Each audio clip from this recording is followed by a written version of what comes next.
Attention, please.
Good morning, sir. Can you see and hear us? Yes, thank you very much. Sir, we'll be hearing from Tracy Marshall this morning. Yeah. Sir, I think you're on mute, sir. Can Miss Marshall be sworn, and then I'll raise a very short matter with you? Of course. If you want to repeat after me. I do solemnly, sincerely and truly, declare and affirm that the evidence I shall give shall be the truth, the whole truth, and nothing but the truth. Thank you. Mr. Stevens, the issue which I wish to raise with you relates to some questions which Mr. Beer asked of Mr. Reid last week in respect of one or more emails going back to 2010 or 2011, which apparently were emails of which this witness will have knowledge. Let me try and put it as neutrally as possible. My understanding, Mr. Stevens, is that Mr. Reid did that in order to probe whether Ms. Marshall was an appropriate witness to give evidence on behalf of the post office in respect of what I'll call current policies and practices. And that was why he was raising issues from many years ago. You have made me aware, quite properly, that you intend to ask some questions about events in the period, and I'm deliberately choosing a wide period so that nobody thinks it's confined, between, say, 2010 and 2013 of this witness. And therefore, I have had to consider whether or not it is appropriate that this witness be given a direction about self-incrimination, that direction having been given to a number of witnesses who gave evidence about that period in time. My current view is that, notwithstanding that there will be some questions about that period, it is not necessary for me to give that direction to Miss Marshall. But I wanted you to have the opportunity of making any observations about that current view before you start questioning, so to speak. So is there anything you'd like to say about that? I agree, sir, and nothing further. Right, fine. Well, then we'll proceed. But I should make it clear, as I hope is obvious to everyone, that in respect of something like a direction against self-incrimination, I keep that under review throughout the whole of the witness's evidence. And so it's open to me to change my mind, so to speak, if I think it appropriate. Thank you, sir. You, Mr. Stevens. Please could you state your full name? Ms Marshall, thank you for attending the inquiry today to give evidence, and thank you for producing a written statement to which I want to turn now. You should have a copy in front of you. Yes, I do. Is that dated the 22nd of August 2024? It is. Now, before I turn to your signature, I understand there are a few minor changes to make, which I will take you through now, given they're minor in nature. If we could have the statement on the screen, please. And page 4.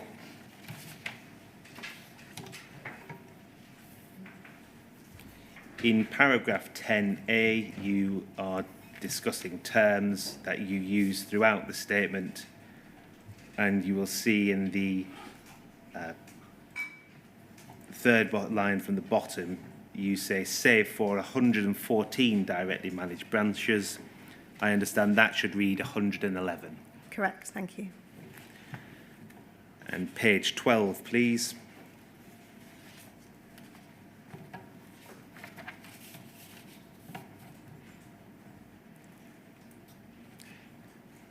And if we go down to paragraph 30, please. Here you're talking about amendments to terms of contract between the post office and sub-postmasters. And you say, following the CIJ, which is common issues judgment, post office made the decision to amend the template NT terms, referring to network transformation terms. Yes.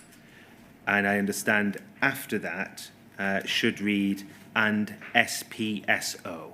Yes, correct. And that is an abbreviation, SPSO, for the standard sub-postmaster contract. That's correct. If we can please turn to page 47.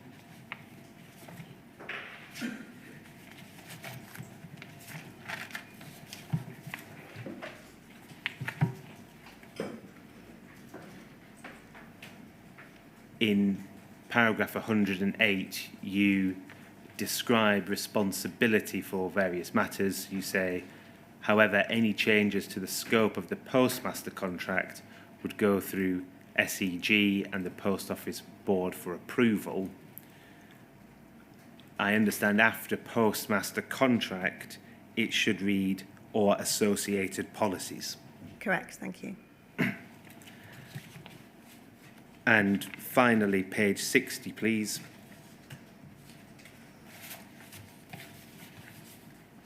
And if we could go right to the bottom of the page, there's a footnote which we may need to zoom into.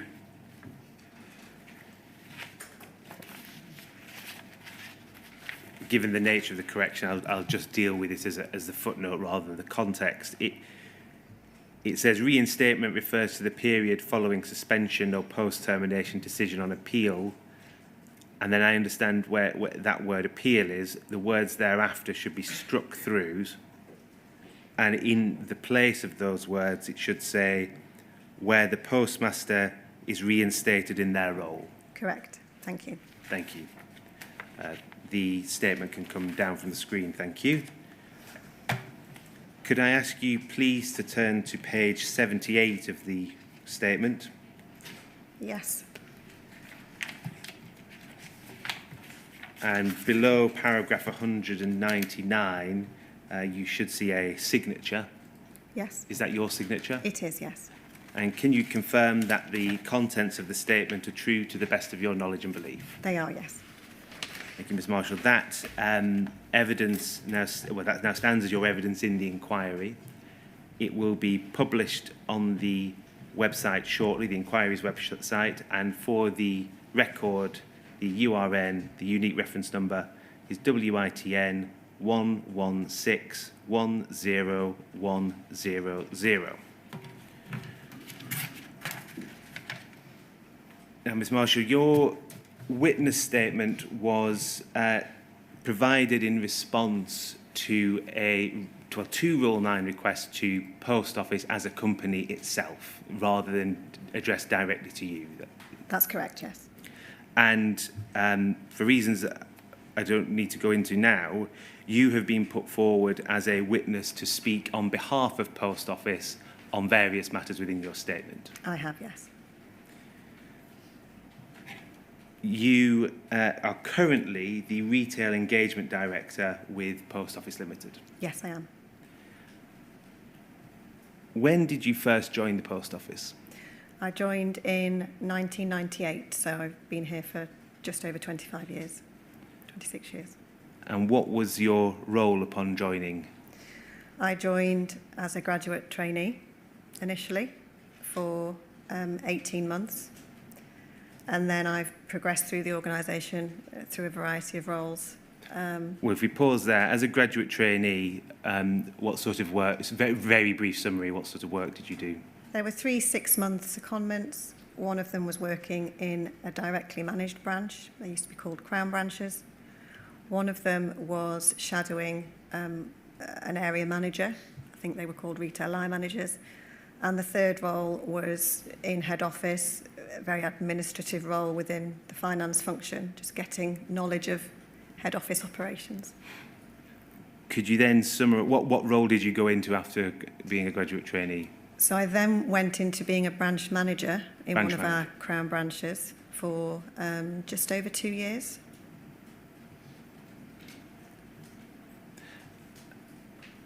And what was your next role? After that, I did a variety of project and programme roles, predominantly for the next 4 or 5 years, I'd say, working on the franchising of our directly managed branches, so converting them from Crown status to being operated by postmasters, working with a number of independent postmasters and larger corporate entities too. What period of time are we discussing when you were doing that role? That would be up to 2007. And whilst you were working with franchising and postmasters, were you working with matters such as appeals or suspensions, anything like that? No, nothing like that at all. This was simply working with potential applicants to take on new branches and making sure that the transition from the Crown branch being operated by a new postmaster went smoothly. So nothing at all to do with suspensions or investigations. And then from 2007, what role did you have? So from 2007, I moved to be the programme office manager for a programme called Network Change. Now, Network Change involved the closure of around 2,500 branches from memory, and the implementation of what we now call outreach services, things like mobile vans across the network. That was a government-funded programme, and I effectively, for the next 3 years, ran a programme office, effectively making sure that we were on track with budgets, that we had reporting in place to our shareholder, and that all the necessary documentation went out to the right postmasters. So that's 2007 to 2010. Can I just check, you may have been involved with post office closures as part of the programme. At that stage, were you involved in any respect in the termination of sub-postmasters contracts because of alleged breaches, such as through discrepancies and the like? No, I was not. From 2010, what was your role, please? For the next 2 years, I was Agents Development Manager. I had responsibility in that role working to Kevin Gilliland for postmaster remuneration and our postmaster contracts, which at that time were being updated in preparation for the next change programme, which was network transformation. Were you involved in, as part of that, termination or suspension of postmasters as a result of alleged discrepancies? I was not, no. And then from 2012, what was your next role? From 2012 through to 2017 or 18, I was involved in the network transformation programme. So this was the programme to ultimately convert post offices to new models, the main model and the local model. So again, do I take it from that, not involved in termination, suspension, those sorts of matters? I was not involved, no. From 2017, please. 2017 to now, more senior leadership roles, responsible for initially some of our network strategy, and then more recently stepping into more of my current accountabilities around postmaster onboarding and postmaster training and some postmaster engagement. Your roles and responsibilities now, when did you start undertaking those roles?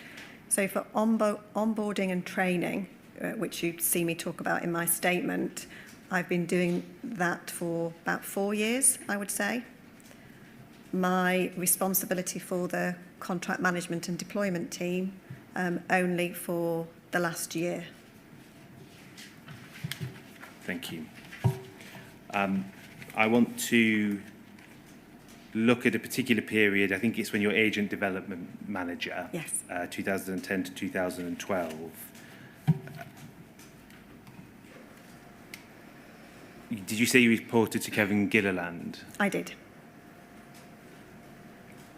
And in what team or department did you sit in that role?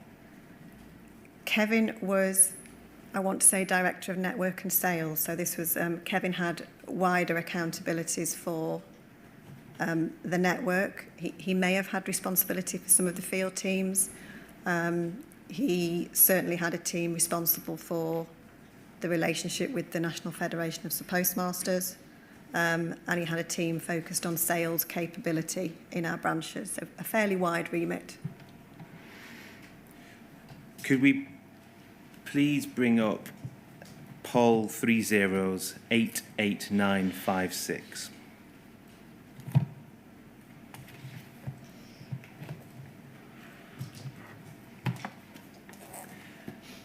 We see an email on the 5th of December 2010 from John Breeden. It's to Angela van den Bogert. If we just scroll down slightly, please, to see the email that's been forwarded. We see an email from Lynn Hobbs to John Breeden is being forwarded on. If we can go back to the top, please. We see that Mr. Breeden addresses it to Angela van den Bogert, but copies you in. We see the second person on the CC line. The subject says follow up to a meeting with the department, with the JFSA, and it attaches some documents regarding that.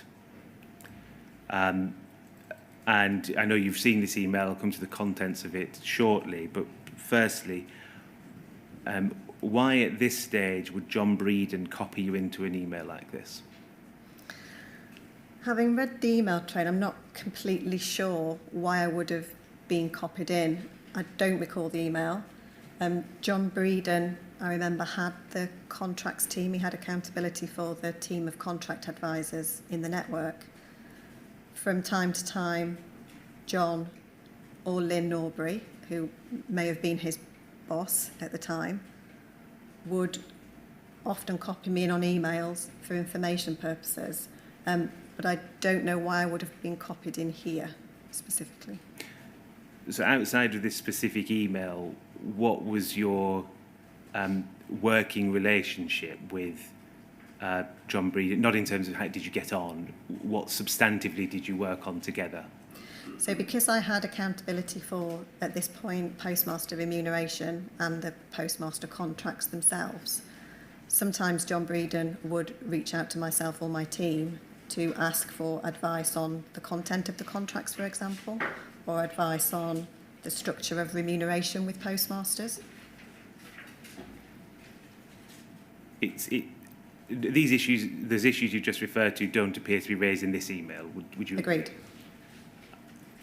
To what extent at this time were you involved with Post Office's response to allegations that had been raised by Justice for Sub-Postmasters Alliance? I don't think I was involved with any of those allegations. If we go to page 2 of the email, please. This is an email that's extremely well known to the inquiry. It says, my reply to Mike and Rod. It says, I found out this week that Fujitsu can actually put an entry into a branch account remotely. Goes on to say how that was found. And the final sentence, one solution, quickly discounted because of the implications around integrity, was for Fujitsu to remotely enter a value into a branch account to reintroduce the missing loss/gain. So Post Office can't do this, but Fujitsu can. Do you recall whether you read that email at the time? No, I don't recall reading the email at the time. I was surprised to see it when it was disclosed to me as part of the inquiry. It's not something I would have been involved with, to my recollection, as part of the role that I was in at that time. Let's move forward a month if we can, please. Poll 20294728.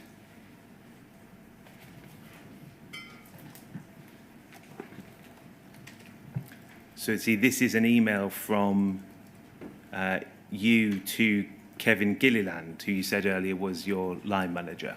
He was, yes. We see Angela van den Bogard is also an addressee of this email, and Helen Rose is copied in. The subject is Horizon System issues. It refers to conversations you'd had with Andy McLean and Dave Hulbert yesterday. You believe you made progress with the outstanding questions raised. Does this not show that you were involved with Post Office's response to allegations about the Horizon IT system and its integrity? No, I don't think it does. And if it would help the inquiry for me just to provide a little bit of context. If that's okay? Yes, please. Okay. So, as I've said, during this time I worked for Kevin Gilliland, when my accountabilities were very specifically on postmaster remuneration and postmaster contracts. Very often, Kevin would ask members of his lead team, of which I was one of them, to go off and find information about other matters that were not relevant to the role that you were doing, to assist him in whatever he was doing in his role. From what I've read of this email, this is clearly to me, and whilst I don't recollect it at the time, it's clear to me that he was asking me to go off and find information out to perhaps prepare him for a meeting that he was going to with Angela shortly afterwards. I don't think I would have known, certainly wouldn't have known the ins and outs of the Horizon system, wouldn't have had any involvement in remote access. So my view of this email is that I have gone off, found information from the subject matter experts, in this case Andy McLean and Dave Hulbert within the IT team, and have relayed that information to Kevin Gilliland. If we just scroll down slightly, please. You give some commentary on remote access. You say Post Office cannot remotely access systems and make changes to specific stock units, etc. Fujitsu can remotely access systems, and they do this on numerous occasions on a network-wide basis in order to remedy glitches in the system created as a result of new software upgrades. Technically, Fujitsu could access an individual branch remotely and move money around. However, this has never happened yet. You go on to refer to authority processes that are in place and say if a change were made remotely and to an individual branch, it would be flagged on the business data ledgers and would appear as a mismatch in PMBA in Chesterfield. So although changes can be made remotely, they will be spotted and the person making the change would be identified. In the last email I took you to, which referred to remote access, it referred to it not being used due to integrity concerns, but broadly speaking. Do you know why you didn't refer to the integrity concerns that were raised in that email when you reported to Angela and Kevin in this email? I don't, and on reflection, I should have joined the dots, and when typing this email to Mr. Gilliland, have noted the previous email, assuming, of course, I read it, and I'm very sorry that I didn't do that in hindsight.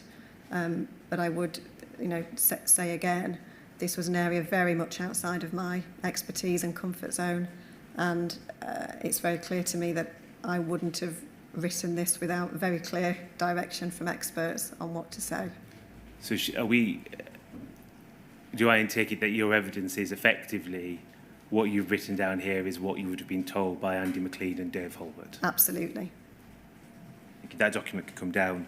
I want to go to a slightly different issue, please. Poll 20119947.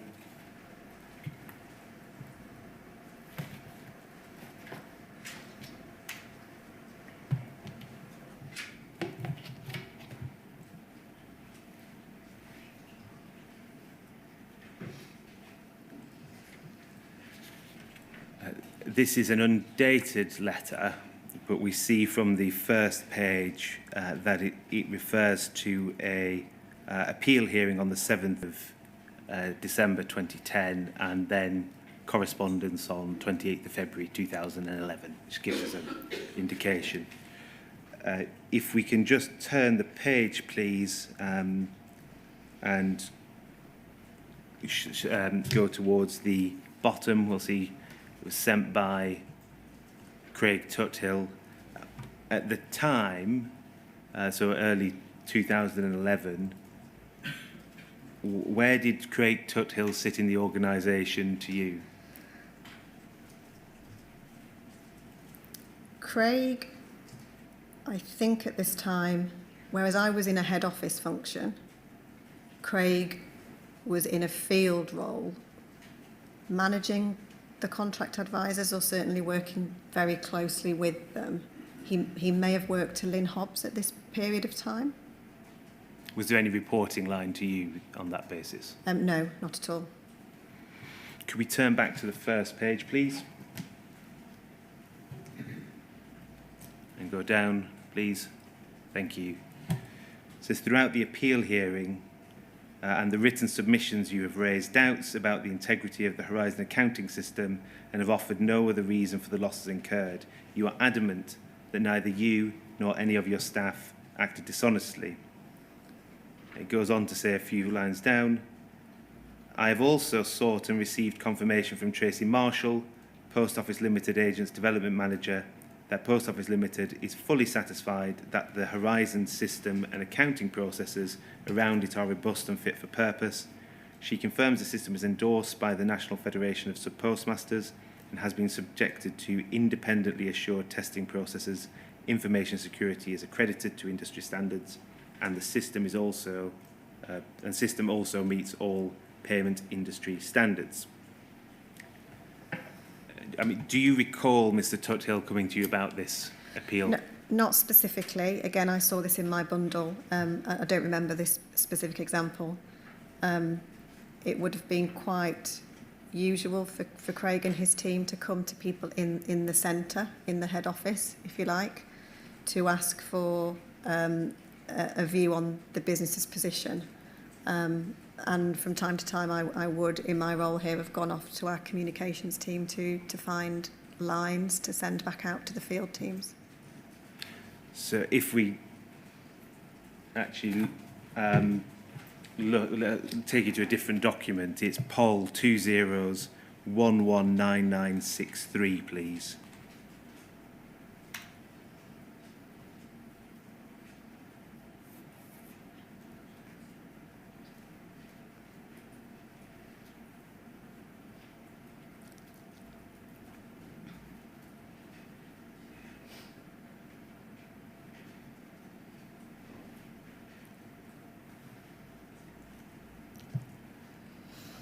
We see it's in an unusual format, but it appears to be an email from you to Craig Tuthill on the Monday, the 28th of February 2011.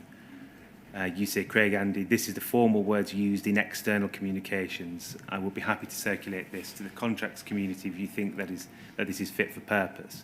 I think your evidence earlier was you would check with the communications team about what the business position was. Is that effectively what this is showing? I believe so, yes. I think this is an example of when I've been asked a question. I've conferred with our communications team in the head office, and this form of words here would have been standard position lines used in external communications that I've been provided with via the comms team. Did you have any role in, or did you take any steps to satisfy yourself that what was said there was accurate? I don't think I would have done, no. I think I was relying on the information being provided to me by more senior leaders within the organisation. Thank you. That document can come down. Aside from that type of matter there, where an appeal manager is coming to you for a business position on Horizon and you're giving an external communication, during that period of time in 2010 to 2012, were you involved in inputting or assisting appeal managers with making decisions on termination, or indeed contract managers on making decisions on termination of subpost? No, I was not.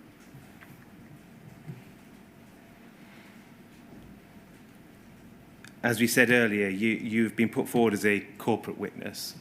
You know that Fujitsu's ability to access branch accounts remotely and post officers' knowledge of that ability is being considered by this inquiry.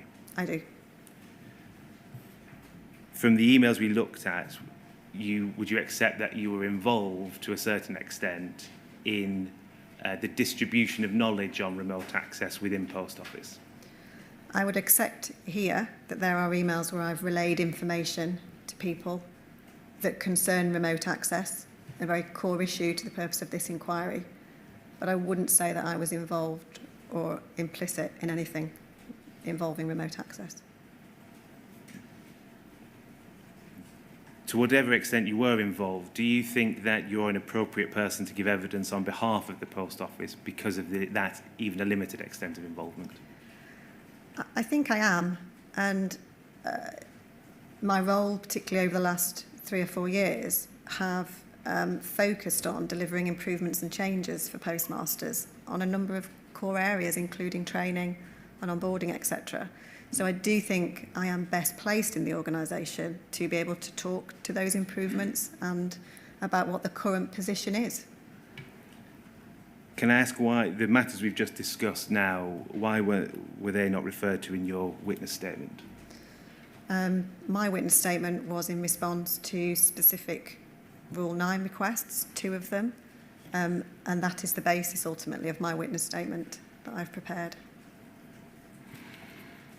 One further point before we move on to matters in your statement, please. Could we have poll 20488, sorry, poll 20448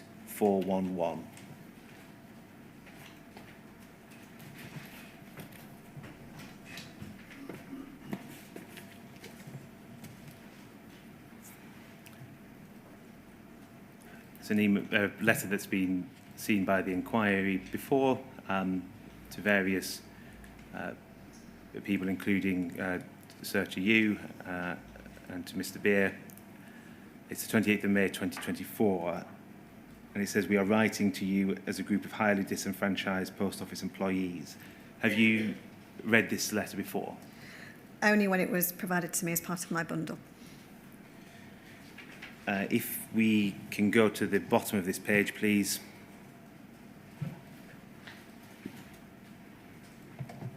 It says at the bottom paragraph, "I'm sure you've been made aware that we have at least 120 employees who have been in long-term roles who have conflicts of interest, i.e. they were operating in roles which to a greater or lesser degree were involved in the wrongful prosecution of SPMs. Reed has known yet refuses to address the latter situation proactively despite being asked to. He reacts only to specific individuals after their names are called out in the public. For instance, Angela van den Bogert mentioned in her statement the role of Tracy Marshall. The latter played a prominent role in 2010/15 in the unlawful convictions of sub-postmasters." Pausing there, what do you have to say to that point? I think I'm disappointed to see that there are disenfranchised employees in Post Office, firstly, who clearly have concerns about me in my role. I think there are some confusing facts in here that aren't quite right. I've never played a role, any role, in the unlawful convictions of postmasters. Whilst I can't state factually, I suspect that this here is in a direct response clearly to the emails that we've just gone through being shown in Mrs van den Bogaard's evidence in phase 5 or 6. But I'm disappointed that they feel that way about me.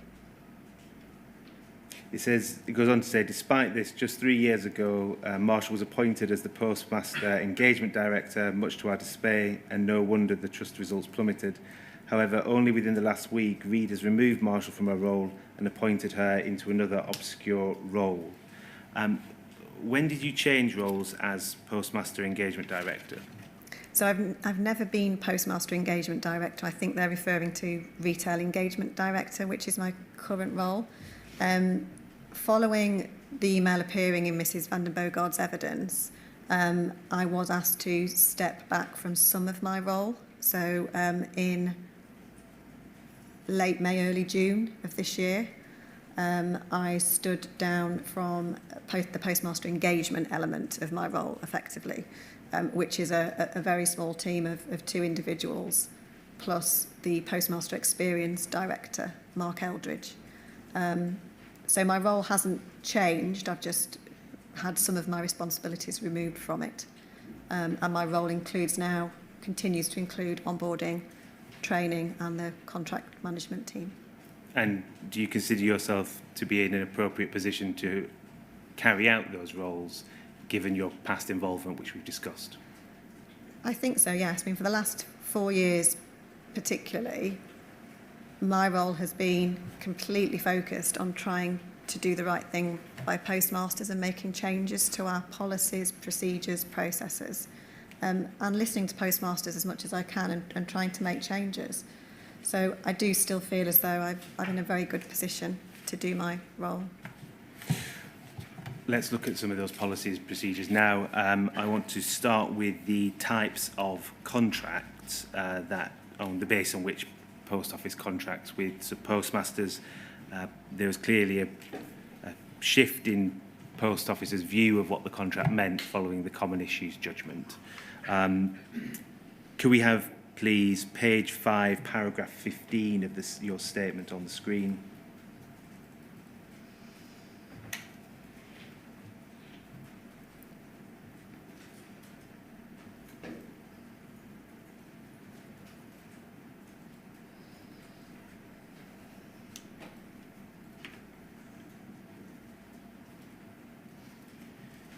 You refer to the standard sub-postmaster contract, which I think we see in your statement elsewhere as SPSO, is that?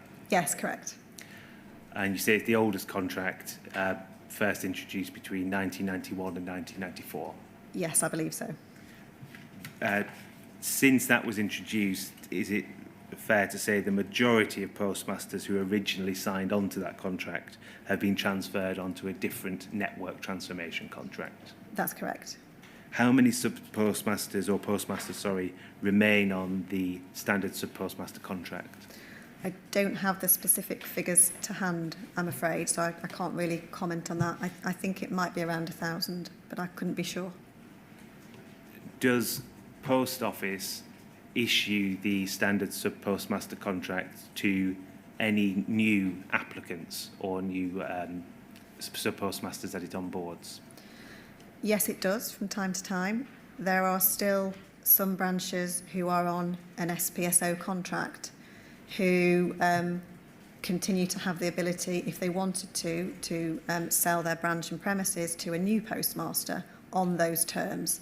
It doesn't happen that often. I recall a couple of hundred cases that I'm aware of over the last few years, but yes, it does happen.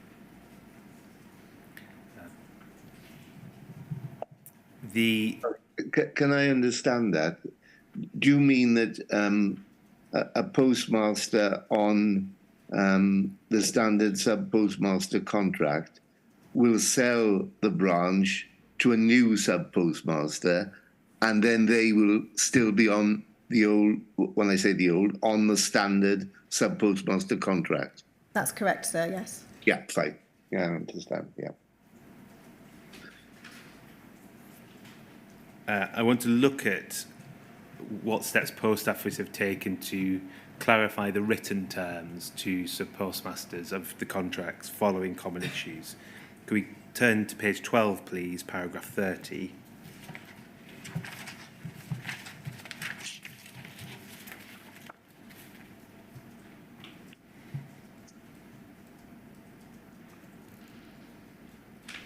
You say, following the common issues judgment, Post Office made the decision to amend the template NT terms, and it should say, and SPSO terms. It should, yes. Being issued to new postmasters to reflect the court's determination, as set out in the contract restatement guide, and to focus on making operational improvements and positive changes to the way it works with postmasters before making widespread changes to its standard contractual terms.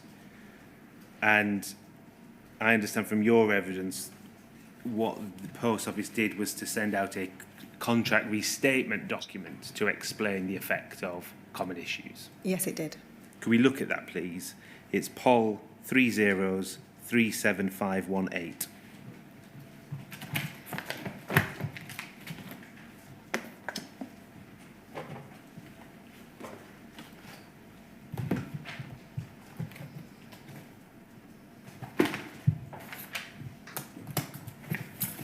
Is this the document to which you were referring, the contract restatement? It is, yes. How was this sent to postmasters in the network? So from what I can understand, it was sent out to postmasters electronically via a channel known as the One Communications channel. This was a tool used by our communications team quite regularly to send out messages to postmasters. So this was sent electronically. Why wasn't it sent in hard copy as well? I honestly do not know. I wasn't involved at the time, but I believe it should have been sent out in hard copy. All I can say is that when we make any changes now to our contract terms, we always make sure that hard copies are sent out to postmasters. First and foremost, so that we have a record that it's been delivered and received by the postmaster via special delivery. I can't comment on why that wasn't the case here, I'm afraid.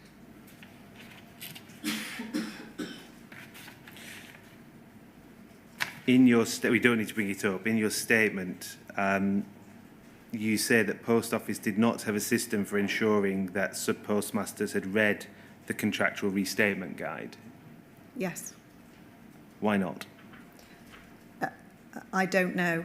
I don't know, and the business should have done. What should have happened, in my view here, is that this document was sent out in hard copy to every postmaster by special delivery, so that we had a record of it being received first and foremost.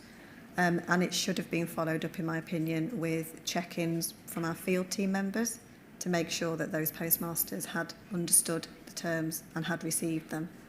I can't comment on why that didn't happen, I'm afraid. Is there any plan in Post Office at the moment to correct this issue by taking the steps you've just suggested now? So there are two things that we're doing.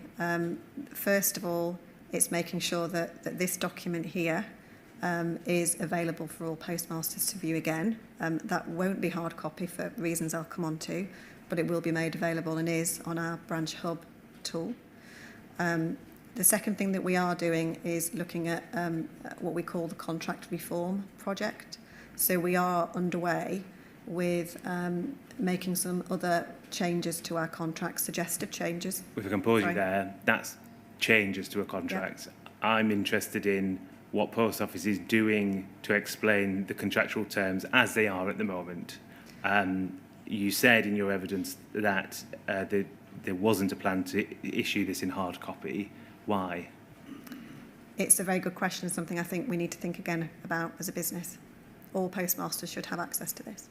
Earlier in your evidence, you said previously it should have been sent out in hard copy. Is there any good reason why it's not sent in hard copy now? No, absolutely none. Are you in a position to say the Post Office will I think at least consider it? We will absolutely consider, and I think we should make sure that all postmasters have hard copies of this document. If we look at the what the document says, please, if we go to page 2,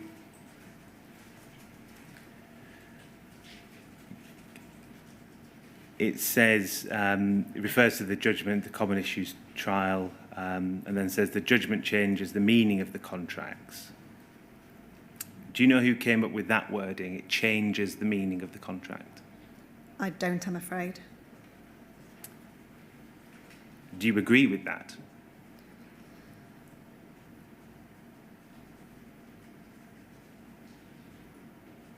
I think from what I know of the implied terms that have been added into the contracts, I do think it changes the meaning of the contracts in that it's moved them. It's certainly added more obligations on Post Office, and I think it is a fairer contract, particularly in the areas of losses and shortfalls, for example. I'm not sure if it specifically changes the meaning of the contracts, however. Well, as you've noted there, it says it implies, brackets, adds some new terms to the contracts. Has Post Office ever communicated to sub-postmasters that the terms that were found to be implied into the contract in common issues judgment applied before the judgment was issued and not after it as well? So Post Office was bound by them before the judgment? I've not seen anything to suggest that, no.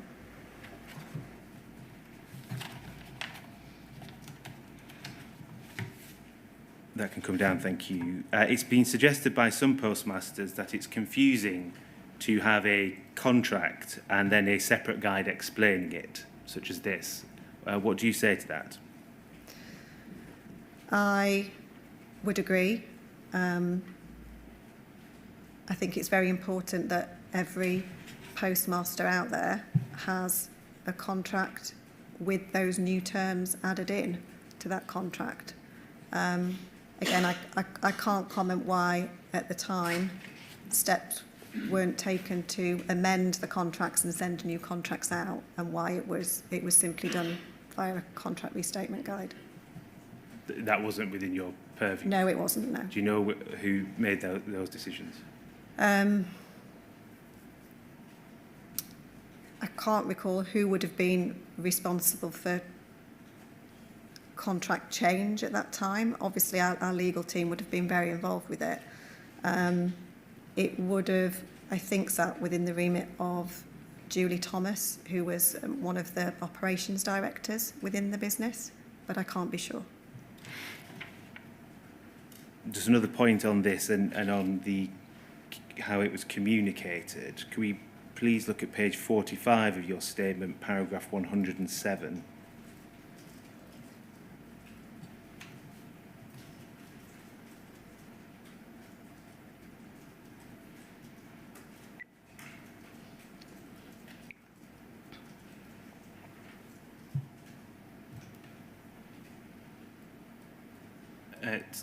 subparagraph A, for context, in the main body of the paragraph, you refer to postmaster contracts and the key policies and guidelines relating to contractual liability of postmasters. You then say, you refer to the contract restatement guide. Is that the document we were just referring to on the screen? It is, yes. You say this document was published on the One communication channel on 29th July 2020, which you just said in your evidence. As part of this exercise in responding to the Rule 9 requests, the retail team have been advised that due to an archiving exercise, the document is no longer held on Branch Hub, and the retail team have arranged to reinstate it so that it can be readily accessed by postmasters. Is that document now back on One communication channel? It's back on Branch Hub. Branch Hub, Yes. sorry. Yes. The Rule 9 request to which this statement was provided, well, there was two, sorry. One was 12th July 2024, one was 2nd July 12th June 2024, one 2nd July 2024. Do you know when it was realised that the document wasn't on Branch Hub? Not specifically, but it would have been around the time of those Rule 9 requests coming in and in me preparing my witness statement. When you say as part of it was taken down as part of an archiving exercise, when did that archiving exercise take place? I don't know, I'm afraid. Is that something that the Post Office can tell the inquiry in due course? Quite possibly, yes.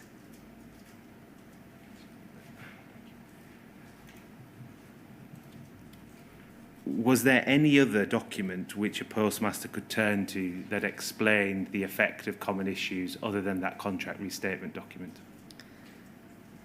No other document specifically on that would explain the common issues judgment impact.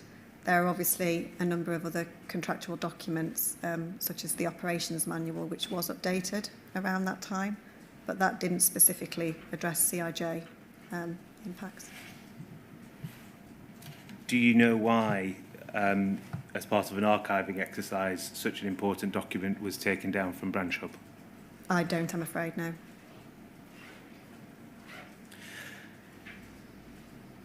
Can we look, please, at Poll 20448241?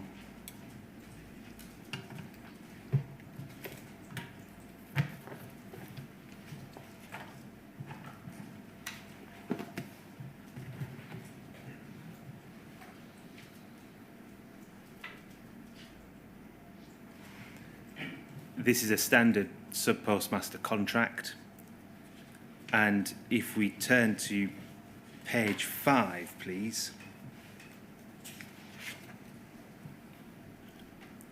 and to the bottom to paragraph 20, please,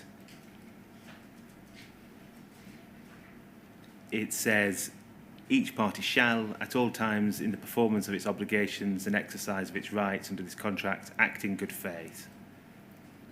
So it looks like this is an amended contract following or making changes as a result of common issues. I agree, I think it is, and it's dated August 2020 in the footer there. Well, you say that in your exhibit list to your statement at number 4. We don't need to bring it up. The document description is SPSO individual contract V3 December 2023. Oh, okay. Are you able to assist with when the changes were made to the sub-postmaster contract to reflect what was said in common issues? So changes were made to the SPSO contract and the 2 network transformation contracts after the common issues judgment was handed down, to the best of my knowledge, in 2020. There might have been some small iterations, changes to it since then, but fundamentally the new implied terms were added in 2020. And just so we're clear, that applies, does it, to new sub-postmasters joining the network that's the contract. These are the contractual terms they're given upon joining. New postmasters joining the contract would get this, yes. Thank you. That document can come down. Thank you.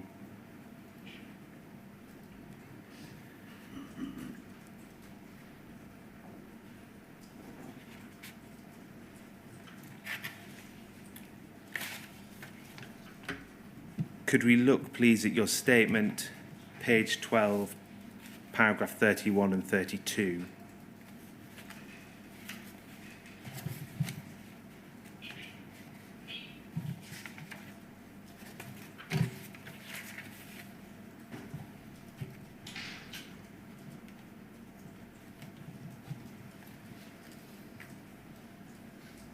Starts on, yeah, that's great, thank you. If you just go down a bit further to have 31 at the top. Thank you. You give example of changes made to various policies in the summer of 2020. And so it sets out the range of support available to postmasters and their staff. And then if we go further down, thank you. The Postmaster Support Guide is updated annually to take account of changes. And the Postmaster Support Guide contains the following key areas.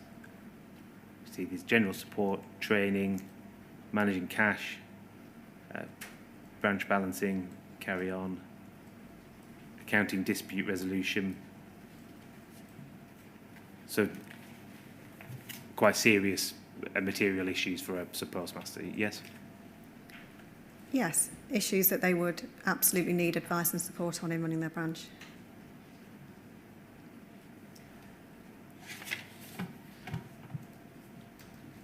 What steps are taken, aside from these being written down as policies, what steps have been taken to ensure that there is appropriate resourcing to implement these policies properly? Okay. So just to clarify, the Postmaster Support Guide isn't a policy as such. That's an overarching document providing advice and support to postmasters.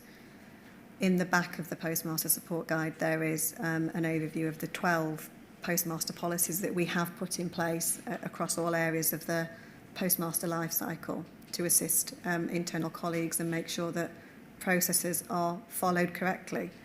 Part of my role as being accountable for those postmaster policies is to make sure that the various teams can deliver them in their respective teams, and to do that, clearly they do need resource to be able to do that effectively.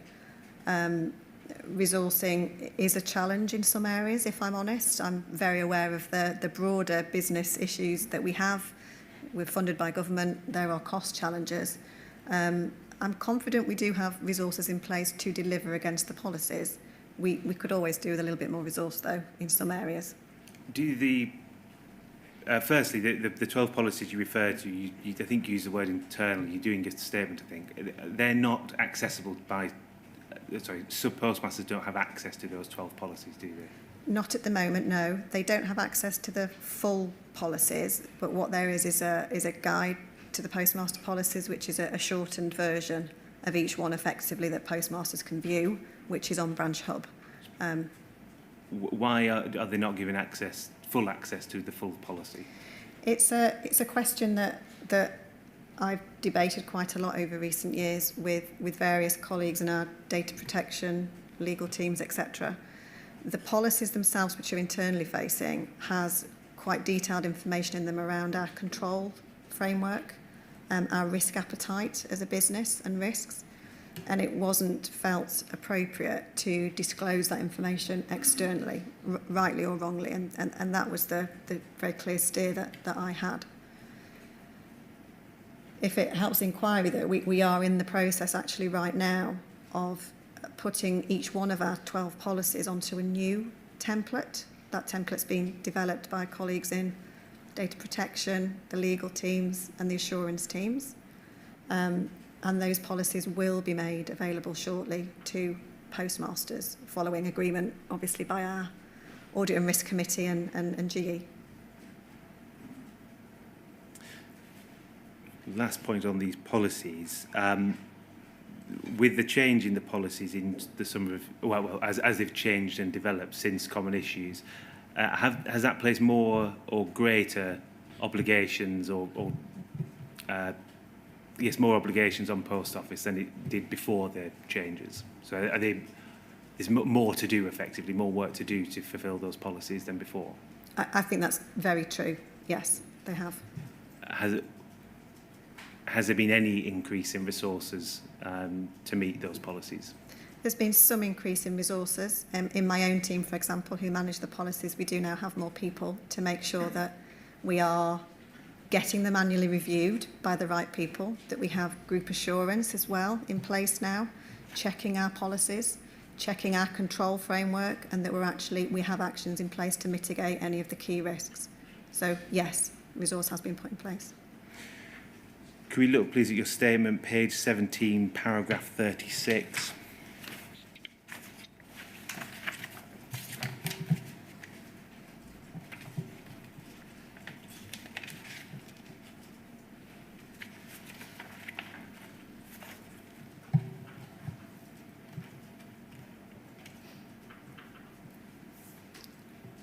Thank you.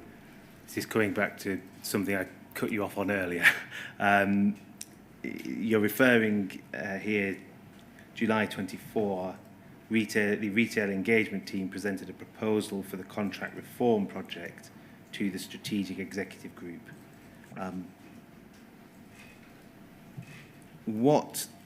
Why has this contract reform project been started? What's its purpose?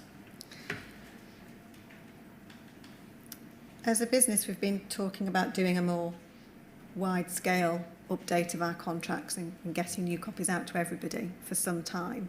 Okay, is that pausing there? When you say some time, from roughly? I'd say a few years. And for whatever reason, the business decision has been taken not to do that activity at that particular point in time. To give an example, at one point, obviously, we were anticipating the rollout of our new branch IT system into branches. And so it was considered that we should perhaps delay some of this work until that system was in, and there may be changes that are needed as part of the introduction of that system. For a few years, we've been talking about it. The retail team have been pushing quite strongly, as have our legal team, to make sure that we do this activity. I feel this is very important for the reasons I said earlier. I think it's important to get contracts out to every postmaster, new contracts that do have the implied terms in them from the Common Issues judgment. And we are now doing that. So we've already made some proposed, and I stress the word proposed, changes to the contracts with external legal. And our next stage, which we'll be doing later in October or November, is to go to our strategic executive group and take them through them. And the next step will be then to engage with postmasters. The NFSP obviously will need to be consulted with as part of that process, look at what we're proposing to do, and then hopefully we can get in a position where we send contracts out. It might be said that our reason for not bringing these contract proposals sooner or enacting them more quickly is to avoid the proposals being scrutinised by this inquiry. What would you say to that? I don't think that's the case.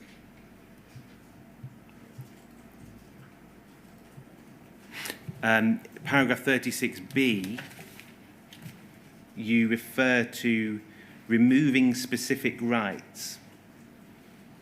What rights at the moment in the proposals are being envisaged to be removed? I can't think of any specific rights, if I'm honest. I can give some examples of other outdated terms and references that might be removed, if that would be helpful. Are there any rights, obligations or terms that could be perceived to be beneficial to a sub-postmaster that are being proposed to be removed? I don't believe so, no. In fact, I think the changes are much more favourable to postmasters and more obligations on Post Office. Thank you. That can come down. So that's probably a good time to take our morning break. All right. If we could say 1:15. Thank you.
So can you see and hear us?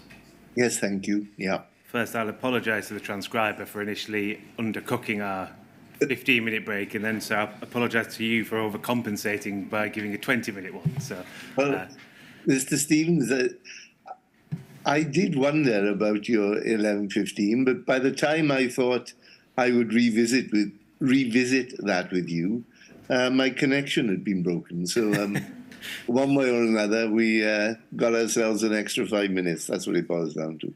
thank you, sir. Right, I want to move on to training, please. And as Retail Engagement Director, you are accountable to the Post Office Board for the design and implementation of postmaster training. That's correct. You are supported in that role by the Head of Training. I am. I want to look at the job description, please, for Head of Training. It's POL 20448046.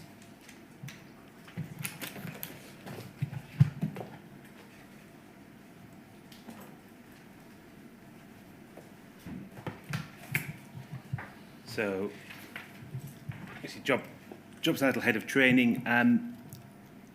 The Head of Training obviously involves training for postmasters. Are there any other types of worker, I don't use that in a technical sense, but types of worker for who the Head of Training is responsible for their training? No, it's the development and delivery of training for postmasters and those operating our branches. So it would also be those working in our DMBs, for example. If we look, please, at page 3, and we've got the knowledge, experience and skills. Leadership first, second, experience or background of training, third, knowledge of training-related models, various other matters, including a good understanding of business strategy, policies and operations. There doesn't appear to be any need for knowledge or experience of IT or Horizon. Is that fair? That is fair, yes. Why is that? So I think as the head of the training team, the individual's job is to provide leadership and make sure that a good quality of training is being delivered. Those working into the head of training and who are delivering classroom training, for example, do absolutely have to have a good knowledge of our Horizon system. But I don't believe it's essential for this particular role, providing leadership to that team. So who is responsible for the content of the training on Horizon itself? So ultimately that would be me being accountable and the head of training being responsible for the production of all the content. And to who can you turn for advice on whether the aspects of training relating to Horizon are appropriate or sufficient for sub-postmasters? When we're developing our training content, be it classroom courses or e-learning modules or work aids, we are reliant on discussions with the various subject matter experts within the business. So, for example, if there's something around cash and stock management, for argument's sake, we would go to our cash and stock management team. If there's something there around discrepancies, we would confer with Mel Park's team. Many of the policy documents on training say that Post Office is committed to providing comprehensive training to postmasters. Yes. What, if any, funding is there for postmasters to engage in training? So there's no particular funding provided to postmasters or anybody operating our branches to go to training. So we don't, for example, pay for postmasters or their assistants to go to a training course. Over the last few years, many of our training has moved to being more digital in format, and that's as a result of postmaster feedback. And of course, that collateral, which is on Branch Hub or our learning management system, is freely available to anybody working in a branch to access, free of charge. It still requires them to commit hours to it. It does. And the hours they're committing to the training is hours they're not committing to their profitable business. That's true. It does require commitment, yes. And presumably for assistants, the hours that they have to commit to training, the postmaster has to pay them while they're doing that training. They would have to, yes. Could we look, please, at your statement, page 22, paragraph 47?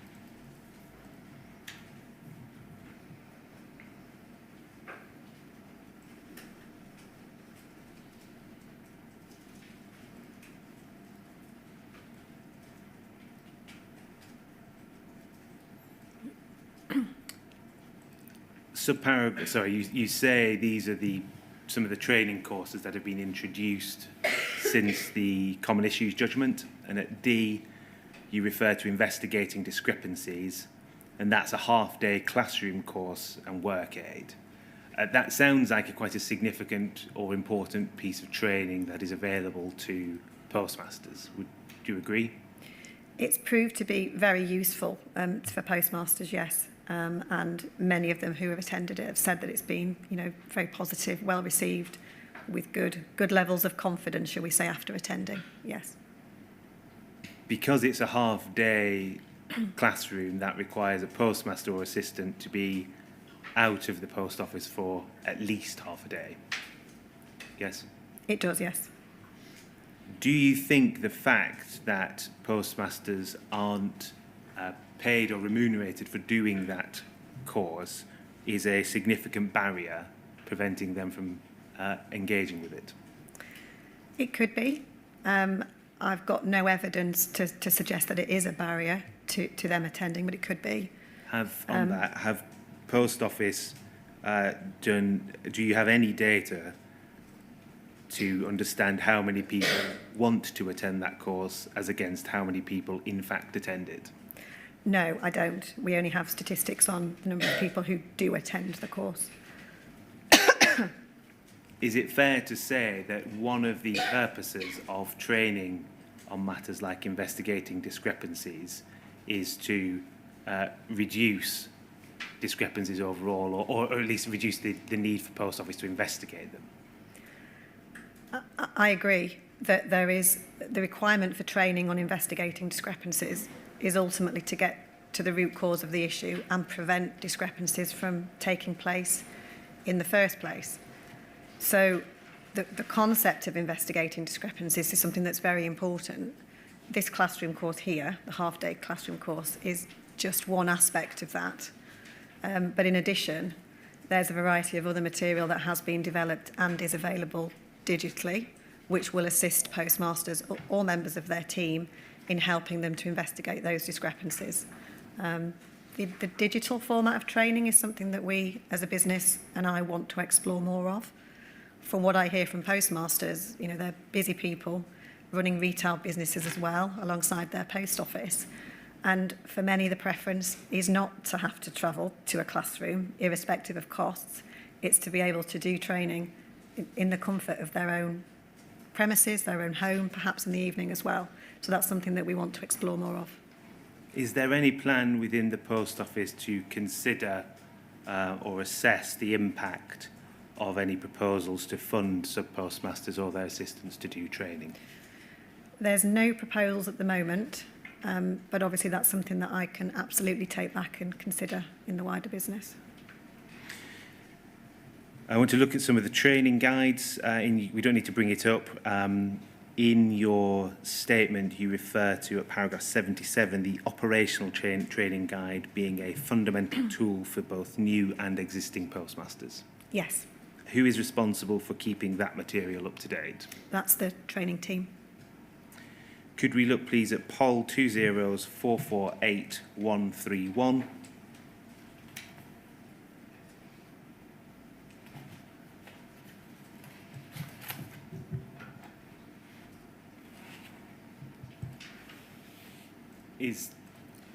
This is about monthly accounting for trading period balance. Is this taken from the operational training guide? Yes, it is. So it covers, as I say, monthly accounting and balancing. Please could we go to page 3. So we've got settling discrepancies.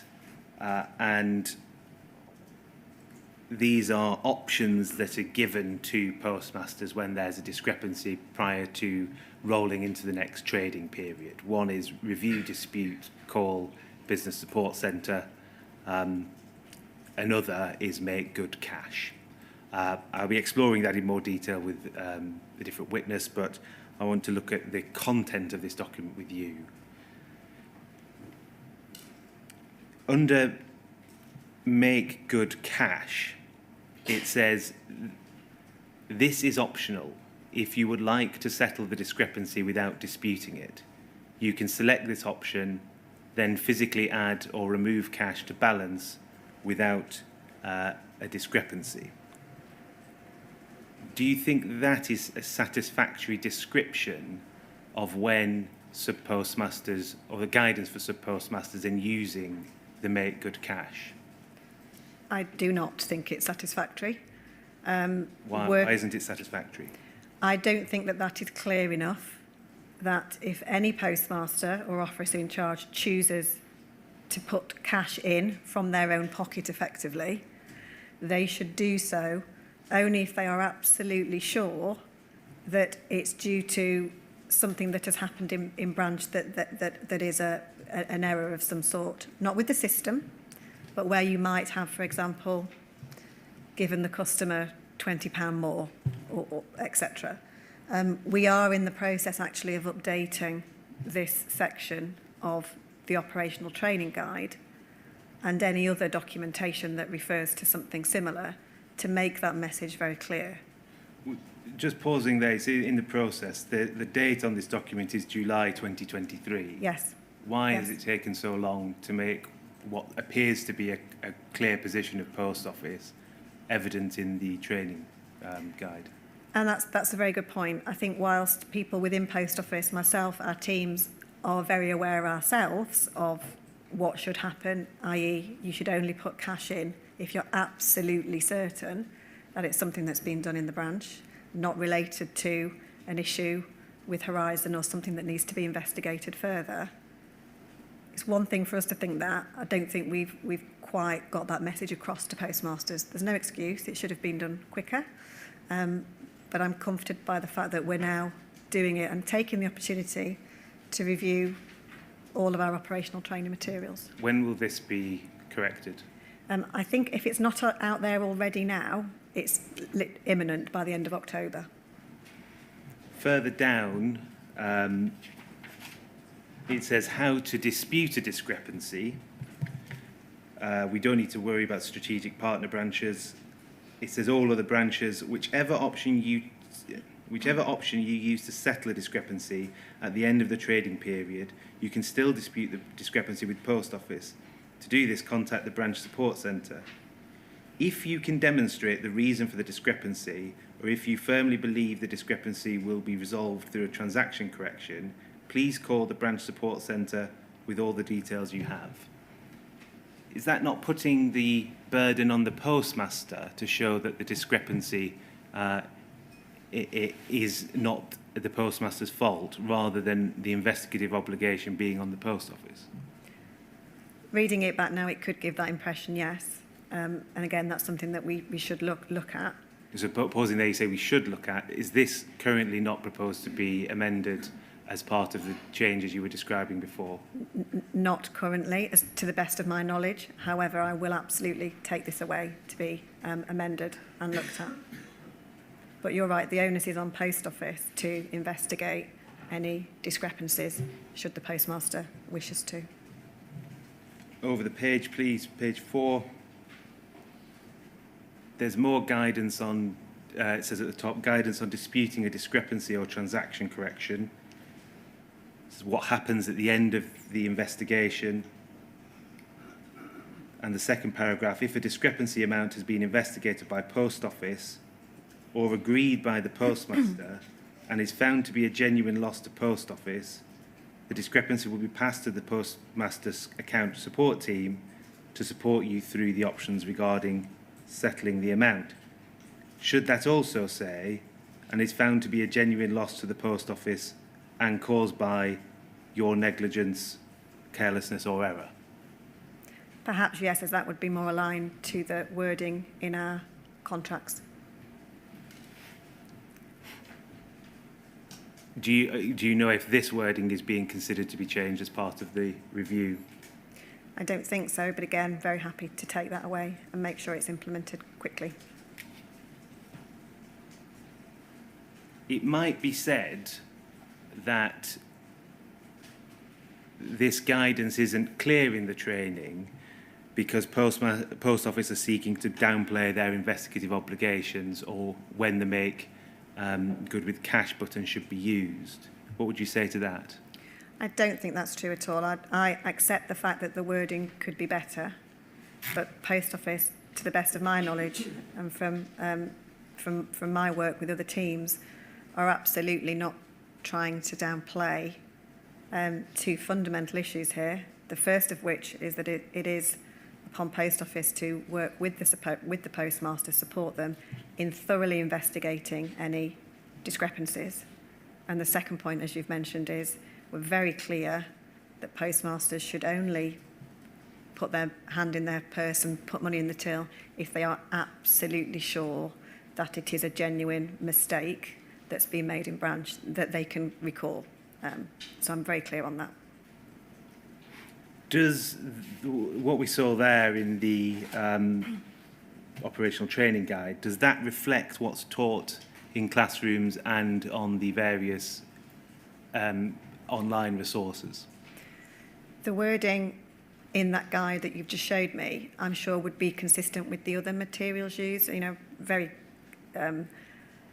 the team do take steps to make sure that wording across all of our learning materials is consistent for good reason. So when I'm going back and making some changes to those documents, I will need to look at the wider training collateral there, which will include classroom content too. Please could we look at page 36 of your statement, paragraph 83.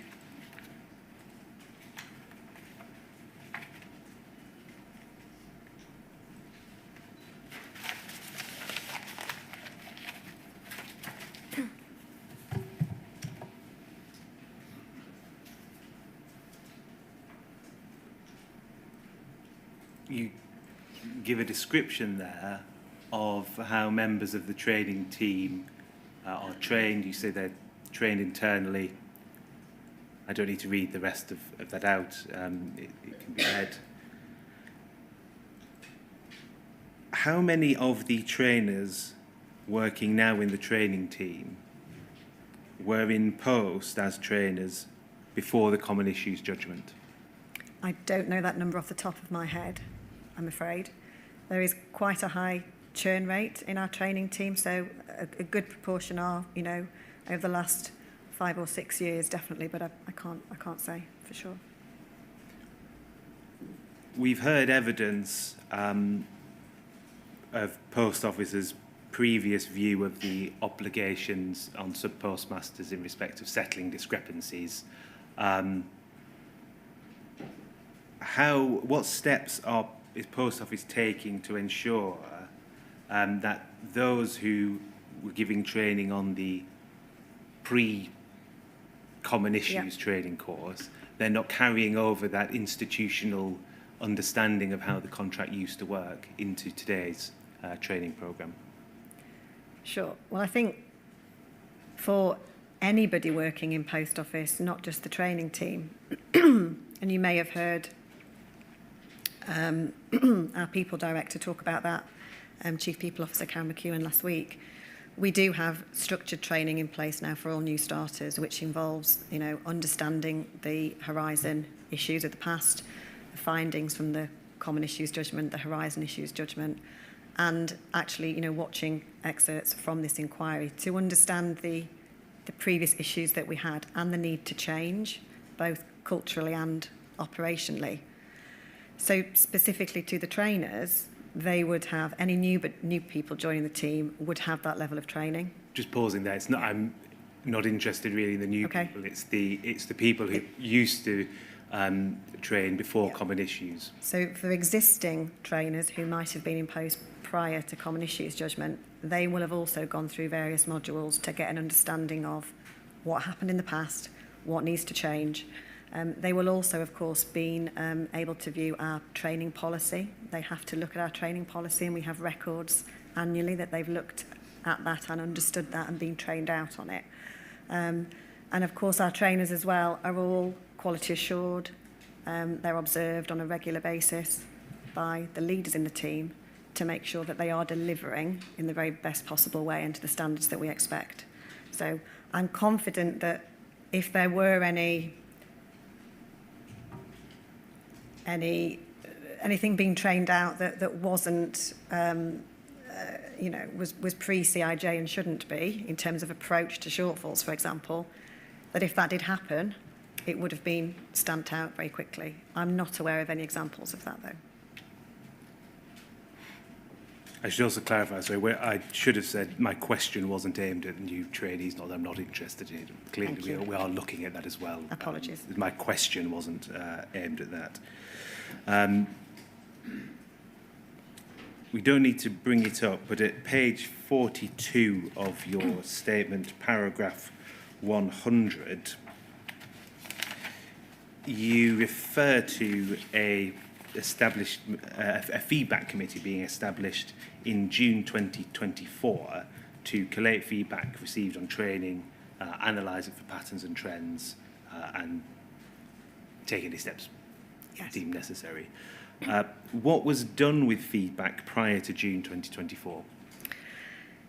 So I think prior to June 2024, we received feedback from postmasters or people going on training at the various stages of the learning cycle. Excuse me. So we'd have feedback provided after e-learning had been completed online, feedback after attendance at classroom, feedback after an on-site trainer had been out to support postmasters, and then feedback from new postmasters after the first few months of them being in operation, as well as getting feedback from those who use our materials on our learning management system, etc. But I think it's fair to say that within the respective teams, that data was being analysed and looked at perhaps in a slightly siloed way. So what this has tried to do is bring all of those component parts together.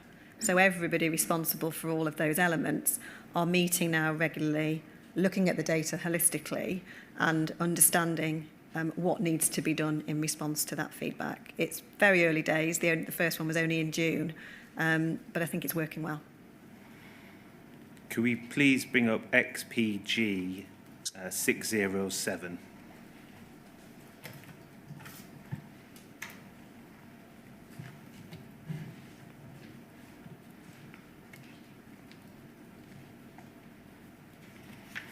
This is the YouGov survey that was produced for the inquiry. Have you had a chance to Yes, I have. read this? Could I ask to turn, please, to page 16.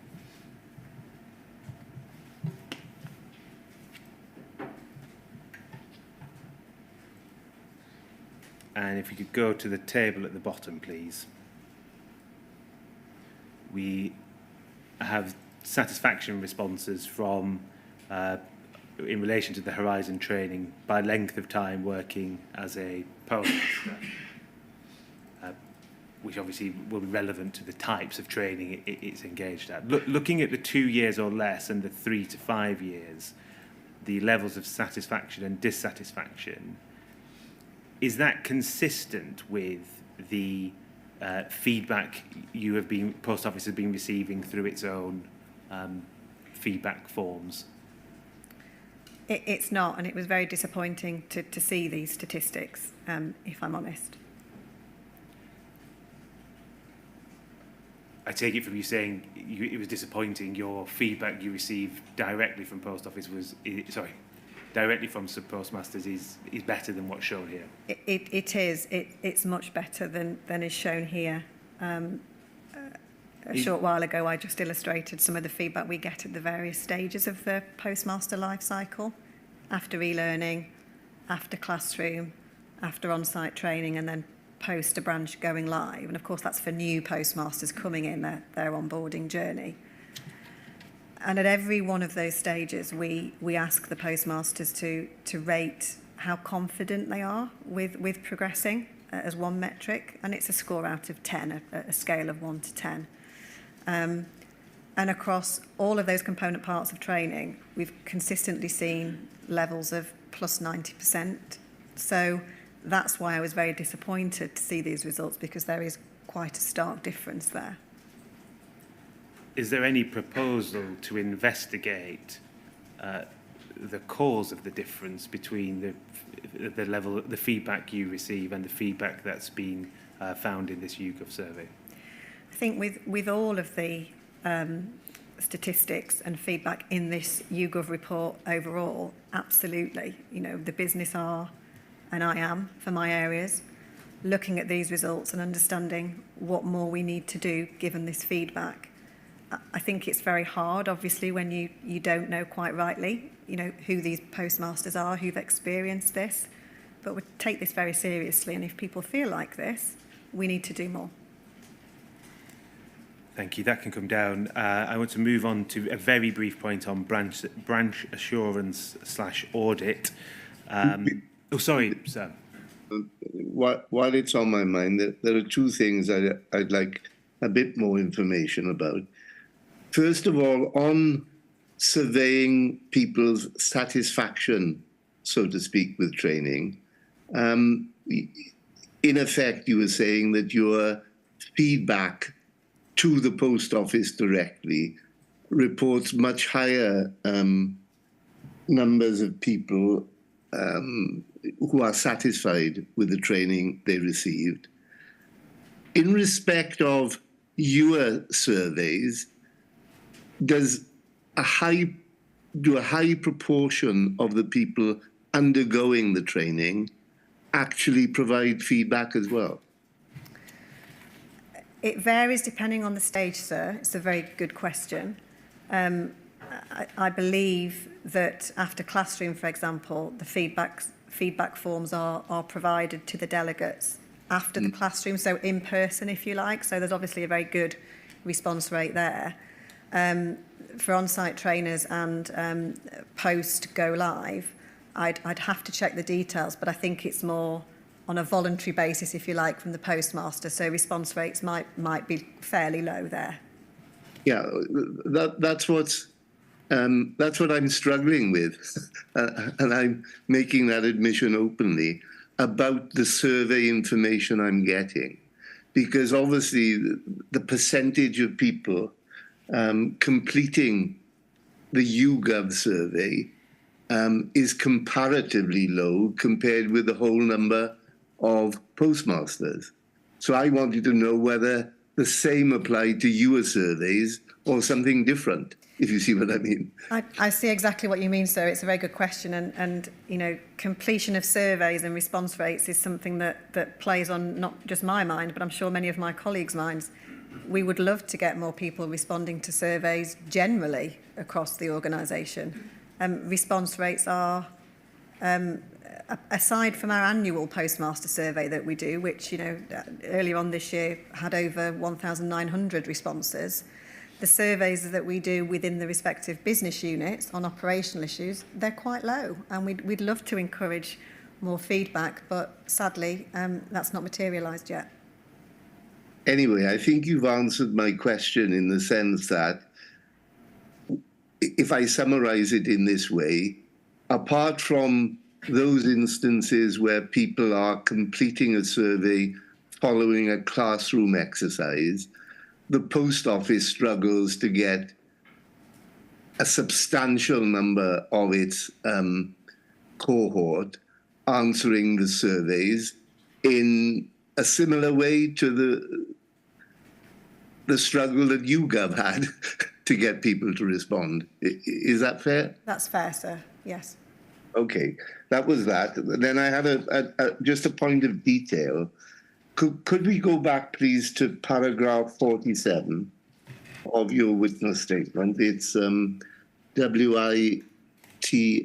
1161010. And that's where you describe the training that continues to be available, if I can put it in that way, for sub-postmasters. Is coming to that? Yes. And I wanted to focus on the subparagraph D, investigating discrepancies, all right? And 2 points I wanted clarification of. Is investigating discrepancies part of the mandatory training that people who are newly joining as branch, as postmasters undergo post-CIJ?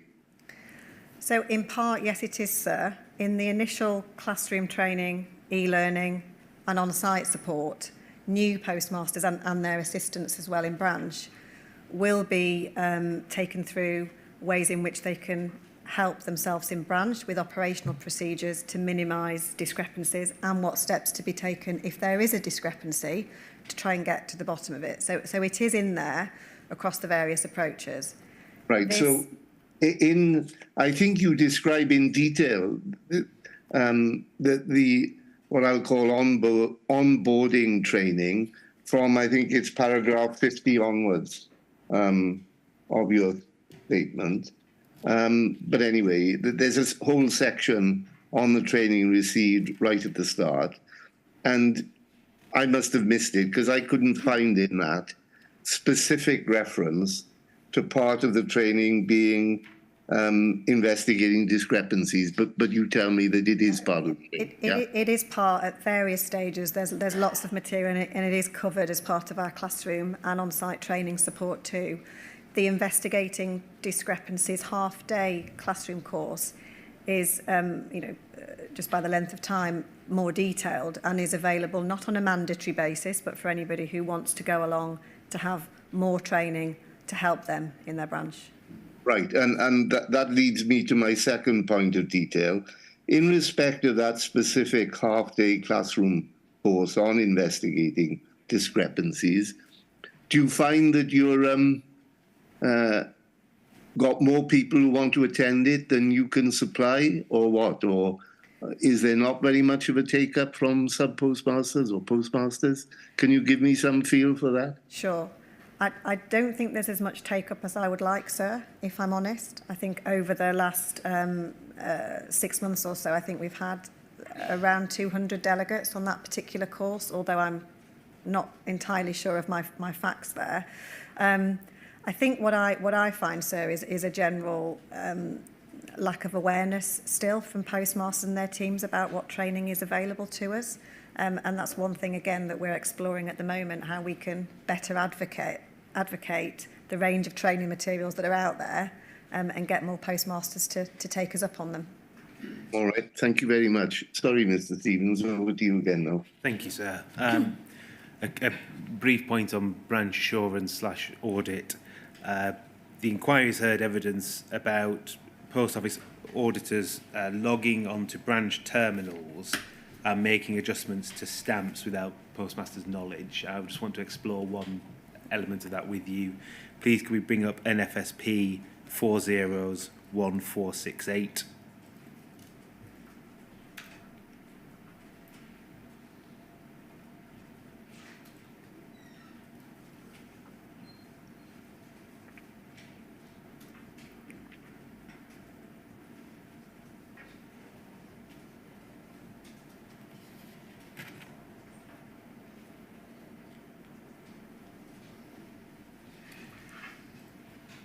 There's an email at the bottom from Callum Greenhow to you on the 10th of May 2023. It says, Tracy, it's come to my attention that post office personnel are visiting postmasters, including audits, brackets, Putney PO, where area managers, auditors are entering stock values into Horizon without either consultation or agreement with the postmaster.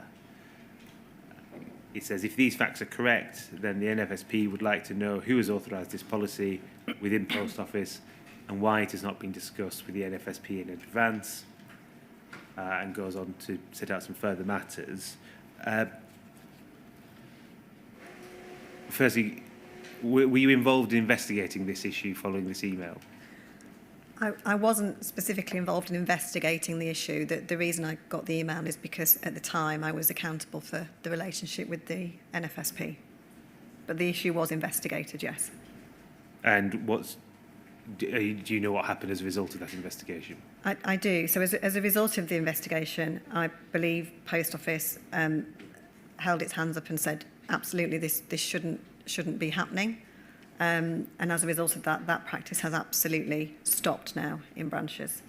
There was a follow-up call with Mr. Greenhow and I think Keith Richards from the NFSP as well a short time after this to update them on the outcome of our investigation and assure them that wasn't now happening. Are you aware of how this practice began or whether there was a policy in place? I'm not, I'm afraid. I mean, I've never had any accountability for the branch assurance team, and it's certainly not something that's in our postmaster policy. That can come down, thank you. I want to turn to suspension, reinstatement and termination. You've given figures in your witness statement, which I'll turn to in a moment, about the number of branches, I think it's number of branches rather than sub-postmasters, where there has been a termination, suspension or reinstatement since financial year 2017. Yes, that's correct. You say that Post Office doesn't hold a central record of that data, so it's likely that the record or the information you provided is incomplete. For prior to 17-18 financial year, I think, yes. But post-17, is that? I'd have to just get up the relevant Yeah, part let's of get my a witness statement if we can. Page 61, please.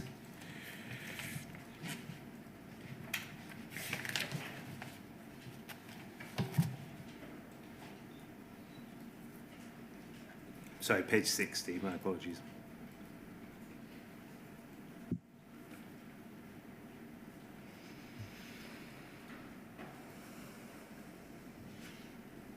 And paragraph 143, please. You say for financial years 2017-18, 2018-19, Post Office did not keep records that identified whether the SRT was based on horizon data. So that's in relation to correct. 2017 and 18. If we go to paragraph 140, please. You say Post Office does not hold a complete record of historical data in relation to postmaster suspensions, reinstatements or terminations. Prior to financial year 2017-18, the contract team was managed as two separate teams and each team holding their own data. It may be possible that some additional data from pre-2017 exists that could be derived from a manual review of individual branch files. So that first sentence, Post Office does not hold a complete record of historical data in relation to postmaster suspensions, etc. Is that aimed at years before the financial year 2017-18? Yes, the way it's written here, yes, it should be before, prior to that year. So we can be confident, can we, that if we turn the page to page 61, the figures given here are... The figures of the numbers of Yes. them are accurate to the best of our knowledge, absolutely. But in the brackets where they're asterisks, Yes. I should say brackets relate to where horizon data was used or thought to be used. Exactly. Where there are asterisks, that's been done on as I understand it, a look-back review of available data, and that's the best estimation of a case that's based on horizon data. Correct. Could you expand on what you mean by where the SRT, the suspension, reinstatement or termination was based on horizon data? Yes. So if suspensions or terminations were based on as a result of discrepancies or shortfalls occurring in branch, ultimately, that would be what I'm referring to here as based on horizon data. So we see financial year 2019 to 2020, common issues judgment would have just been handed down at the start. Yes. December 2019, we have Horizon Issues judgment, and we see there's a drop in cases of both suspensions and terminations. Is the drop, are you able to say if the drop is because of the judgments in the group litigation or something else? I think that the drop in those cases and over subsequent years is as a result of the findings from the Common Issues Judgment, Horizon Issues Judgment, but as well as Post Office introducing its policies, which we've talked about previously, which I think provide greater clarity on the circumstances in which suspension or ultimately termination should be enacted. We see that in the subsequent years, and noting that the 2024-25 year is only to 24th of June, there are still contract suspensions and terminations based on Horizon data. Correct. What is Post Office's basis for terminating contracts using data generated by the Horizon IT system? So we will, our contracts team will take a decision to suspend or terminate someone's contract. If discrepancies are involved, which is the use of Horizon data, then we would obviously only be suspending or ultimately terminating contracts once a very thorough investigation has happened into that discrepancy. The teams in our central operations function, which are managed by Mel Park, undertake those investigations into discrepancies. And I am assured that, and we've heard a lot about Horizon data and the integrity of Horizon data, as part of their investigations, they will obviously be looking to make sure and check whether Horizon could be at play and looking at any known errors, for example. But only when that determination has happened and we're sure that the discrepancy is as a result of the negligence, carelessness or error of the postmaster, would we possibly enact a suspension or termination. One thing we'll come to with a different witness is Post Office position is it's not pursuing civil claims for discrepancies based on Horizon data. That's my understanding, yes. And Post Office's position is it only seeks repayment without going to civil enforcement where the postmaster agrees to pay. Correct. In these cases where we see terminations or suspensions, can you assist with whether, on the bracketed numbers, whether within those groups the postmaster disputed the discrepancy or suggested that Horizon was at fault?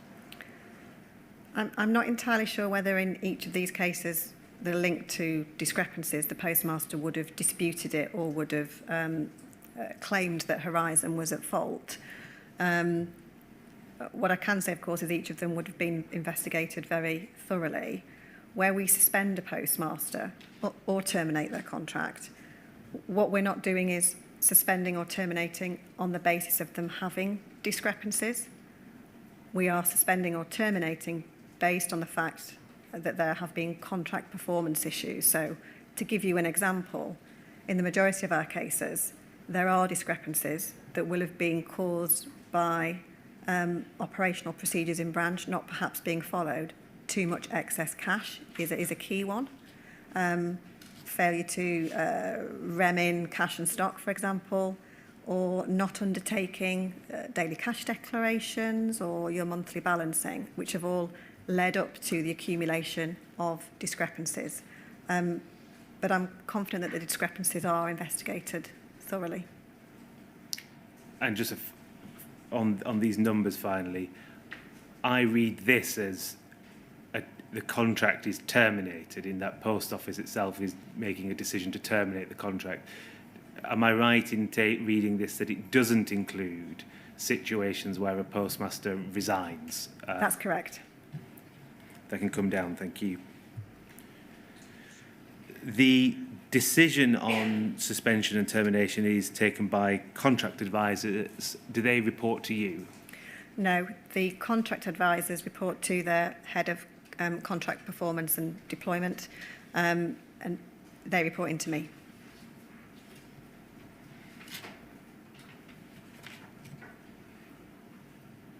You say in paragraph, we don't need to turn it up, paragraph 150 of your statement that the contract advisors used to sit under the branch assurance team. The contract advisors used to sit within the same function as the branch assurance team, yes. And that's been changed recently, has it? It was changed in August last year. And why was that? Following a review of our procedures and processes by Group Assurance, who were looking at how we've delivered improvements following the common issues judgment, they identified a potential conflict with the branch assurance team sitting in the same team as the contracts team, and hence the decision was taken to move the contracts team under me. Please, can we look at page 64 of your statement, paragraph 154?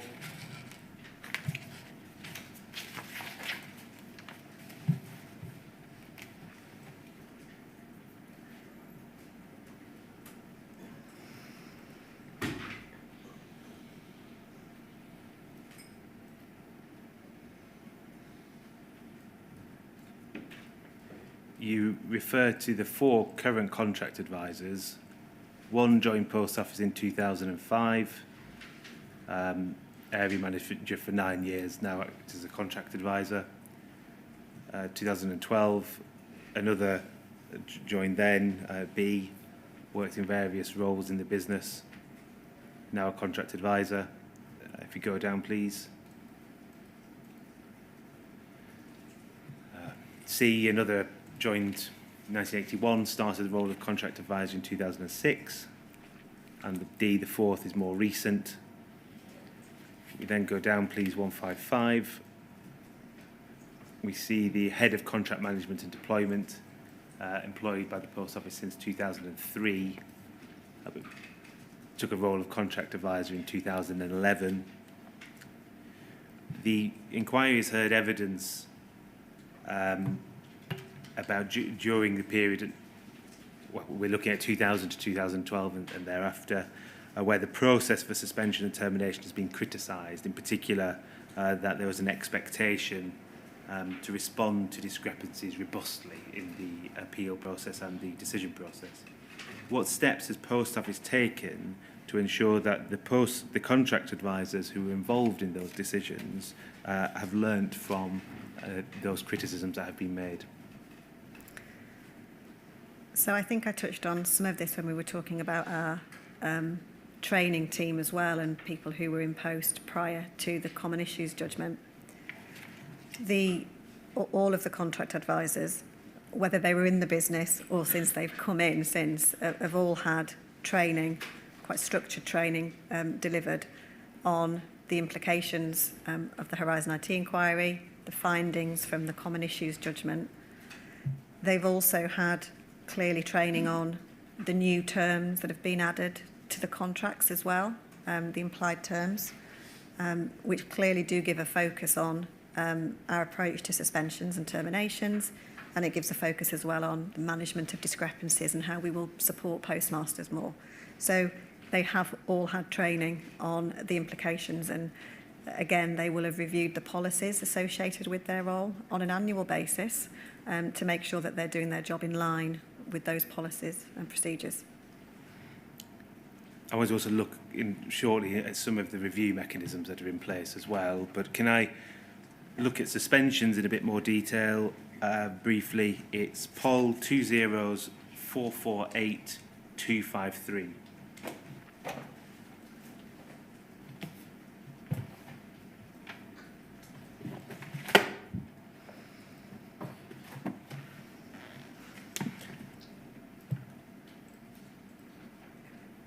Sorry, that's my fault. It should be POL 00448-254.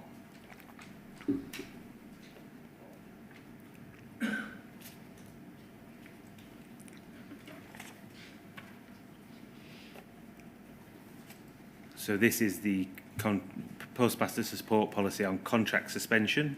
Yes. If we can turn, please, to page 17.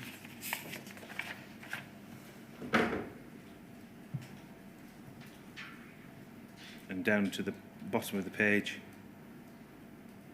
It says suspension will only be applied where absolutely necessary to review the cause of a potential contractual breach identified by the contract advisor and where all alternative options have been considered. Is that the test that is to be applied then by contract advisors when considering whether or not to suspend a postmaster? Yes, and they are absolutely trained and given instruction that suspension should be the last resort and only when, you know, issues aren't capable of being remedied. We've heard a lot of evidence about some policies being under review. Is that test being considered for review or change, or is that a settled test? I think we're always up to getting feedback and changing things if we need to. These are reviewed on a very regular basis and reviewed by RCC and ARC, our two governance forums. So at the moment, that is the position, that suspension is absolutely the last resort. And there's no I appreciate these things are reviewed, but is there any indication that that test will be lowered or weakened in future? No, not in my view. Could we please look at your statement, page 72, paragraph 176?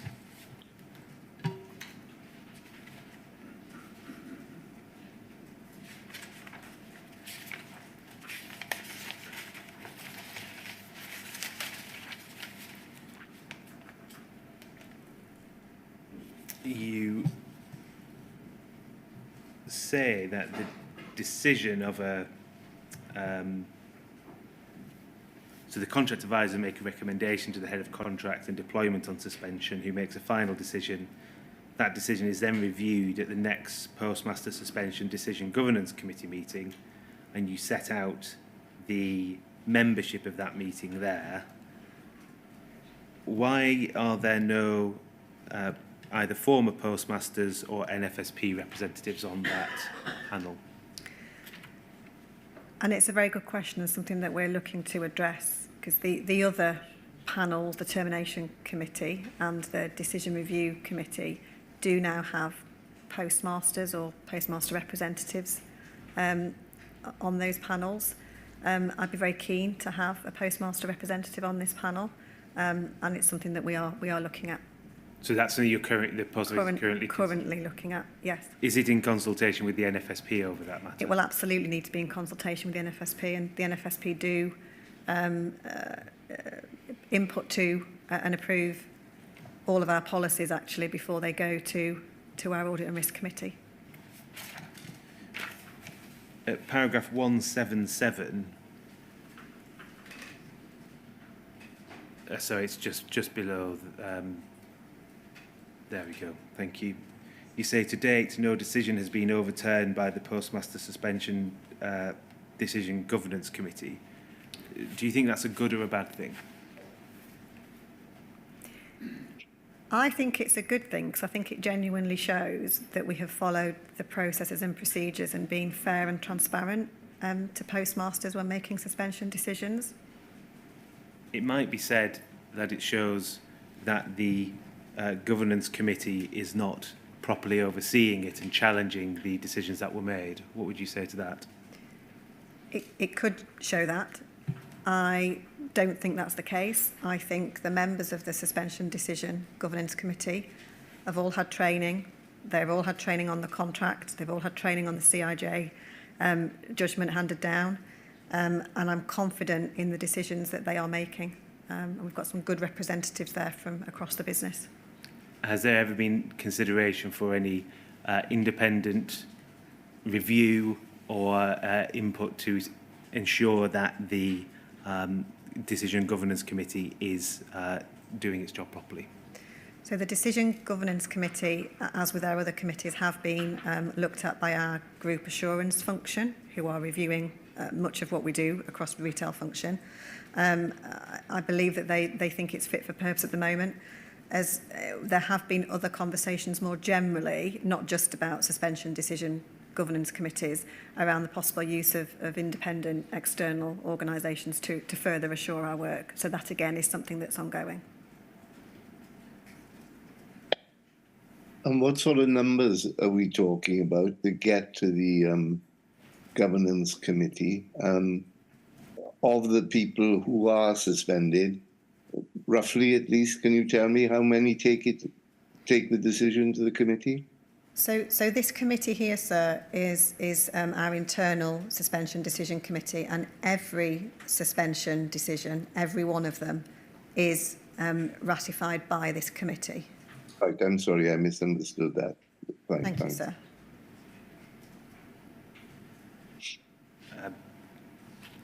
Could we please look at poll 2044826?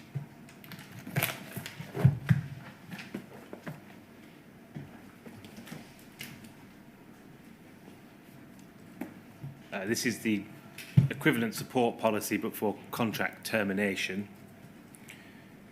Could we please look at page 18?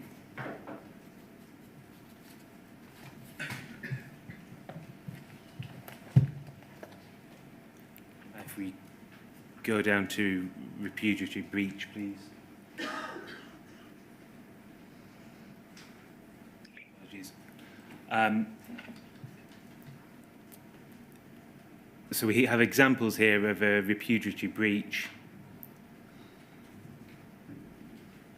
and we see in the middle where discrepancies of a significant value have been caused by the negligence, carelessness or error of the postmaster, resulting in a loss to post office, and which have been fully investigated by post office. Firstly, what is significant value in this context? I don't think we actually have a definition of what a significant value is, but I mean we're certainly here talking about values over, certainly over £10,000–20,000. I would have thought, but we don't have a definition of a significant value. But is it still the case then that if there was it appears that if there are discrepancies of a significant value, that the post office considers was caused by negligence, carelessness or error of the postmaster, that is in and of itself a ground for terminating the contract? That in itself is grounds for terminating a contract. But I would add that, of course, before we get to that point, those discrepancies, whatever their value, would have been thoroughly investigated using the process I've described earlier, before we settled on the fact that they were caused by negligence, carelessness or error. And in paragraph 163 of your statement, we don't need to turn it up, you say contract advisors do not investigate branch discrepancies or deal with the recovery of outstanding branch accounts. Is it the case that they rely on another team in post office to do that for them? That's correct. And which team is that? So that would be the central operations team, the postmaster account support team. And you don't oversee that? I do not. That can, and actually, sorry, could we move to page 20, please?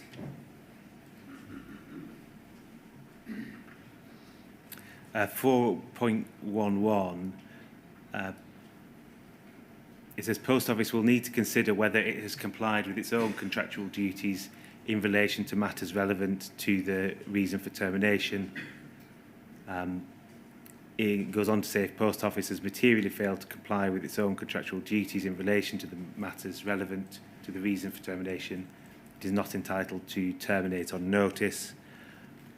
Are contract advisors giving any legal assistance to determine whether Post Office has materially failed to comply with its own contractual duties? Yes, they are. So the important point here is that the contract advisors are not lawyers, they're not legal experts. So any proposed decision to terminate a postmaster's contract, we would have external legal assurance on that decision. Only when that assurance has been given to us and that we've acted in line with the terms of the CIJ, we've acted, under our duty of good faith, not arbitrarily, irrationally, capriciously, etc., would we then take that decision to the termination decision governance committee for final ratification? That can come down, thank you. If a decision to terminate has been made, there's then the Postmaster Contract Termination Decisions Committee.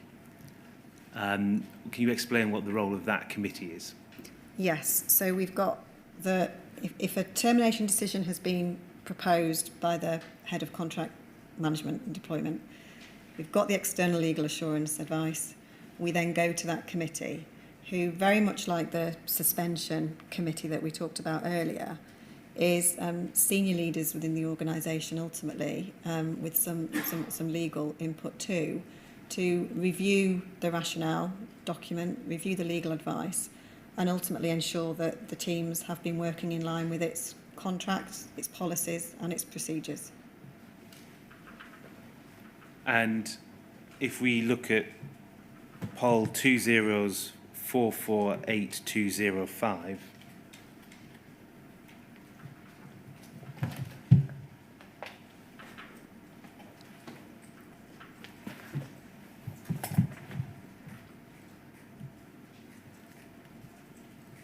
page 14, please.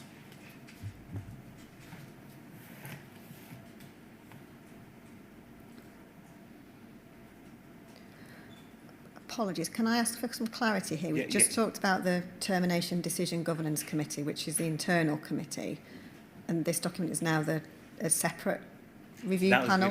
So this is the is this the panel? This is the panel if a postmaster chooses to appeal a suspension or termination. So is that called the Postmaster Contract Termination Decisions Panel? This is the Postmaster Decision Review Panel. Review panel. Yes. And apologies. So no problem. So this is a separate body that's dealt with for appeals. Yes.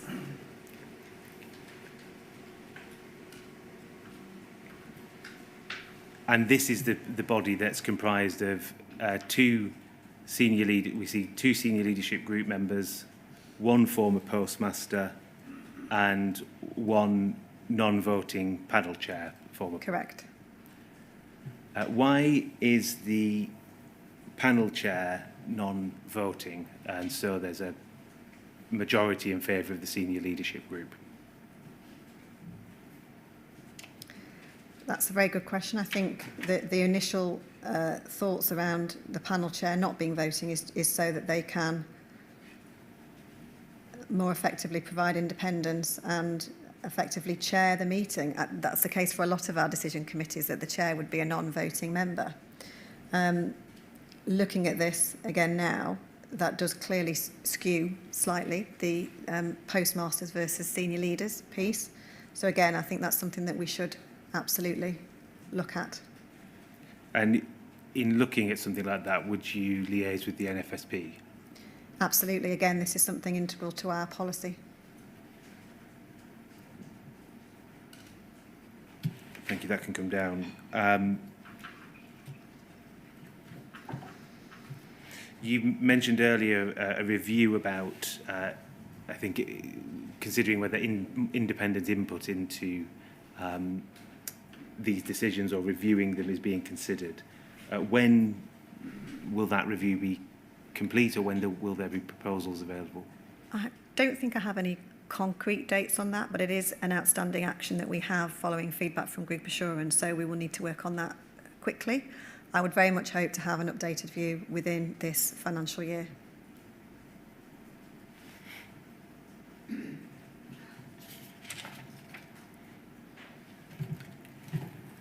So unless you have any questions on termination, I'm going to move to a different topic. Yeah, no, that's fine, Mr. Stephen. The last topic I have is very brief. Can we look at POL 20460000, please?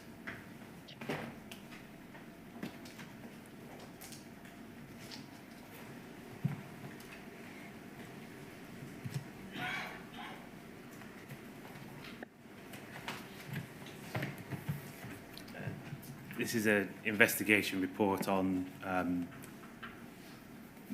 Project Pineapple. I don't need to go through all of it, but can I turn to page 10, please?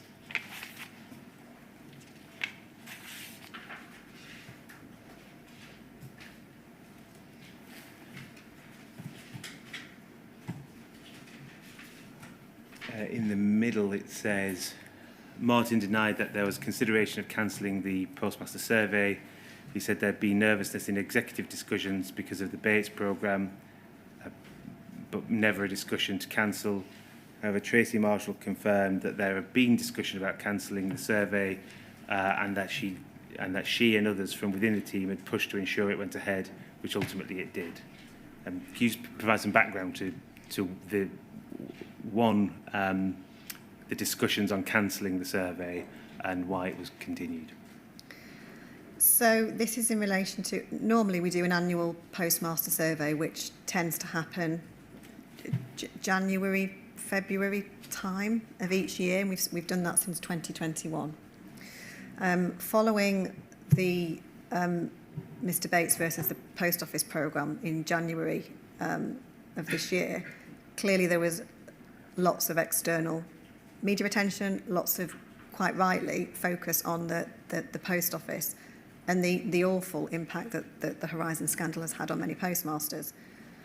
There were therefore some discussions around the timing of the postmaster survey, which could have resulted in perhaps more negative feelings being given in that survey. This is a survey, sir, that we're talking about general postmaster sentiment.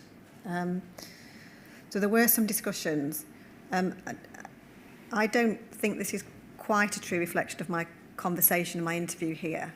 I don't recall there being a discussion about cancelling full stop the survey, but there was certainly a discussion around potentially just postponing it by a month or so before it went ahead.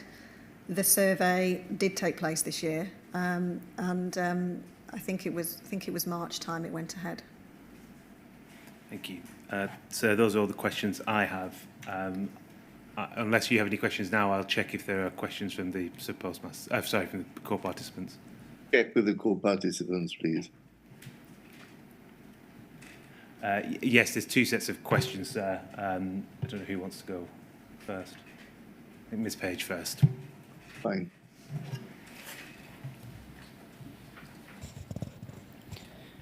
Ms. Marshall, hello. Hi. Have you downplayed your involvement in disputes with postmasters over the years? I really don't think I have, and I still maintain my position that whilst on the face of it, it looks as though I have sent emails which do talk about remote access, for example. I was very much passing on information from subject matter experts to my bosses at the time. I've never had any involvement with IT, with prosecutions, with investigations over my career history. But I do want to say I'm very sorry that it gives that opinion of me, and want to assure everybody that that is absolutely not the case. Well, let's have another look at a different section of your email to Ms van den Boogaard and Mr Gilliland. It's poll 00294728. And as it comes up, you'll appreciate now, if not you say at the time, that this related to a dispute with the Ferndown branch. The postmaster and her husband were saying that there were integrity problems with Horizon. You appreciate that now, do you? I appreciate that now, yes. If we could scroll down to the bit that wasn't read out, it's got the heading Independent Review of Horizon System Integrity. Post Office Limited has allowed an independent review of the Horizon system in the past on one occasion. And then it refers to that occasion. It was to do with the trial of Mrs. Misra. It says this about the trial.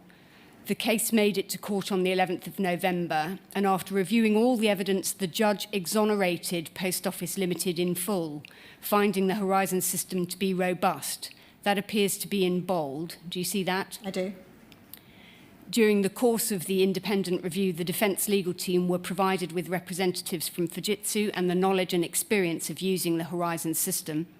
Fujitsu experts helped the defence team complete their investigation. The jury in the case of Misra versus Post Office Limited voted unanimously that she was guilty, and as such, she is now serving time in prison. This has been a high-profile case due to the fact that Mrs. Misra is pregnant. Mr. Misra has made allegations that the defence team were not allowed access to all the information they required regarding the Horizon system, but the judge made no such accusation. If we could just go a little further down as well, the final paragraph on the page, in addition to the independent review above, the robustness of the Horizon system is audited on an annual basis by Ernst & Young. Never before has the quality and accuracy of the system been doubted here. Now, it appears that all of that information came from conversations that you'd had with Dave Hulbert and Andy McLean the day before. Is that right? I think the conversations in this email, because I don't remember it, but having read it, that certainly the issues around Horizon IT remote access would have come from Dave Hulbert and Andy McLean. I don't think they would have been in a position as IT people to talk at length about the particular case of Mrs. Misra here. So where did you get that information from? Well, I can't remember who I would have gone to, but that wouldn't have been something that I would have known about or been involved in. So I would have been relying on, I'm guessing, some of my legal colleagues at the time to provide me with that information. It was not something I was ever involved in. Given that the trusted sub-postmaster at Ferndown had raised the issue of Horizon integrity, why do you think it was that you and apparently Miss van den Boogaard and Mr. Gilliland were prepared to take these assertions from you, relayed via others, from various unknown people, rather than considering what the sub-postmaster and her husband were saying? I honestly can't comment on why Angela and Kevin, who I think attended the Ferndown meeting, they didn't talk about any of the information that I relayed, I don't think. Hindsight's a wonderful thing, isn't it? They should have been a little bit more upfront, I think, at that meeting and asked for the perspective of the postmaster. I think at the time here, in 2010-11, the business position was, incorrectly and wrongly, that Horizon was very much a robust system. Was it part of the culture that when there was a one word versus another word, a sub-postmaster versus someone else, the someone else was always believed and the sub-postmaster was not? Part of the culture of believing that postmasters were incompetent or dishonest, not worthy of belief? I don't recognise that in the roles that I was doing, insofar as feeling as though postmasters were incompetent and shouldn't be relied on and that post office were always right. I don't recognise that in the jobs that I was doing. And in fact, of course, at the time here, my job involved a lot of involvement with the NFSP and hearing firsthand about the issues affecting postmasters. Whether others had that view, I can't say, but it was not something that I experienced. Were others like Mr. Gilliland and Mr. Tuthill coming to you for this sort of activity, which you say wasn't part of your role, because you were willing? No, I don't think so. I wasn't willing. I don't think I was complicit in any of this at all. I think they were coming to me, particularly Mr. Gilliland being my boss. As I've said, he did so on numerous occasions, asking me to go outside the remit of my role to find out information for him, to assist him in visiting branches or whatever that might have been. Evidently, as a result of what you were told by unknown persons, you must have believed that Mrs. Misra was guilty of theft at the time. I would have taken on face value from what my colleagues had told me. I assume so, yes. Do you accept that you were wrong about that? Absolutely. When did you come to accept that you were wrong? I think there was a widely held position in Post Office until the handing down of the various judgments that Post Office were not at fault, and that was a message that was given consistently in our communications. Can you pinpoint a time when you recognised that postmasters had been wrongly convicted? On the handing down of the Common Issues and Horizon Issues judgments, yes, absolutely. Would you say that that was about convictions? Can I just press you on that? Because, of course, there was a subsequent judgment about convictions. Did you connect it with convictions when the Common Issues judgment and the Horizon Issues judgment came out? I don't think I would have done, no. So when do you think you did recognise that convictions were wrongful? I can't pinpoint it specifically. I mean, clearly since the inquiry has been going on now for some years, and I have, read and heard a lot of the horrific stories experienced by postmasters, I have now become very clear that those convictions were wrong. But I'm sorry, I can't pinpoint specifically when I would have been aware of that. Not until Bates versus the Post Office? It was absolutely before then. Just returning back in time, if I may briefly, the email that you sent to Mr. Gilliland and Ms. Vanden Bogaard was part of the myth-making in Post Office. We've seen a lot of it, using sort of wisps of truth and spinning them to support what was the falsehood that Horizon was robust. Whether you were relying on others or not, you were part of that myth-making, that chain of lies and fabrications. When did you, personally, stop spreading those sorts of myths? I can't think of other occasions when I have spread those myths or lies. In this particular instance, I was, as you've said, very heavily relying on what other experts in the business had provided me with. I don't think I've ever been spreading lies or myths in the business. Do you have anything to say about your failure to raise your knowledge based on these email chains over the many years where Post Office was claiming not to have any remote access into branch accounts? So whilst I still absolutely maintain that I wasn't involved in the particular issues here, and I'm getting the information from other people, I am incredibly sorry that I sent any emails with any relevance whatsoever to remote access or convictions. And I am hugely sorry for for the horrific things that postmasters and their families and children and communities have gone through over the last few years. Can I bring up, please, poll 2041 6991, and this dates from 2011.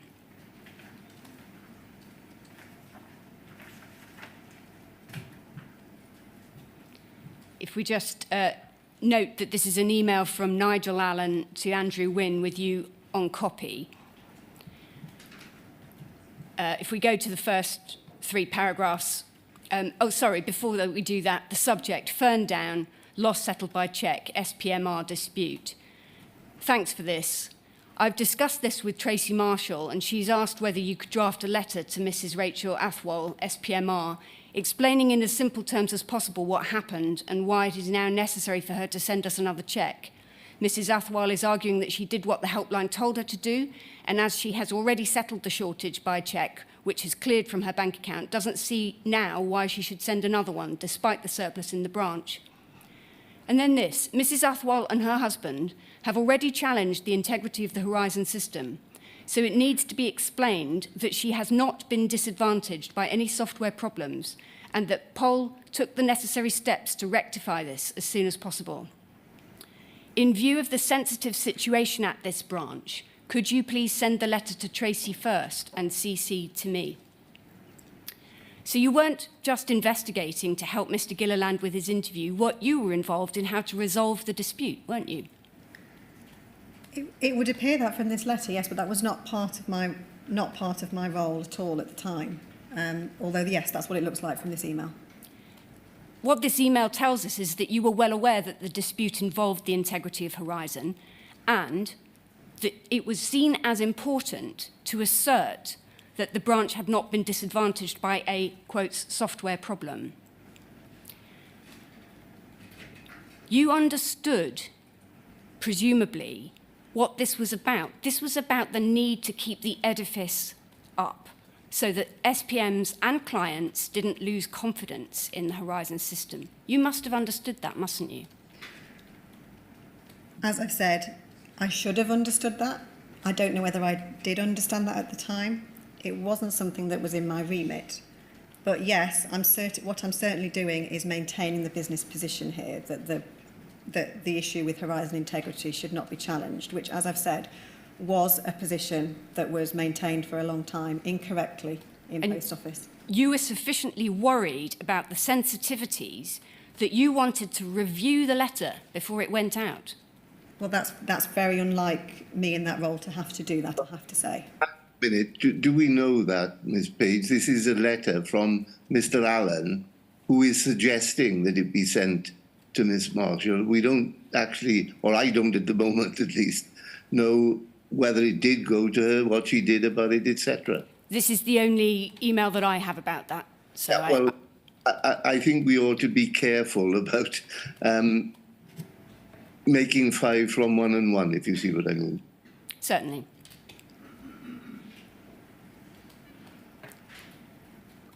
If we can move forward in time to 2015, and if we could bring up, please, poll 00117439.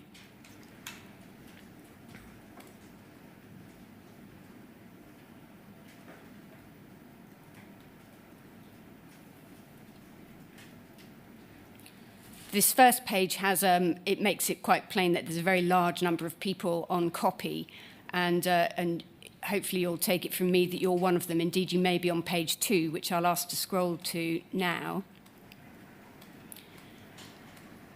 Yes, there you are, actually, is towards the end of the long list. This comes from Mark Davies, and he says, thanks for taking part in a conference call on Horizon this week. And he then forwards a note, and we can perhaps just have a look at a little bit of the content of that note. If we go down to page 3, we can see reference there to the BBC Panorama programme, which is maybe going to go out.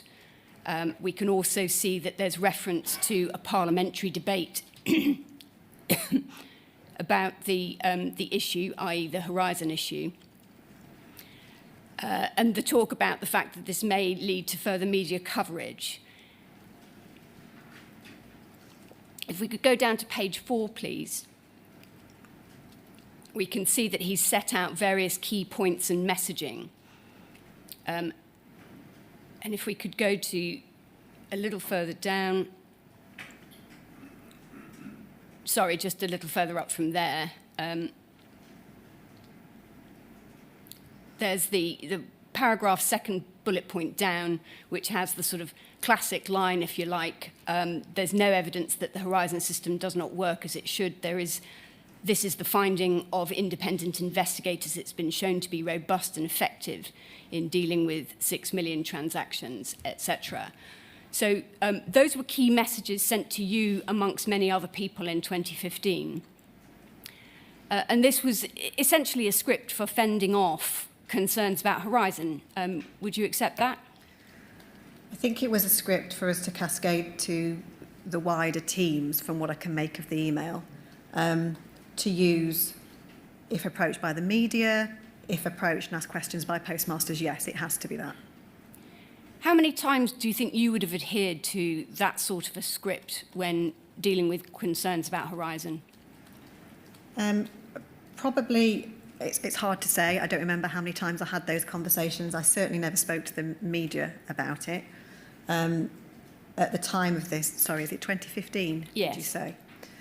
At 2015, well, from 2012 through, well, all the way through to my current position, I've been working on programmes on the network transformation programme at this point. So I wouldn't have been interfacing actually directly with postmasters or the media. So I don't know how often I would have used it, but it wouldn't have been frequently.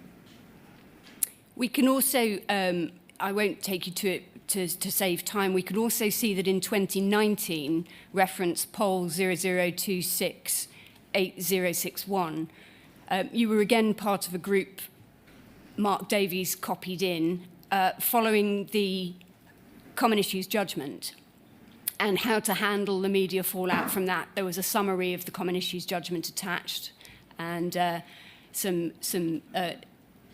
tips on how to handle the media. Do you remember receiving the Common Issue judgment, the summary of it? Do you mean the media summary, the tips as you call Yes. it, or the? Let me put it in a different way. When did you first appreciate what was said in the Common Issue judgment? Only when it was, probably after it was handed down. I think when it was handed down, there was certainly shock across the post office that was the outcome. Can you tell us about your own personal reaction, please? Well, Ms. Page, I'm sorry to sound difficult, but not sure that this is actually going to help me in terms of what I have to really decide on my terms of reference. I mean, it's clear, is it not, from everything that I've heard already, that everybody in the post office expected to win, but they lost. So then they had to come to terms with it.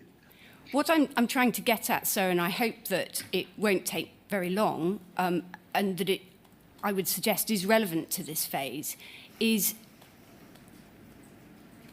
when did it really dawn on Miss Marshall that Post Office had got it wrong for all those years and there was a need to really change? And it's the change that I'm driving at.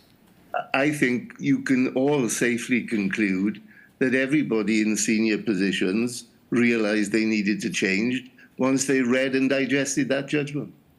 Well, sir, that's what I'm exploring. Yeah, well, I don't think you need to. I think I've got that point. Whatever Miss Marshall says. All I'm saying is it's self-evident, is it not, Ms. Page? Well, I'm not sure it is. That's exactly my point, sir. I think that there's reason to think that it may have taken some time before people realised the need for change. Well, that may be right as well, but I have to look at it objectively, don't I? Anyway, sorry, go on. I'm happy to answer if you want me to. When did you think that there was going to be a need for serious change? I think I was in quite a fortunate position at the time, personally, that by the time the Common Issues judgment was handed down, I was already very much in a role focused on postmasters and making improvements. So whilst there was some shock at the fact that the Post Office had lost both of the trials, the Common Issues and the Horizon Issues judgment, and there was a shock at the extent of our failings as an organisation, I was personally, I think, very quick, because I was already focusing on the things that weren't working for postmasters, and that's kind of a role I've had ever since. You've told us about the people that you work with in contract management who are mostly, the contract managers and their boss are mostly people like yourself who've grown up in Post Office, if I can put it in that way, people with very long careers in Post Office. Some of them are, yes. And you've told us that the structured training on the Common Issues judgment and the inquiry and so forth is something that they've all had to go through. Yes. Did you have conversations with people afterwards about what that meant? I've had conversations with many people across Post Office and my wider teams ever since 2019 about the impact of Common Issues judgment. I've had many conversations with postmasters about it. I've had many conversations with the NFSP about it. Have you spoken to them about the sort of activity that we can see that you were involved with, albeit you say tangentially, of spinning myths, of perpetrating myths? Have you talked to them about that and their own conduct of that sort of behaviour and how they feel about it and whether they see they need to change? The first I remembered of any of the emails that you've shown me today was when they were disclosed to the inquiry. So prior to that, no, I hadn't, because I couldn't recollect being involved.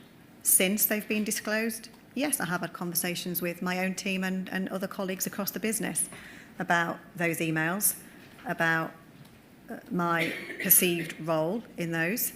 And I think that certainly the emails that you showed me points to, culturally, a Post Office that was very flawed in the past.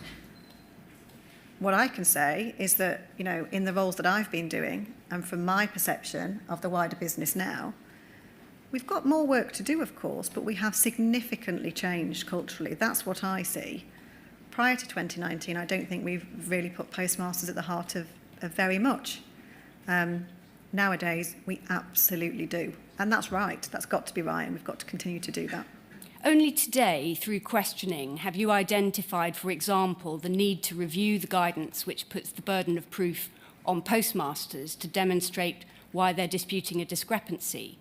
Do you think that your past and the culture that you grew up in has played a part in that failure to fully change the mindset? I don't. My focus is very much on making improvements for postmasters. Has it got anything to do with why you hadn't identified, for example, that problem before? No, it hasn't. Thank you, sir. Thank you, Ms. Page. Sorry, sir. Sorry, I can't hear you. Can you hear me now, sir? Yes. I think that's the first time that question's had any actual effect. But no, I may be being overcautious here. I was reviewing the transcript, and at live note 86:18, Ms. Marshall was asked about. So when do you think you did recognise that convictions were wrongful? And there's a long answer, but it couldn't pinpoint it specifically.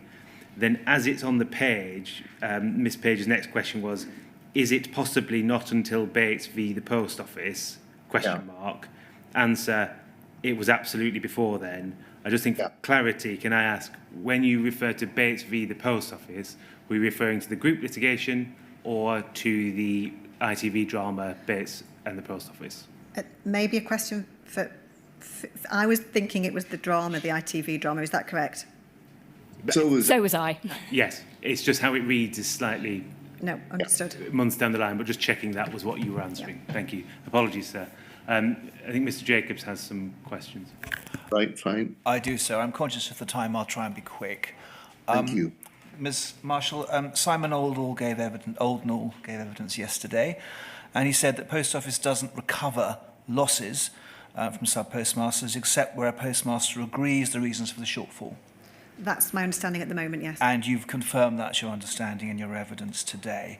Now, Mr. Stevens took you in your evidence to the contracts termination policy. Yes. And you remember, we don't need to turn it up because it's fresh in our minds, I hope, paragraph 4.6, repudiatory breaches. Yes. And you remember that it said that where there are discrepancies of significant value that have been caused by negligence, carelessness, or error of the postmaster that result in a loss to the post office and have been fully investigated by a post office, that is grounds for suspension and grounds for termination.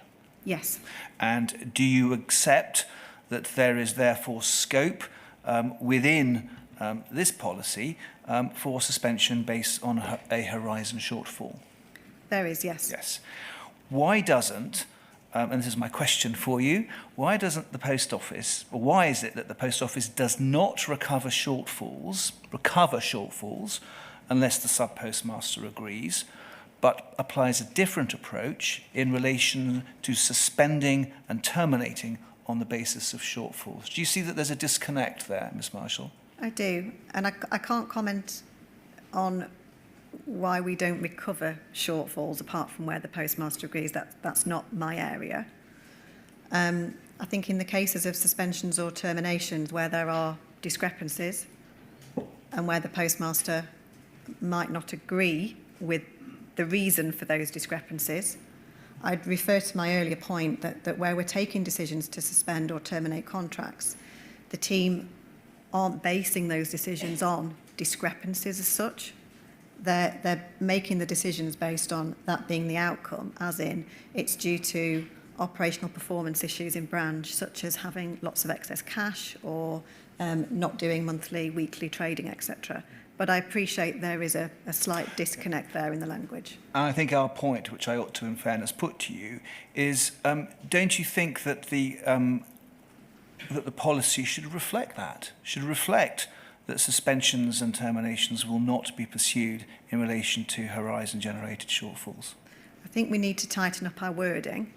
Of course, having a discrepancy in a branch and having shortfalls is by definition a reason for an investigation to happen by the central operations team. But we can tighten up our wording, absolutely. I mean, it's more about wording, isn't it? Our clients tell us that they are concerned that the wording of the policies does not reflect the express intentions given by you and other witnesses from Post Office who are giving evidence in this phase. Do you see that? I do, and I think it's very clear to me that the position that we take in our policies should be the position that myself, others, our teams are all adhering to. I also hope that with the publication of these external facing policies that I talked about on a new template, that will hopefully provide clarity to postmasters too. The key thing for me is that we do want to include postmasters much more in day-to-day operational matters such as that. So I would welcome any feedback that they have on the wording of such policies, etc. So are these policies likely to be reworded or reviewed? All of the, as I've said, are always reviewed on an ongoing basis. We're putting them on externally facing templates, which are going to be looked at by the NFSP. Very happy to bring other postmasters into the fold there too before they're published. You've anticipated my next question. Will sub-postmasters be allowed to, or be permitted to see these policies in draft before they're published and be consulted on? We certainly want to include other postmasters in the consultation of those policies, and our postmaster Ned looks at those policies as well, Elliot Jacobs, as well as Mark Eldridge, our postmaster experience director. I've one final quick series of questions for you, and this is in relation to the Fujitsu letter. Are you aware of that from Mr. I'm Patterson aware to from Mr. previous Reid? evidence, yes. And I'll quote from it. It's the 17th of May 2024. To be clear, FSL will not support the Post Office to act against sub-postmasters. We will not provide support for any enforcement actions taken against Post Office against postmasters, whether civil, criminal for alleged shortfalls, fraud or false accounting. When did you first see this letter? When were you first made aware of it? Only in the inquiry. Okay. And the contracts termination policy that we've talked about requires a full investigation, doesn't it? Into discrepancies, yes. How can Post Office fully investigate discrepancies without assistance from Fujitsu? That's a real problem, isn't it? I think it is, and I think I'm very confused personally by the letter. And Fujitsu doesn't consider that the Horizon system should be used as evidence, should be used to evidence shortfalls. Do you accept that the Horizon system should not be used to support suspensions of terminations based on shortfalls? As I'll go back to my previous comment, I'm quite confused with the letter from Paul Patterson and why Fujitsu won't stand behind their data. I'm not a data expert or an IT expert, but it's fascinating that they can't stand behind the data when the data is fundamental to everything that we do in our operations, quite frankly, across our network. Well, you say it's fascinating, but it's because of what happened in the scandal, isn't it? Sure. And the effect of that letter makes many of Post Office's policies unworkable, doesn't it? I understand. I don't need to ask you any more questions. Thank you. That's all from me. Thank you. In the light of those questions, can we just revisit paragraph 143 of your witness statement, Ms. Marshall?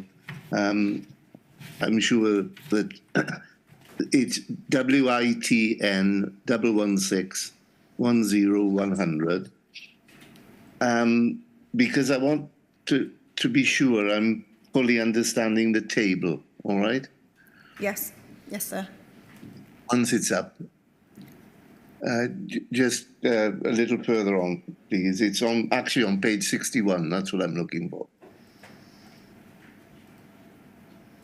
That's it, that table. Now, as I've understood it, I'm concerned only with the most recent period, all right? So let's start in 21/22. So in that year, there were 25 branches where suspensions occurred, yeah? That's correct, sir. And that may or may not mean 25 postmasters. Some postmasters may have had more than one branch. So we should focus on branches, yeah? Correct. And the figure in brackets, 13, as I've understood what follows under figure 1, means that they were cases which relied on Horizon data. That's correct, sir. Fine.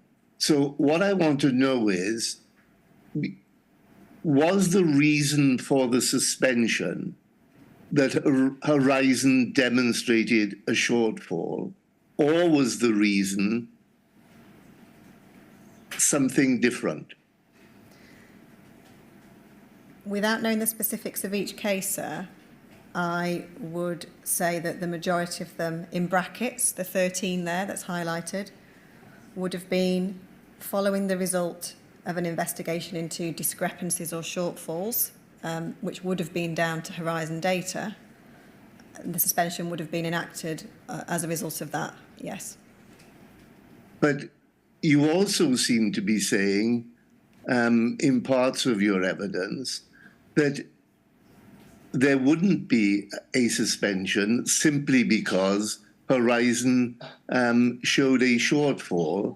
There would only be a suspension if there was an established reason after an investigation for which justified a suspension.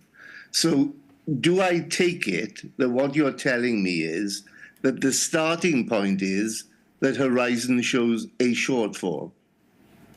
There is then an investigation into how that shortfall came to be caused.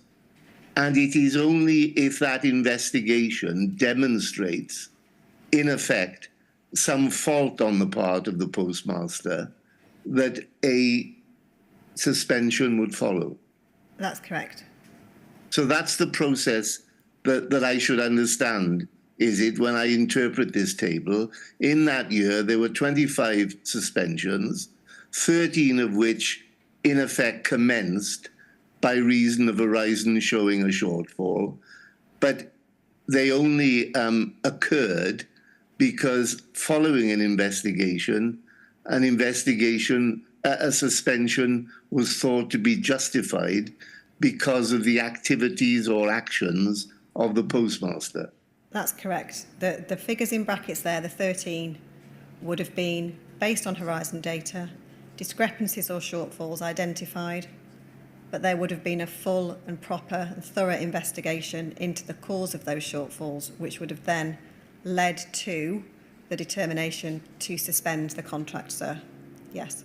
And in the years that we're talking about, 21/22 onwards, whether or not the suspension actually occurs goes through the process that you described in evidence when Mr. Stevens was asking you questions. Yes, sir. Fine, all right. Then that deals with that. And then the final point I want to ask you about is the years 21/22 and 23/24 and the footnotes to the cases in progress, all right? Mm-hmm. Yes. So there are still from 21/22 2 cases in progress. That's right, is it not? Yes. Could we go to the footnote, please, sir? Neither of which depend upon an Horizon shortfall, as I understand it. The footnote 18, which we've just looked at, relates to postmasters having been arrested and charged with offences, yes. Get to 18, there's naught in brackets after the 2, you see? Oh. If we go back to the table, sorry, you see there's 2 cases in progress. Yes. But in brackets, naught, which to me says neither of these were dependent, even as a starting point, on a Horizon showing a shortfall. That's correct, sir, because these were both cases where the police had intervened and the postmaster had been charged with offences. Fine, so I needn't bother with those. Now that I've got that, fine. It's the next one, 23/24, where there are still 4 cases in progress, but 2 cases start life, if you like, with Horizon demonstrating a shortfall. Yes. Now, are those 2 cases the 2 cases which are referred to in footnote 19? Can we scroll down to footnote 19, please? That's correct, sir. So the 2, if we look at footnote 19, Yeah. we are referring here, the ones in brackets, are the suspensions that have been prolonged due to issues in arranging postmaster meetings. One is now at the final stage and with external professional advisors. So that deals with the long suspension. But my question was, and perhaps you don't know, whether the two cases in brackets in the table are also the two cases where the postmasters have been arrested and charged. No, they're not, sir. So in none of the cases, this is the point, in the table which we've been looking at, are they what I'll call horizon cases? Correct. Fine. Thank you very much. I just wanted to be absolutely clear as to where we were on that. Thank you, sir. Right, good. Well, thank you very much, Ms. Marshall, for coming to give oral evidence today and for making your witness statement on behalf of the Post Office. I'm very grateful to you for doing that. So what time shall we resume, Mr. Stevens? So I'm in your hands. We can either do 2 o'clock or 2:10. I don't think we should have problems with time to start at 2:10 if you prefer. Well, then, I do prefer. Thank you, sir. Yeah.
Where there, we've got to look up there.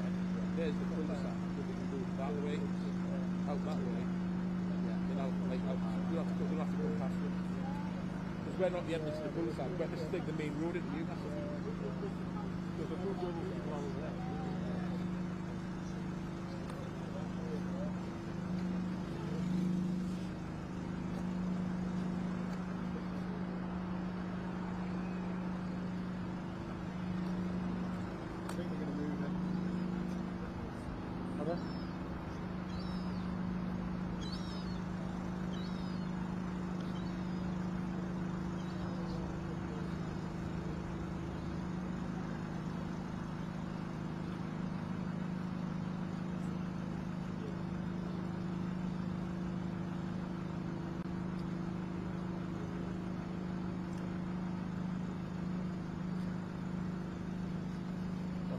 Good afternoon. Hi.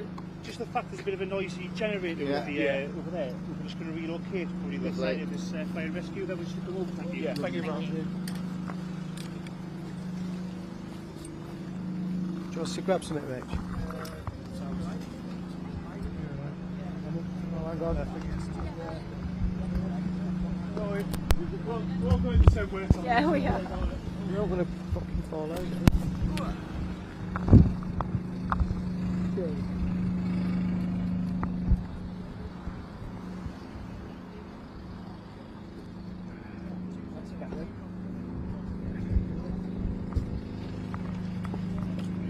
Everyone just stayed on this curb, and then you stood over there. Go on.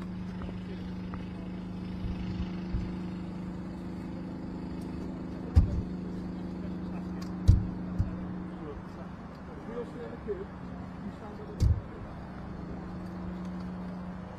So press in there. Yeah, that's great.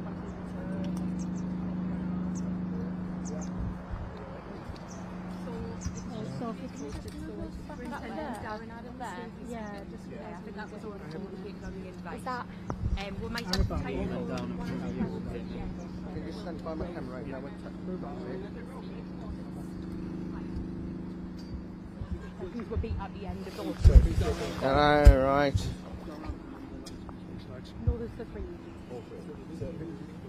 from the fire service. You alright? Double check Right. yes, me, everything's just over there. Yeah, she said right. I'll double check the sensor, yeah? You're right.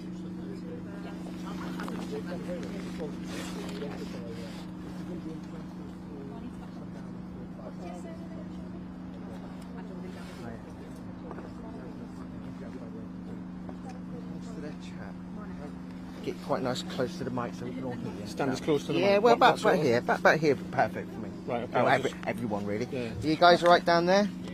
Cool. Just when it comes to it, let's say, we've had one more stick right back here Can't before hear you what's go being in. said, yeah. So I'll just check my positioning. Go on then, yeah. Is that sort of okay? So on here, I'm good there. Clipboard not getting in the way on. Yeah. Right, it's just so we know where he's standing. You just stand where you're going to read it there. Yeah. And then just look towards me. Watch your head, bud. Look towards me for a second. He's not going to start yet. Don't start yet. No, he's only. That's That's like, great. I'll cool. go the way. Thank you. Thank you.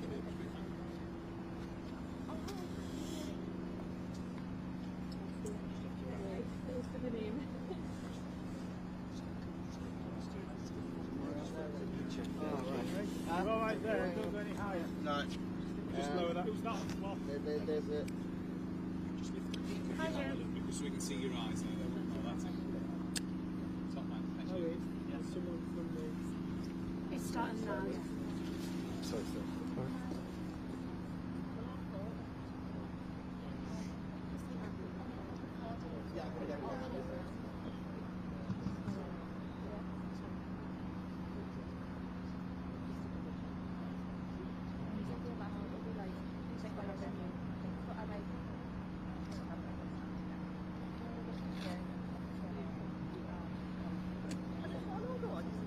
Just to confirm, we'll be reading statements from each of the agencies. So that will be police, fire and NIAS. If you need any of those names and job titles confirmed, we can sort that with you afterwards. There may be time for one or two questions at the end, but we can't be here for a while taking questions. If you have got anything specific after that and there wasn't time for the question, you can direct it to our media officers. So if you're just going to go on once, I'll just stand back once. Yeah. So.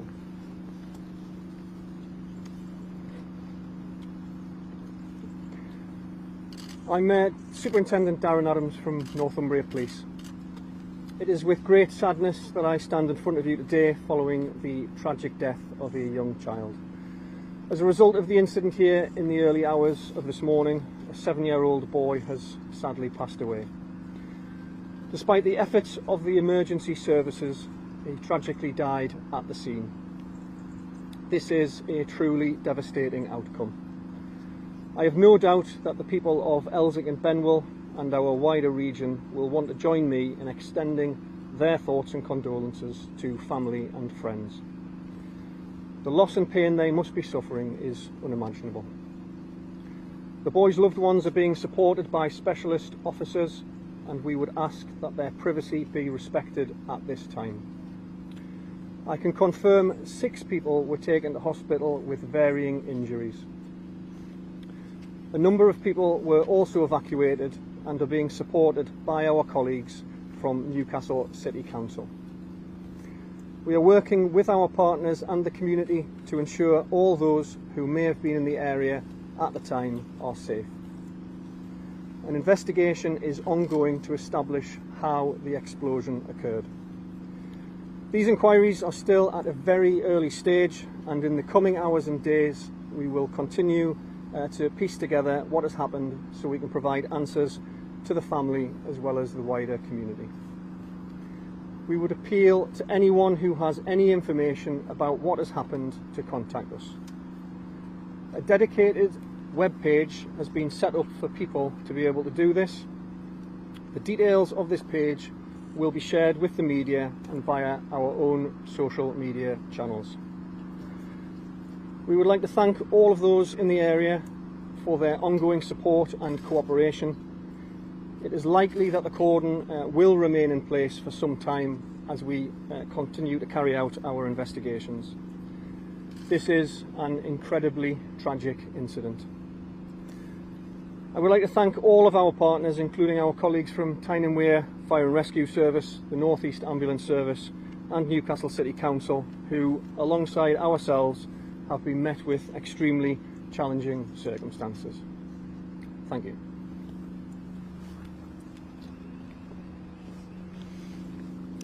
Good afternoon. My name's Lindsay McVeigh and I'm Assistant Chief Fire Officer with Tyne and Wear Fire and Rescue Service.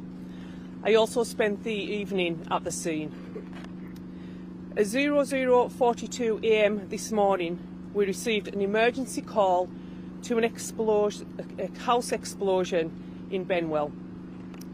Crews were in attendance within 5 minutes, and very soon after we declared the incident a major incident, and this was due to the extent of the damage that was observed upon arrival.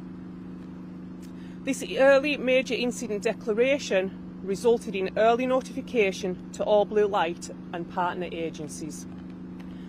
At the height of the incident, we had 8 fire appliances, a command unit, search and rescue dogs, an urban search and rescue team were on scene. We can confirm that all fires have now been extinguished. We continue to search the buildings to ensure all persons are accounted for. Our urban search and rescue team, including our specialist dog unit, remains on scene.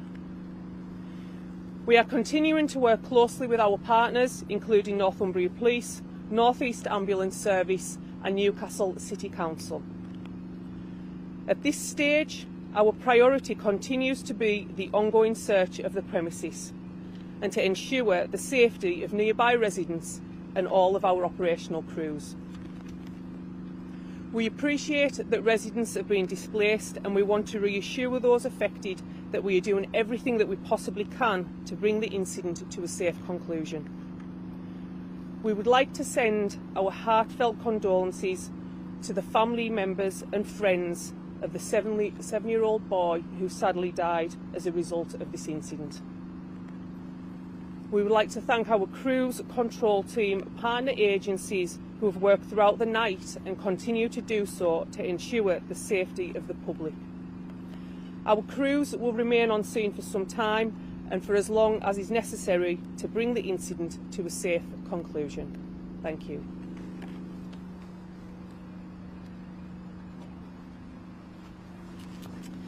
Good afternoon, my name's Sharon Monaghan and I'm a duty officer with North East Ambulance Service.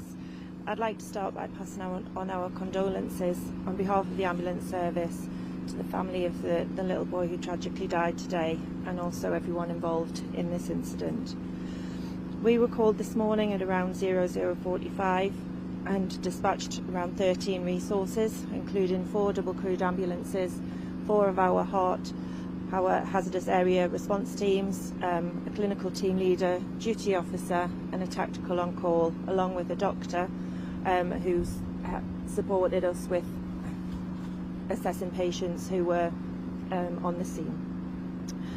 We've treated and conveyed 4 patients in total, 3 adults and 1 child. We conveyed those to the hospital for further treatment. We can't confirm any information on their injuries or their current condition.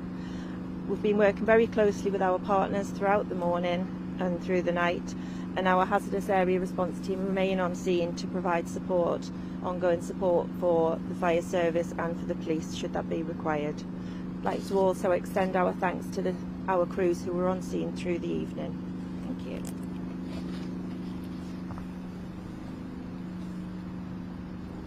What was the scene like last night? You said you were there. Yep. Describe what you saw, Yes, so initial crews, when they attended, there was significant fires, and obviously the explosion had a significant impact on a particular part of a property, and it mainly affected. There was 6 flats that were badly affected, 2 of which suffered the main kind of brunt of the explosion, if you like. So yeah, there was an awful lot going on, an awful lot happening, and our priority was to kind of establish what casualties were involved, and what resources we needed to support the incident and bring it to a conclusion. Can we get it confirmed then? Earlier it had said a child was being treated in hospital. Is that the same child who has now died? So I can confirm that the child that was treated in hospital remains in hospital, I believe, but it isn't the child that sadly passed away. Do you know if the people are all the same flats or different flats or different families, casualties? So the casualties were mainly from the 2 flats, the upstairs and downstairs flat of the property that was affected, but these are linked to other properties. But the casualties were from the upstairs flat and the downstairs flat. Do you know if there were people in the 2 buildings either side of the section? I'm unsure whether everywhere was evacuated by the time I arrived on scene. I believe there were individuals in the other flats, but I'm sorry, I can't answer that. I think that's enough for questions. And the external ones, I think there were further injuries. Yeah. I think that's all we've got time for questions, if that's okay. But if you have got anything specific for the agencies, please feel free to direct it to us. Check spelling of your name, please. I've got it written down. I'll do something.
Good afternoon, sir. Can you see and hear us? Yes, thank you. We're hearing from Ms. Park. Yeah. Would you like to repeat after me?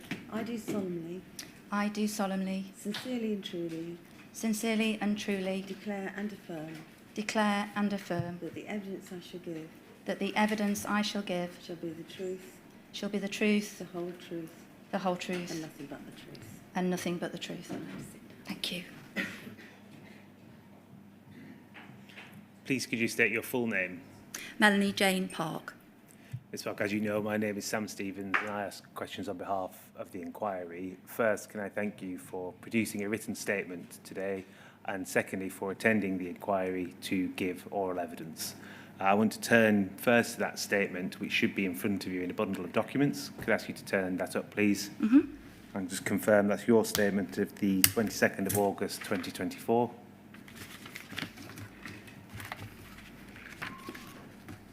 Yes, it is. Now, before we go any further, there's one correction I understand you wish to make. That's at paragraph 162, please, which is page 71 of the statement. That will come up on this screen as well. I'll just wait for it.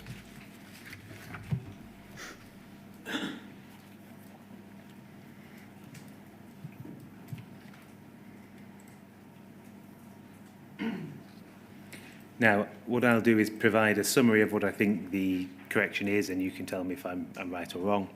1, 2, 3, 4, 5 lines down, there's a sentence that reads, the cost of a given ARQ request corresponds with the length of period being requested. For example, ARQ data for a 6-month period will cost more than a request for a 3-month period. My understanding is when you signed that, you understood that to be correct on the basis of information from subject matter experts. You now understand that that isn't correct. You wish to strike it out of the statement, and it is dealt with by the evidence of another post office witness. That's correct, yes. Correct. So, sir, the highlighted text should be struck out of the witness statement effectively. Yeah, thanks very much. Could we please then, the statement can come down from the screen, but could we please turn to page 101 of the statement? Do you see a signature? I do, yes. Is it your signature? It is. And are the contents of that statement true to the best of your knowledge and belief? They are, yes. Thank you, Ms. Park. That statement, now stands as your evidence in this inquiry. It will be published on the inquiry website shortly. For the record, the unique reference number is WITN 116000100. I'm going to ask you some questions about it, but not every aspect of what is a very detailed statement. I'll start with similar questions to what I did this morning. You have been chosen by Post Office to act as a witness to give evidence on its behalf in response to parts of two Rule 9 requests sent to it. Is that right? That's correct. You are the Central Operations Director to the Post Office. I am. When did you join the Post Office? 17th of October 2022, so 2 years tomorrow. And have you had any other role at the Post Office? No, I haven't. Very briefly, could I just ask you to give an overview of your career before joining the Post Office? I qualified as a chartered accountant in 1997 with KPMG, following which I moved to Boots the Chemist in December 1997, where I stayed for 24 years. So I started out doing various financial roles, both pure financial accounting and more business partnering latterly, and then moved into a more operational role, and then was the head of retail operations before I left. In terms of your reporting line, I understand that you report to Neil Brocklehurst, the Interim Chief Operating Officer. I do, yes. And just in broad terms, could you summarise your role and responsibilities at the Post Office?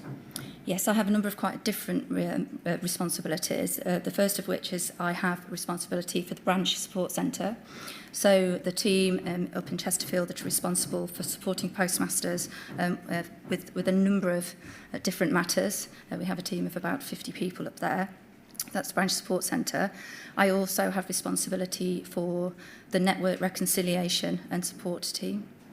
And they're responsible for understanding any discrepancies as a result of proactive comparison of third-party data and issuing transaction corrections should they need to once they've been investigated.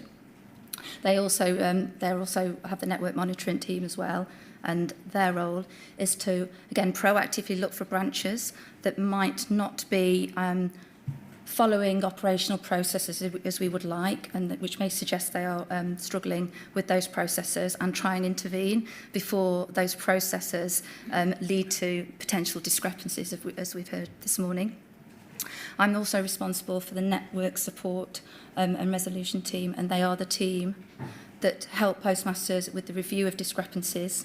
So should a postmaster use review or dispute, and it can't be fixed through a call into the branch support centre, they will be the team that review the discrepancy and ultimately agree the resolution with the postmaster.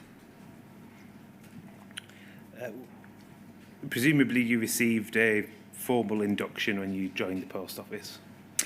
Yes, I did. I had 6 weeks where I wasn't part of my role. I was travelling around the various functions within post office, so the commercial functions, the rest of the retail functions, to really try and understand the role that I was being brought in to do.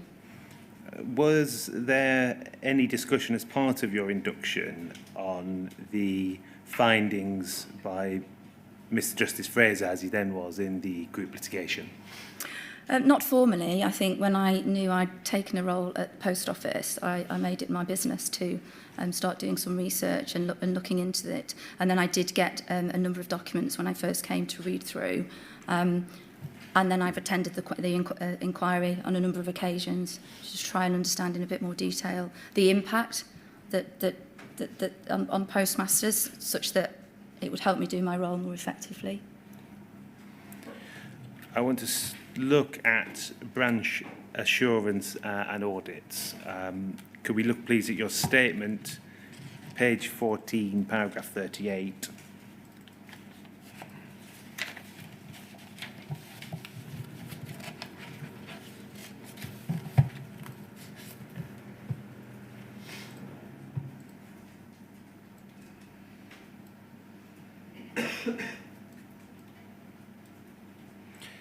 You say the inquiry has used the term audits in relation to a set of questions.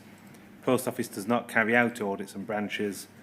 The branch assurance team attend a branch to count physical cash and stock and establish whether that agrees with what is recorded in Horizon. That process before was known as an audit in Post Office, wasn't it? It was, yes. Is it not effectively describing what an audit is in any event? I don't believe so. So in my experience as both an external auditor and an internal auditor, particularly external audit, you're looking at accounts, trying to understand the validity of the data in those accounts. This is different. This is simply a stock take, in effect. So what we're doing is assuring the physical value of the cash and stock and cash equivalents in that branch and comparing it to what the system thinks, as any other retailer would do on their annual stock takes. So your view, this is just correcting essentially incorrect terminology from... Yes, it's assuring the physical value as it stands at that point in time. Page 20, please, of your statement, paragraph 53. It's a point on feedback about branch audits. You say that during a visit, the lead assurance advisor will give the postmaster a branch assurance visit findings letter. And you go on to say that the form also gives postmasters an opportunity to give feedback on the branch assurance visits and their experience with the team. In July 2024, 34 branch assurance visits were completed and 14 responses were received to that feedback request. Of these 14 responses, 12 were ranked as excellent, 1 was ranked as very good, and one was ranked as good. That's July 2024. How does, from your experience, how does that stack up to other months? Is that about average for the results, or better or worse? I think given that this feedback form was only introduced in June this year, I believe, I think it's actually probably a better response than we would generally see when we...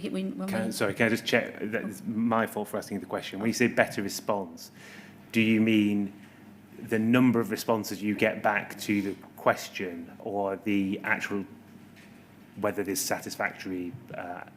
In terms of the number of responses that we've had since, and we've had some updated figures, and they actually show a much improved response rate. So we are getting a significantly increased response rate if we look versus what we see in other areas. And I think it's important because this could be quite an emotive area, and it's important that we seek feedback and get feedback and act on that feedback. So you've noticed more responses. Is there any difference to the ranking? So here it's 12 ranked as excellent, 1 as very good, 1 as good. Is it about the same proportions, or are they different? I think they've slightly improved. From my recollection, I think we've received more excellent, and then probably 1 or 2 good and very good. But they are definitely there are definitely more excellent than this data. Could we look, please, at EXPG 607?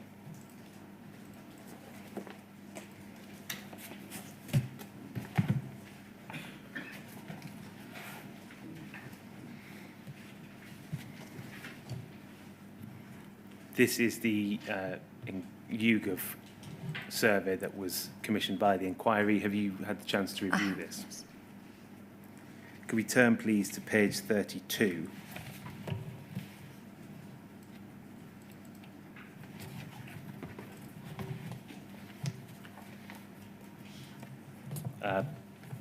We see it says branch audits. It's referring to the same thing, the assurance, branch assurance.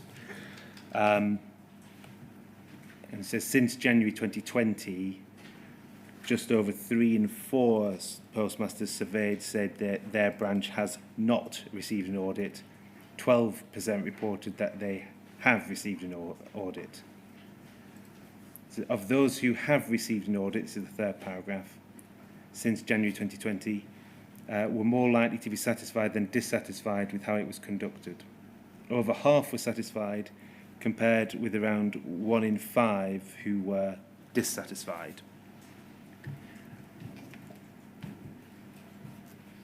So there appears to be a difference here in that there are some people expressing to the YouGov survey dissatisfaction with branch assurance. Would you agree?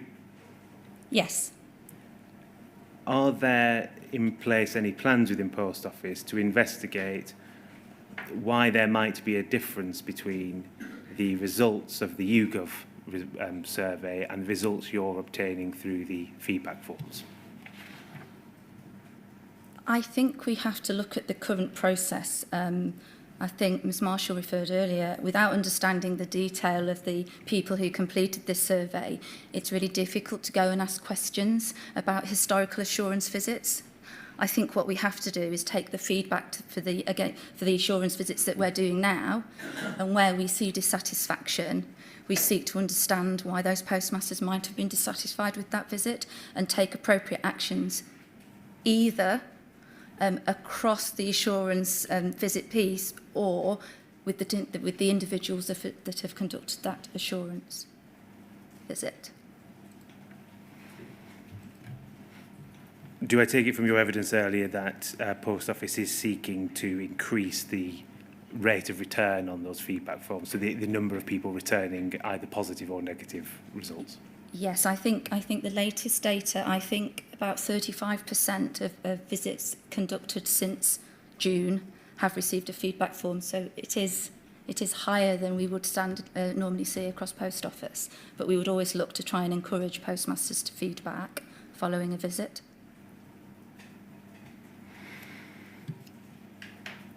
Could we look, please? I want to look at the branch assurance team, please. Could we look at poll 20482256? Sorry, poll 20448256.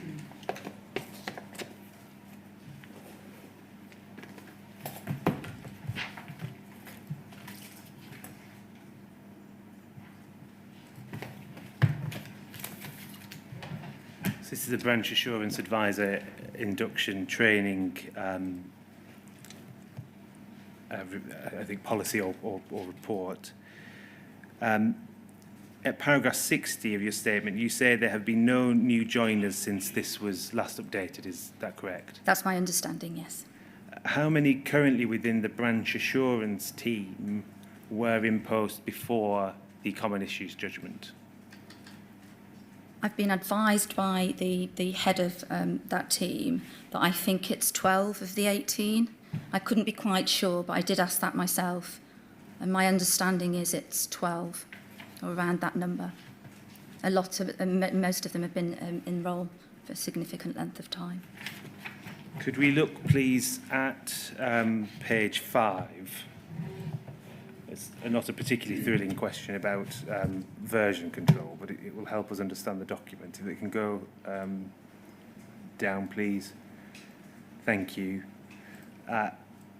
We see here the version controls for this trading document, and on the 1st of September 2021, this version 0.1 is a draft version, and we've got decimal point figures to 4, then 3.1 and 4. At what point in this version control did this policy become a policy that was implemented and not just a draft policy? So this isn't a policy. I believe this is a training guide. Apologies. So it doesn't sit in the policy that is the postmaster support policies. In answer to your question, I'm not sure. I joined in 2022, and this team don't line report into me. So I'm not sure when this actual training guide will have been enacted and taught through the teams that exist. Would the people in the branch assurance team who were in post before common issues have been given training on their role or the new or how the policies have been updated since common issues? I couldn't say for certain. My understanding is they would all have been given training on the policy that stands, and I think we've heard that the postmaster policies, that we have annual training on the postmaster policies with the relevant teams. I couldn't say on that particular piece of training material. I do know that shortly after I joined, the branch assurance advisors were all taken through additional training, and the head of operational support, who they now line into, has done a lot of work with them to show that actually the role of a stock check is just as important how you do it and how you conduct yourself and how you make the postmaster feel when doing that stock check, and that is just as important as making sure you do an accurate count. And I know that training's been, that all of the advisors have been through that training since I joined. Some current and former postmasters have suggested that branch assurance visits should be conducted by a body independent of the post office. What would you say to that suggestion? I understand why they would suggest that, and I know a lot of retailers would use third parties to do those stock takes. I think having a knowledge of the Horizon system and how you update that system once you've done your stock count is really important. And having the knowledge, we run quite a complicated business. If you look at the number of stamps that we sell and the currency, the foreign currency, having that background knowledge will, I believe, make that stock count much more accurate than employing an outside body to come in and do that count on our behalf. But that's my opinion rather than fact.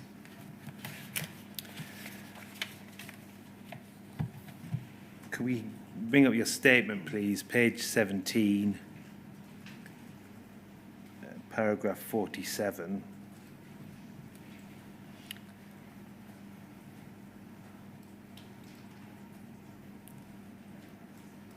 This is looking to the future of branch assurance. You say, Post Office is currently reviewing the circumstances where an announced visit may not be the most appropriate cause of action. Should that be course of action? Course, yes. Yeah. Sorry.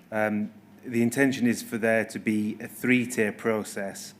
Announced visits, as is current practice, notified visits, whereby postmasters are informed that a visit will be taking place on a specified date. Just pausing there, is the difference between an announced visit and a notified visit that the sub-postmaster agrees the date of the visit on the former, but not the latter? That's right, yes. And then there's unannounced visit with a clear governance protocol as to how and when these may be required. And if we look at paragraph 46, you say, in the past year there have been 2 unannounced visits which took place in exceptional circumstances with sign-off from the Chief Executive Officer, Nick Reed. So at present, if there's an unannounced visit, does that have to be sanctioned by the Chief Executive? That is under review at the moment. So I think, I can't remember whether I noted in my witness statement, but the circumstances between these 3 tiers of announced, notified and unannounced is being reviewed. And I believe there's a recommendation paper going to the SCG at the end of the month, if not next month. But we would definitely seek approval if we wanted to do an unannounced visit. On the current proposal, who is... from whom will you be seeking approval to do an unannounced visit? I think as it stands at the moment, it would be the interim CEO. And in what circumstances is it envisaged that an unannounced visit would be used?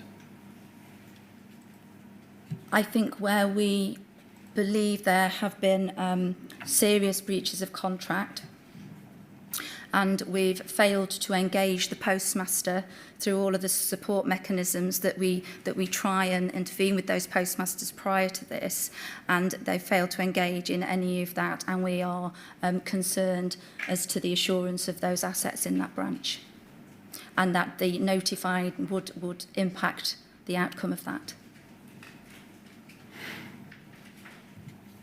I want to look at now, I think the most substantial topic I'll deal with, which is investigating and resolving discrepancies. As I understand it, the dispute resolution system, as it were, has 3 primary teams involved: branch support centre, network support and resolution team, and the postmaster agent support team. Is that correct? The postmaster account support team. Yes. Sorry, accounts. And do they all report to you? They do, through their head of. The BSC reports through a different head of. The network support and resolution reports through a different head of. Are there systems in place to ensure that relevant knowledge of dispute resolution issues is communicated between those teams? Yes, absolutely. The case management system that we use allows a case to be created, and then as it's handled through each of those processes, details of that, how the details of the case will be logged, and if it can't be resolved at each initial stage, all of those details will be passed through to the next stage, so they will be aware of all of the checks and balances that have already happened before they start their bit of the process. That's a particular, I think as I understand it, that's on one particular case. Someone's dealing with it in one team, it gets passed over to another. I more meant, is there any systems in place that would, the people in different teams could spot if there were themes or trends in dispute resolution issues? Yes, so the branch support centre, part of their role is to understand if there are systemic issues, particularly short-term issues that have arisen.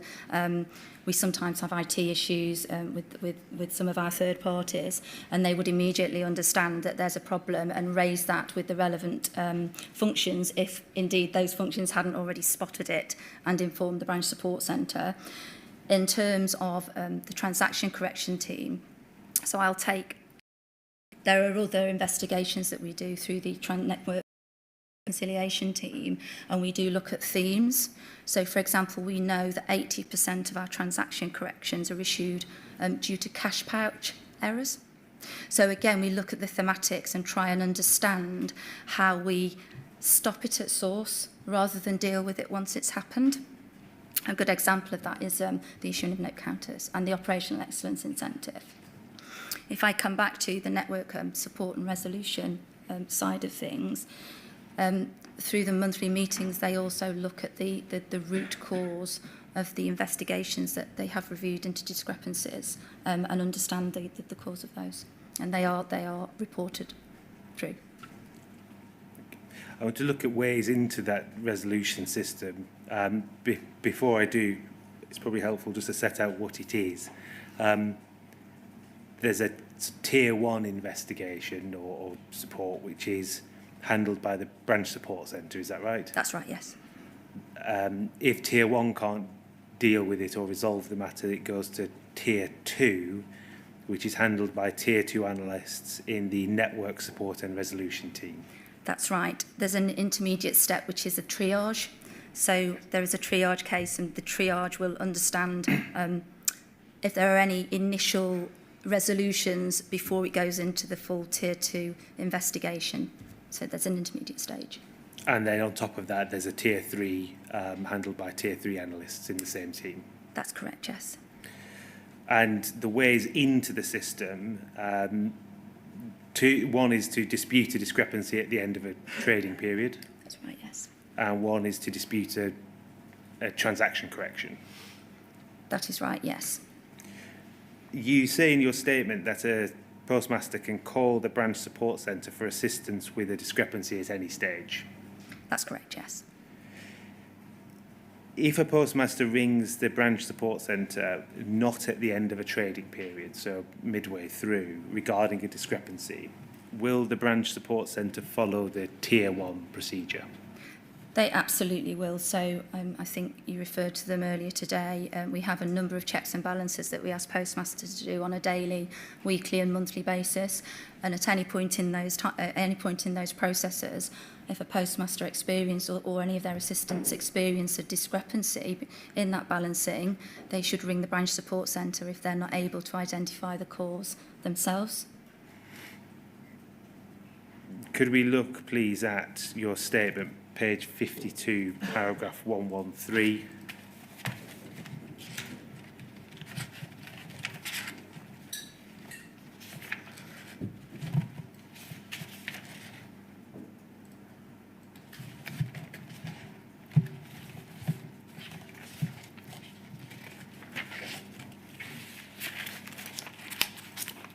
I just want to clarify one point. You say a postmaster wishing to dispute a branch discrepancy must await trading period end to use the that's review or dispute function, but can seek the BSC support earlier than that. Now, just for clarity, if a postmaster raises a discrepancy with the BSC mid-month, so not at the end of the trading period, they can't resolve it at tier 1. Does that go to tier 2 at that point, or do they have to wait for the end of the trading period? No, if they can't resolve it, generally the branch support centre will say, if you can wait, if you can do a balancing period, so do a full balance, and if it still exists, call us back and they will do the checks again, because it may have been a couple of days. They might have spotted that a transfer hasn't happened correctly between counters.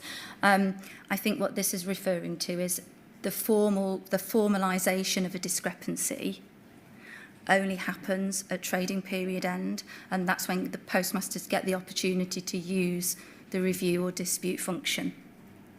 However, if the daily or weeklies don't balance in between that, they can ring the branch support centre.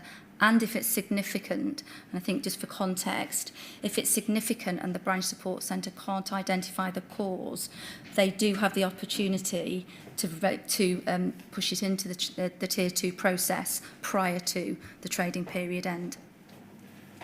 Thank you. Can we look, please, at the screens that a postmaster sees, and it's poll 20448-048. I'm hoping you can help us with some of these screenshots that you've provided.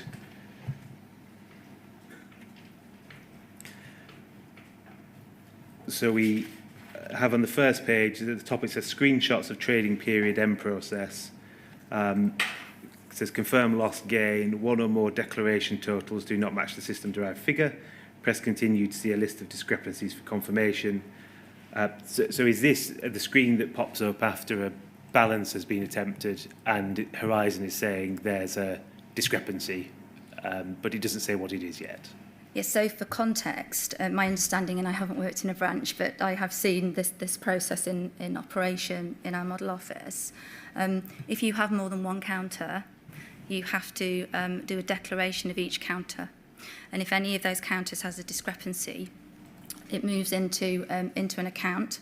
You then move to the next counter. Again, if that has a discrepancy, it goes into, I think we refer to it as a local suspense account, because it may be if you've not done the a transfer correctly, you might have a surplus in one counter and then a shortfall in the other, and they match off. If when you come to roll your last counter and there is still a balance in your local suspense, that is in effect the start of that discrepancy process, where you will then get given a choice of how you deal with that discrepancy. Okay, so we get this screen on the next page. We have a confirmed rollover type. Do you wish to roll over into a next trading period or into the next balancing period in this trading period? I don't think that's relevant, because it just whether or not you're rolling over or into a trading period or a balancing period. That's correct. But if that's correct, thank you. If we turn over then, please. This says outstanding discrepancies of, you have outstanding discrepancies of £9.99. Press continue to transfer this to local suspense and continue to roll over. Press to cancel the rollover. So at this point, is what it's saying is you can continue and go to the, you can continue and go to rollover and deal with the discrepancies, or you can come out altogether and effectively you could do the count again or anything like that. That's correct, yes. This is the individual stock unit rollover. Yeah. So that's the stock unit. We then turn the page again. So is this the rollover? So once you've done all the stock units, you're then asking to roll over, and it says the branch local suspense amount. Branch local suspense amount is minus £9.99, which must be resolved prior to rollover of stock unit AA. Press to settle local suspense to resolve this and continue to roll over. Press to cancel the rollover. That's correct, yes. So again, at this point, the discrepancy has been highlighted. The postmaster can go forward to the next screen, or can come out and perhaps recheck the cash or do anything like that. That's correct, yes. We then get the next one, which is two buttons, make good cash and review dispute call BSC. I want to start with the make good cash, please. And if we look at your statement at page 55, paragraph 121.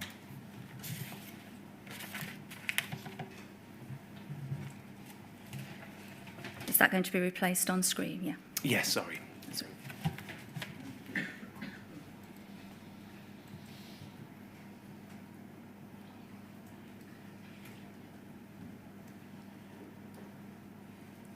You said, during preparations for phase 7 of the inquiry, Post Office identified that before a postmaster elects to settle cash or cheque, there is currently no reminder in Horizon that the postmaster should only use this function if certain that the issue has been caused by the postmaster's or the postmaster's assistant's negligence, carelessness or error. Post Office is investigating if such a reminder could be implemented in the Horizon system before completing the settle to cash process. So, firstly, I take it from this that Post Office's position is that a postmaster should only press the cash button if certain that the discrepancy has been caused by the postmaster's negligence, carelessness or error. Is that correct? It's correct, but if I can add to that, and they're comfortable putting their own cash in.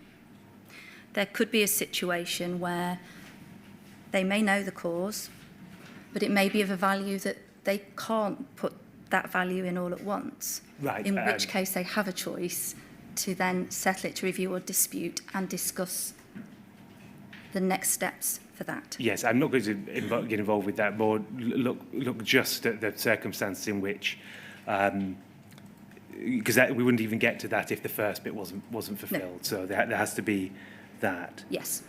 Has the Post Office? Are we any further on with whether or not there will be a warning on Horizon?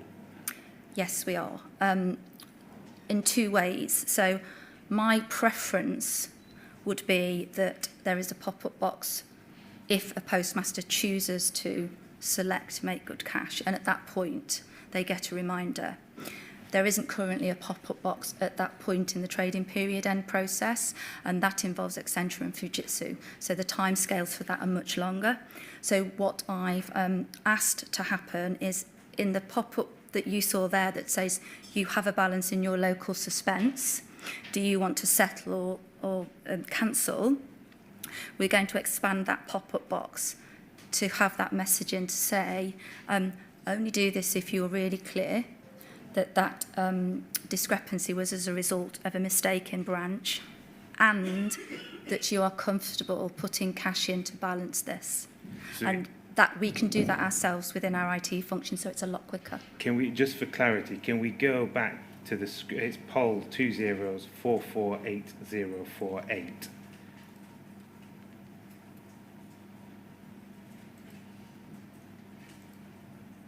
And just if we go to page 4, please. Are you saying it will be at this stage that it's the message is displayed? That's correct, yes. Will that have the other benefit of, because presumably at this stage a postmaster could see the discrepancy, decide to cancel, recount the cash, and then decide to put the money in at that point, without actually pressing the Make Good Cash button?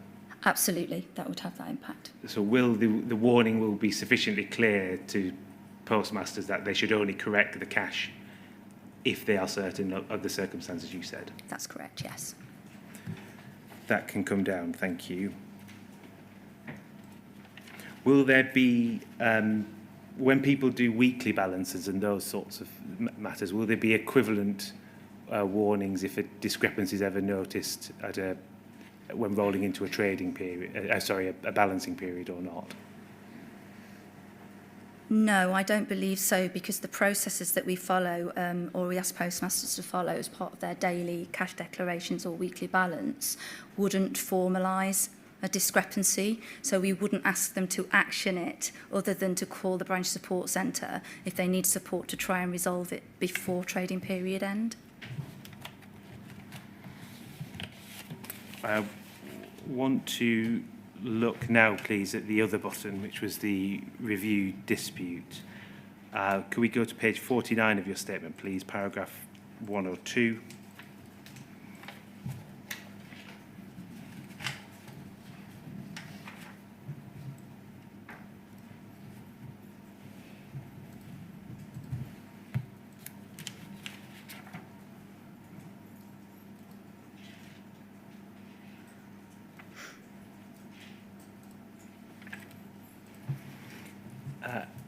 It says here that it was initially, this was what was previously termed settle centrally. It was, you say, 13th May 2021 changed to review dispute. And then in February 2023, the on-screen display was changed from review dispute to review dispute call BSC. Why was the call BSC added?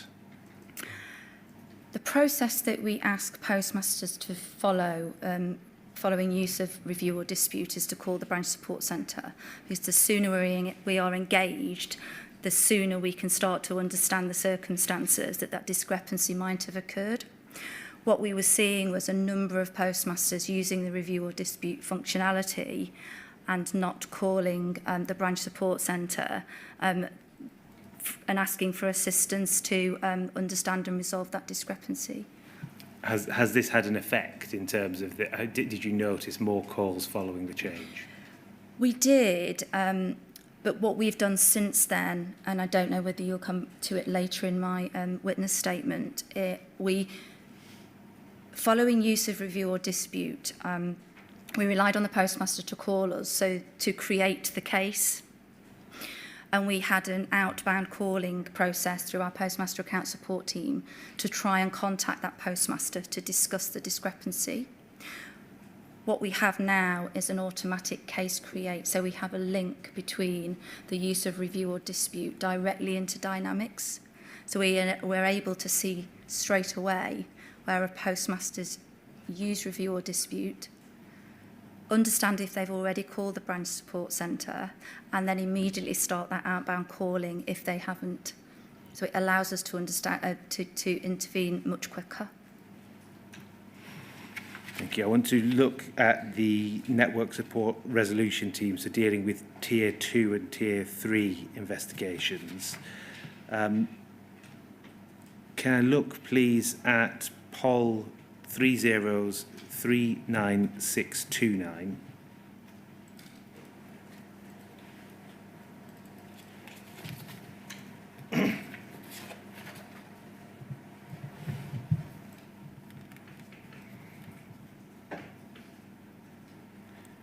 So I think this is a generic job description for a support advisor. If we turn the page,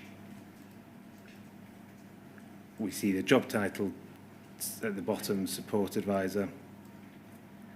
And then if we turn the page again, there's principal accountabilities, which are quite generic. And it says you will also have role-specific bolt-on accountabilities. These are, and then over the page,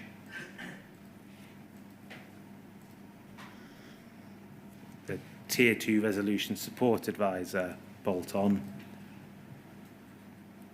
It says you will be an expert in post office branch operations, particularly branch accounting processes, and you will be able to use multiple data sources to support postmasters and branches to find the causes of branch discrepancies. If we look at the Tier 3 analyst one as well, please, that's POL 20448081.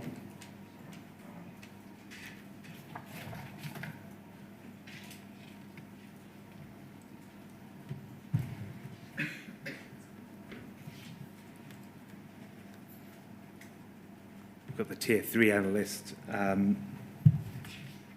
And the second paragraph, the purpose of the role, we see it's a specialist role that requires higher level understanding of post office operations to include extensive knowledge of Horizon and branch accounting transactions. And then over the page, knowledge, experience and skills, if we go down, there's excellent knowledge of Horizon, interpretation of branch logs.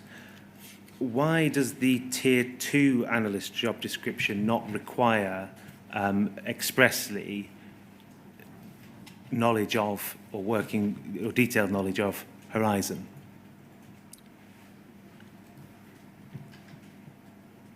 I think the level of review that our Tier 2 investigators, the checklist that they follow, they know where to get the data that they need to get to for that particular bit of the checklist. So knowing in detail the kind of inner workings of Horizon isn't as important than the Tier 3 team, who are reviewing much more complex cases. but also overseeing the quality of all of those Tier 2 cases. That said, many of our Tier 2 support advisors will come from the branch support centre or from internal roles where they are taken through that Horizon training as part of that induction.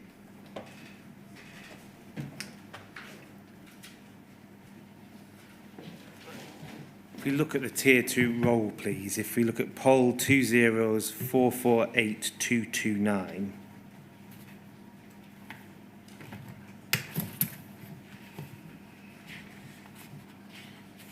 this is a postmaster support policy for accounting dispute resolution. And could we look, please, at page 15?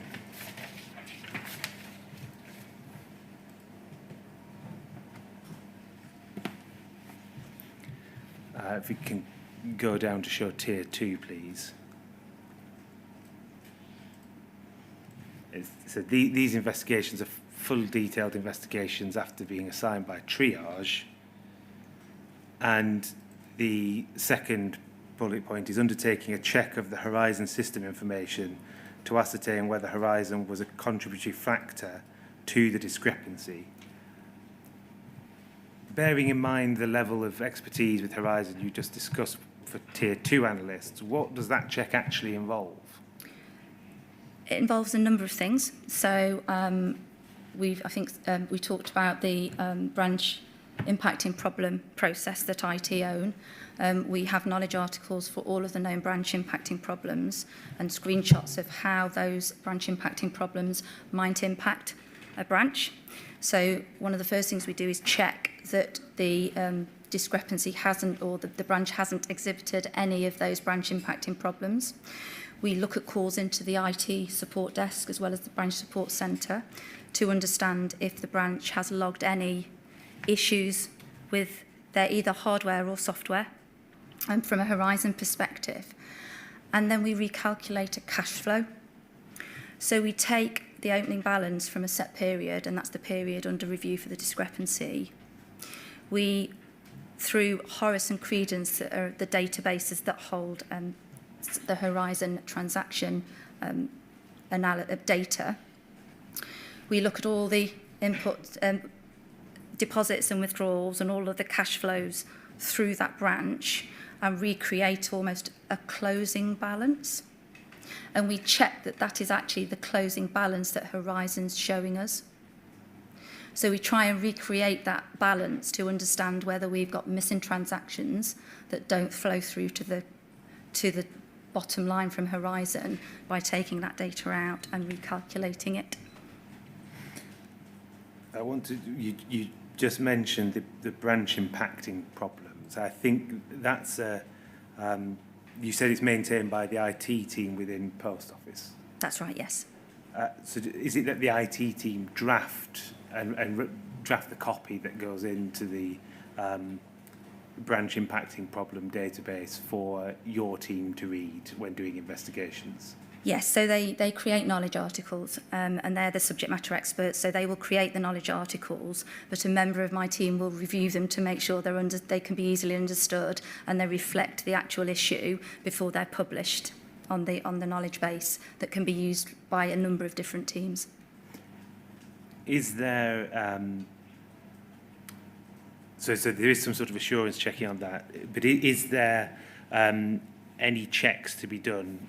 So at Tier 3, so if Tier 2 can't resolve a matter, it goes to Tier 3 and they say, well, actually, this is a known problem in the branch impacting problem. Is there feedback to the IT team to change the way the branch impacting problem database is worded so that the Tier 2 team can understand it?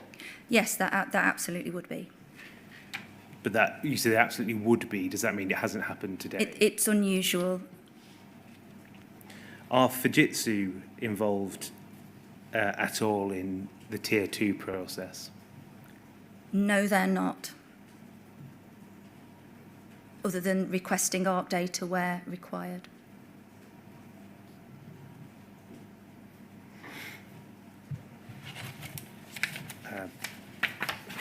If forgive me, sorry, I had a reference. If you could go to page 59, please.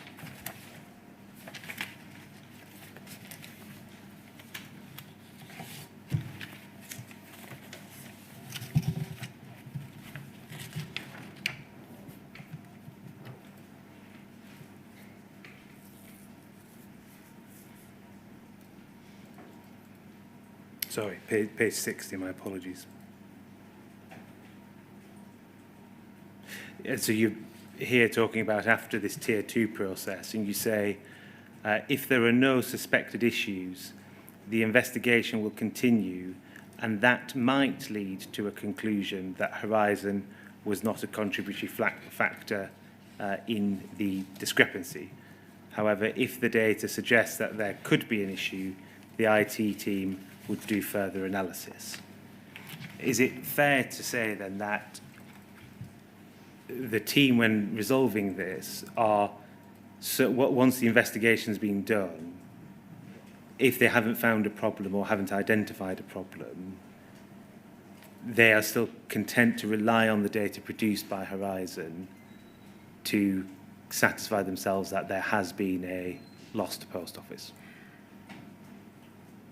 I think the data that sits from Horizon in Horace and Credence is the start of that investigation, but the investigation looks at a whole raft of other things. So it looks at the operational strength of that branch. Have they been doing daily cash decks? Have they been doing weekly balances? It looks at outstanding transaction corrections. It may look to see if all of the transaction acknowledgements have been processed. So it's part of a wider review that is then used to come to a fair outcome and discuss that with the postmaster. If I could come down, thank you. Could we look please at poll 20448072?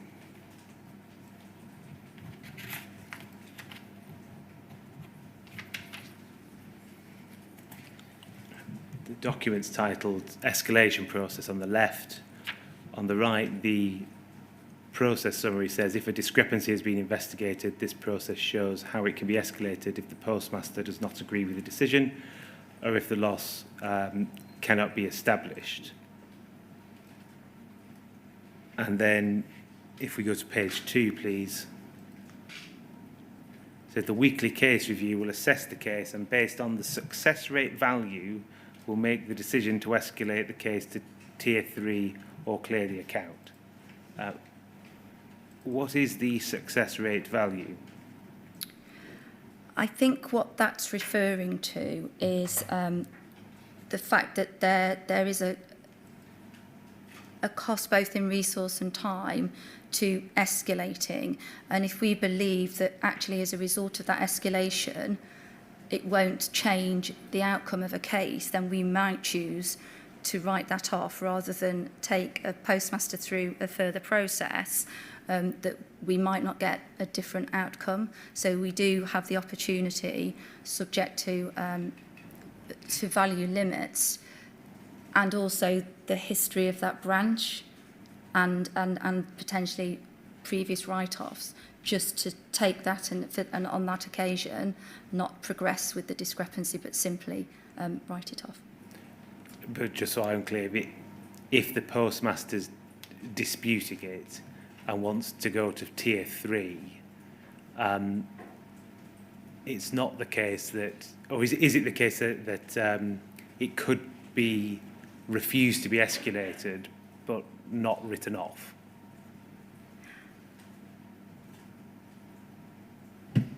I don't think that's the case. I think if a postmaster's escalating it, we will always review the case. We always review all cases from a Tier 3 perspective to make sure that that case has been carried out consistently and transparently.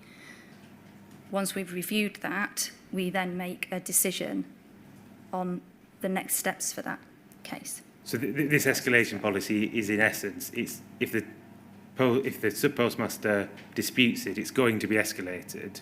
But this is, should it be written off rather than be escalated? Yes. It will go for a review.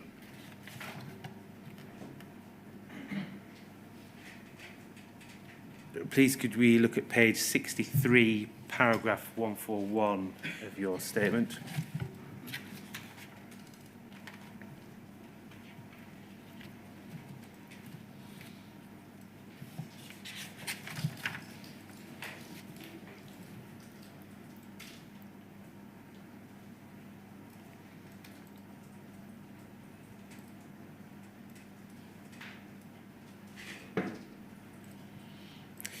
You referred to the here if a postmaster it's 140, my apologies. You say if a postmaster disagrees with the outcome of a tier 3 review, then the postmaster can challenge the decision by email or phone call to their analyst, who will present the case to the dispute resolution committee for review. And at 141, you say if a postmaster disagrees with the outcome of the dispute resolution committee, there is currently no further or independent review forum. Post Office is currently considering the use of an independent panel as part of reviewing its model for recovering shortfalls outlined in paragraphs 35 and 36 above. Has there been any progress with that review in terms of whether there will be an independent review of the dispute resolution process at any point? I think the review is currently underway, so a working group has been established and we are looking at all of the things that need to be true as part of that potential recovery process. And an independent review or a body that has independent people, or maybe postmasters or former postmasters, whether that should be created to review these, yes. We're going to come to in a moment, that can come down for the time being, thank you. We're going to come to in a moment civil recoveries. At the minute, your evidence is that Post Office isn't pursuing civil proceedings to recover discrepancies from postmasters. With the inclusion of an independent review, or whether that's the review as to whether that's going to happen, will that be complete before a decision is made on whether or not Post Office pursues civil litigation in future against postmasters? It has to be part of that process, I believe. Part of the same process. Thank you. The NFSP have suggested a 3-stage test for dispute resolution. The first is to ask if the discrepancies caused by Horizon. The second, I may be paraphrasing slightly, but the second is it a mistake by the postmaster or assistant? And only then finally ask, have Post Office's assets been used in an unintended manner? What's your view on that as a framework for dispute resolution? I don't think that's dissimilar to the framework that we operate in now. Part of the review process is to understand if Horizon has contributed. Then we talk to the postmaster to understand the circumstances, and only then, with the cooperation of the postmaster, we look to resolution of that discrepancy. So I don't think we're disagreeing there at all. I just want to briefly look at another point on types of escalation, please. It's POL 20447,943.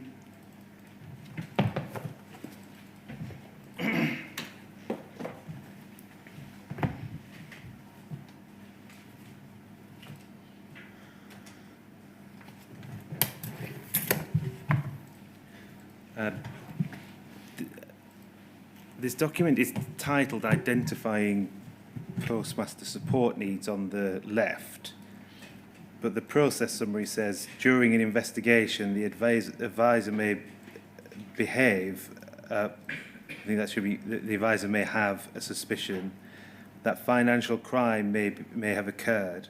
This is the process for referring any such suspicions to the Central Investigations Unit. So there's a bit of a mismatch between the process name and what the process describes.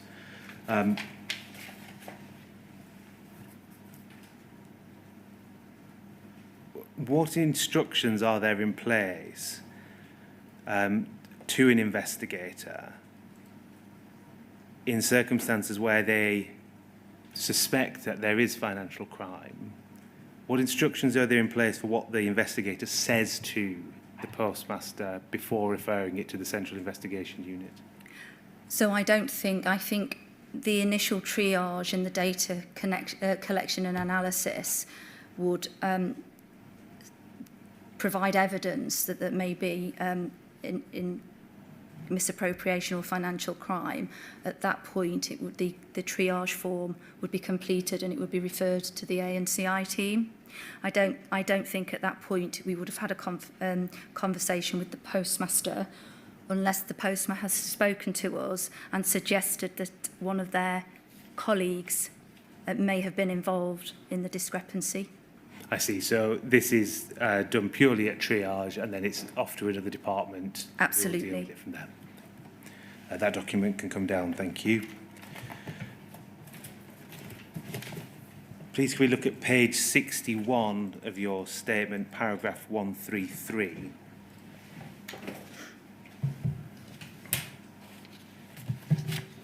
Just looking at the time taken for investigations. You say that the NSRT aims to complete Tier 2 investigation within 20 working days. I'm going to say that some take longer.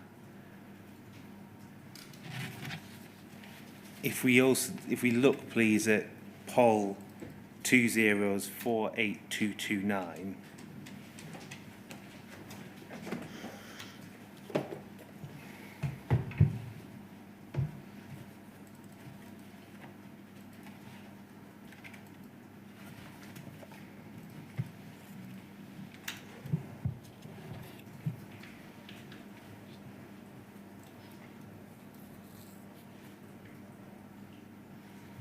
Page 16. Oh, sorry, it's the accounting dispute resolution document again. Page 16, please.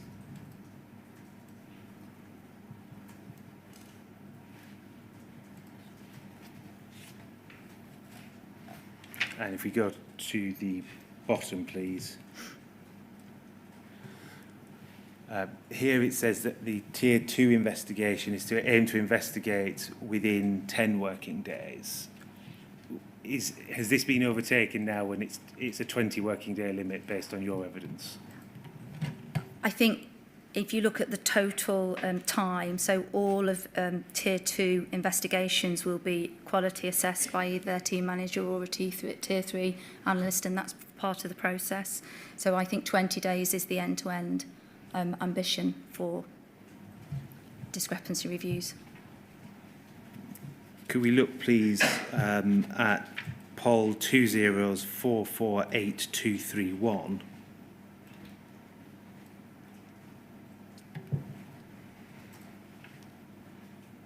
This is a paper that you authored on the 31st of January 2024 for the group executive report.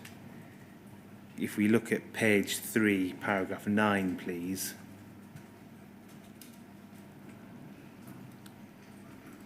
Network support and resolution case backlog. The additional network support resource has made good progress in reducing the number of outstanding discrepancy cases, with period 9 ending at 588, the lowest for 12 months. The number of cases awaiting triage has also reduced to just over 1,200, the target being to have no case older than the 12-week process. Is there still an issue with the backlog of cases? I think the backlog is building again, so it's higher than it was then. I think that's caused by a couple of things. So the auto case create that I described earlier is really important in identifying those cases a lot quicker. So the cases are getting through the system into that Tier 2 world a lot quicker. And I'd like to think that postmasters are also becoming more aware of their option to review or dispute, and therefore using that button more and asking for help. I guess what comes with that is, from a resource perspective, there's a lag and we need to understand how we address that. What in terms of there's a backlog, what impact is that having on the time it takes to complete investigations? The backlog was historic discrepancies when I first joined. So it wasn't necessarily impacting the new discrepancies that we were pushing through the new process and being able to resolve where we could. These were a mixture of discrepancies that it was right to take more than 20 days, because what we shouldn't do is rush discrepancies and come to an incorrect conclusion. So it's right that some do take longer than 20 days, but some were also very historic. And my ambition was to, and I asked for additional resource to clear those, and we are getting through and resolving those as we speak. Were you given the resource? Yes, I was. So now, if someone has a case come in to tier 2, do they have a reasonable expectation? No, that's the wrong thing. So is it likely that it will be resolved within 20 working days? We're not at the 70%, which is our ambition, but we're not far off. But I guess back to my first point, it's really important that we don't try and chase a service level agreement at the detriment of that investigation and the outcome for the postmaster. So that's probably a good time to take our break. We're making good progress. I don't envisage any difficulty finishing. Fine. Resumption time this afternoon, Mr. Stephen? Well, I'll probably get it wrong again. Should we say 25 past? Oh, 25 2, sorry. I just listened to what I heard. Misheard, I should say, to my right. 25 2, please. 25 to 4. Yeah. Fine. Thank you.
So can you see and hear us? Thank you. I'll continue and look now at the Postmaster Account Support Team. Could we have page 48 of your statement, please? Subparagraph E.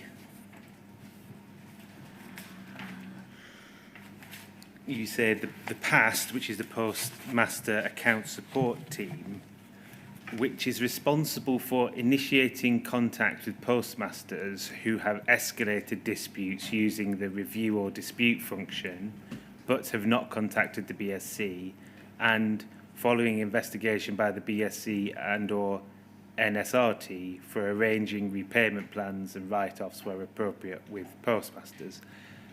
Just a point of clarification, should the "and" after BSC be "or"? So the team is responsible for A, contacting postmasters who haven't escalated disputes to the BSC but use the review or dispute function, and separately they're also tasked with initiating contact with people who, following an investigation, it's been found there's a discrepancy.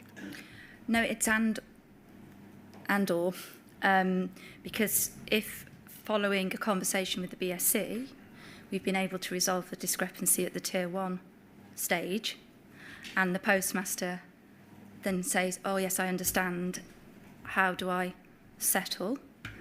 They may then close the case and point them in the direction of the PAST team because they've resolved the discrepancy, and the postmaster then wants to understand how to resolve that. Okay, so and or. So and or is the right, yes. Okay. I can come down, thank you.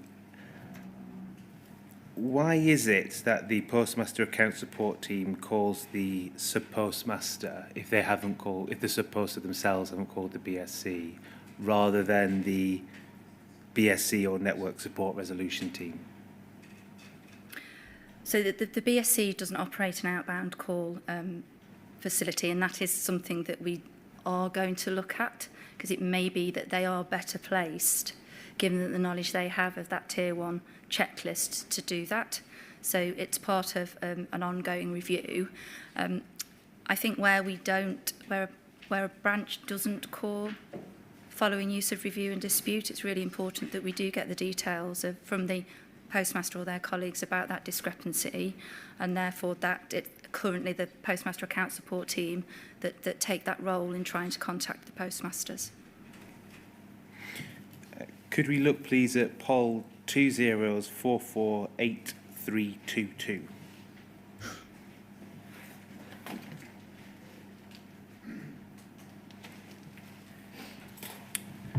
So this is described in your witness statement as a January 2023 audit report. Could we look, please, at page 3?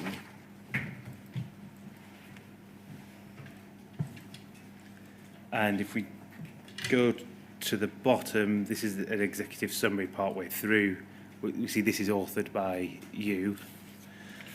And back to the top, please.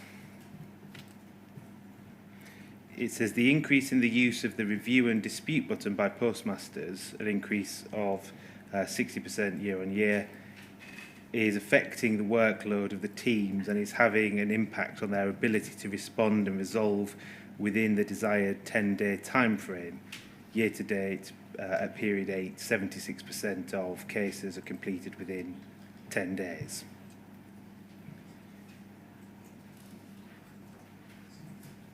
You then say later on, whilst the service and support teams are adhering to the redesign process and control framework and closing 93% of cases, and not all of which are resolved, achievement of their desired 10-day investigation completion time frame and ability to recover established losses is being hindered by postmaster behaviour and a lack of business appetite to recover losses.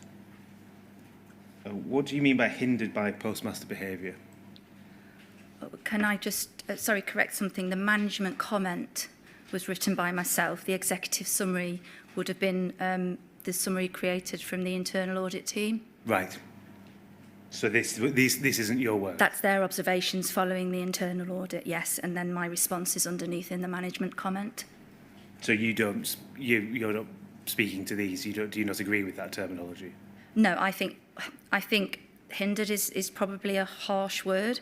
I think the inability to contact postmasters to discuss the circumstances that the discrepancy might have arisen in does hinder the investigation process.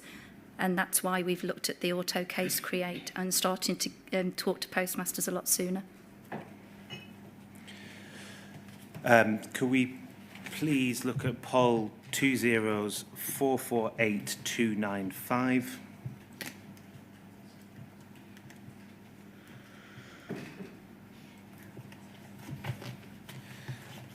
Now, I don't propose to bring up the statement on the screen, but for you, it's paragraph 123, which is page, 123A, so page 57.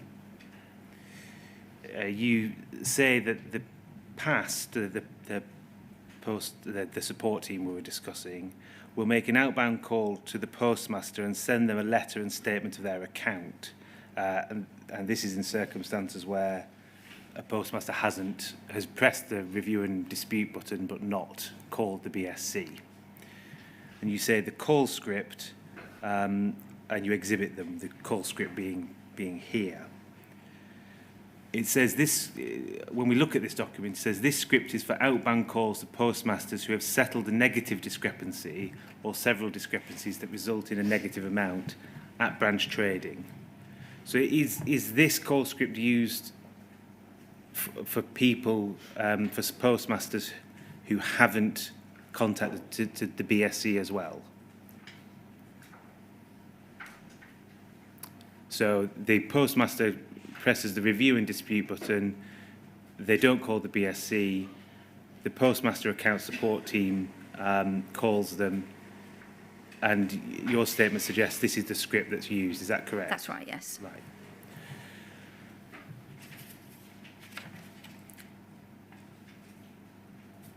If we look, please, at page 2,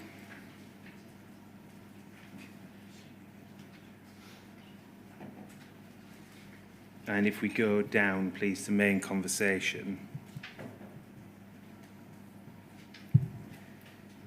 it says, main conversation, we need to find out if the postmaster person in charge is aware of the reasons for the discrepancies. Do you understand the reasons for these discrepancies? And then the person's name.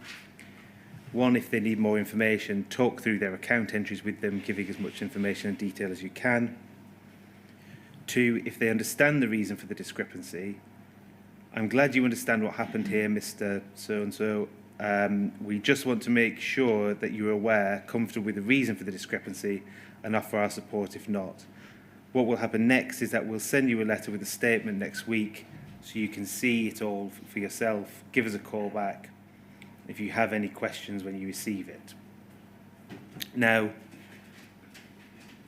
do you think this is sufficient in the script in directing people for the circumstances in which a postmaster should be asked by Post Office to settle a discrepancy?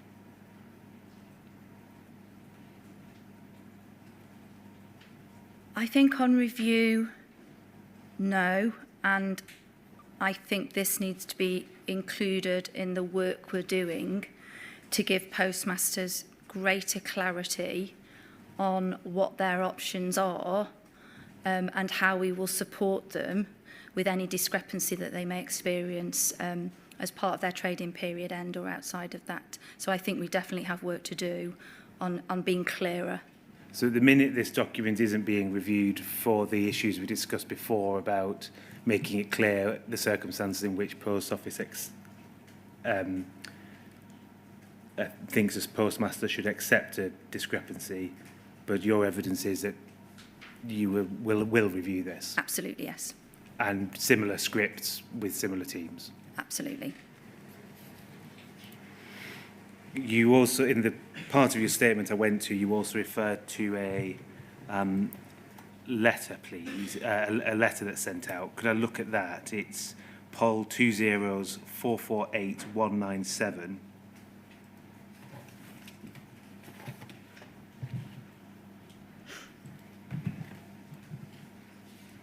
So I think this is an example of the initial letter that's sent out by the team. Over the page, please.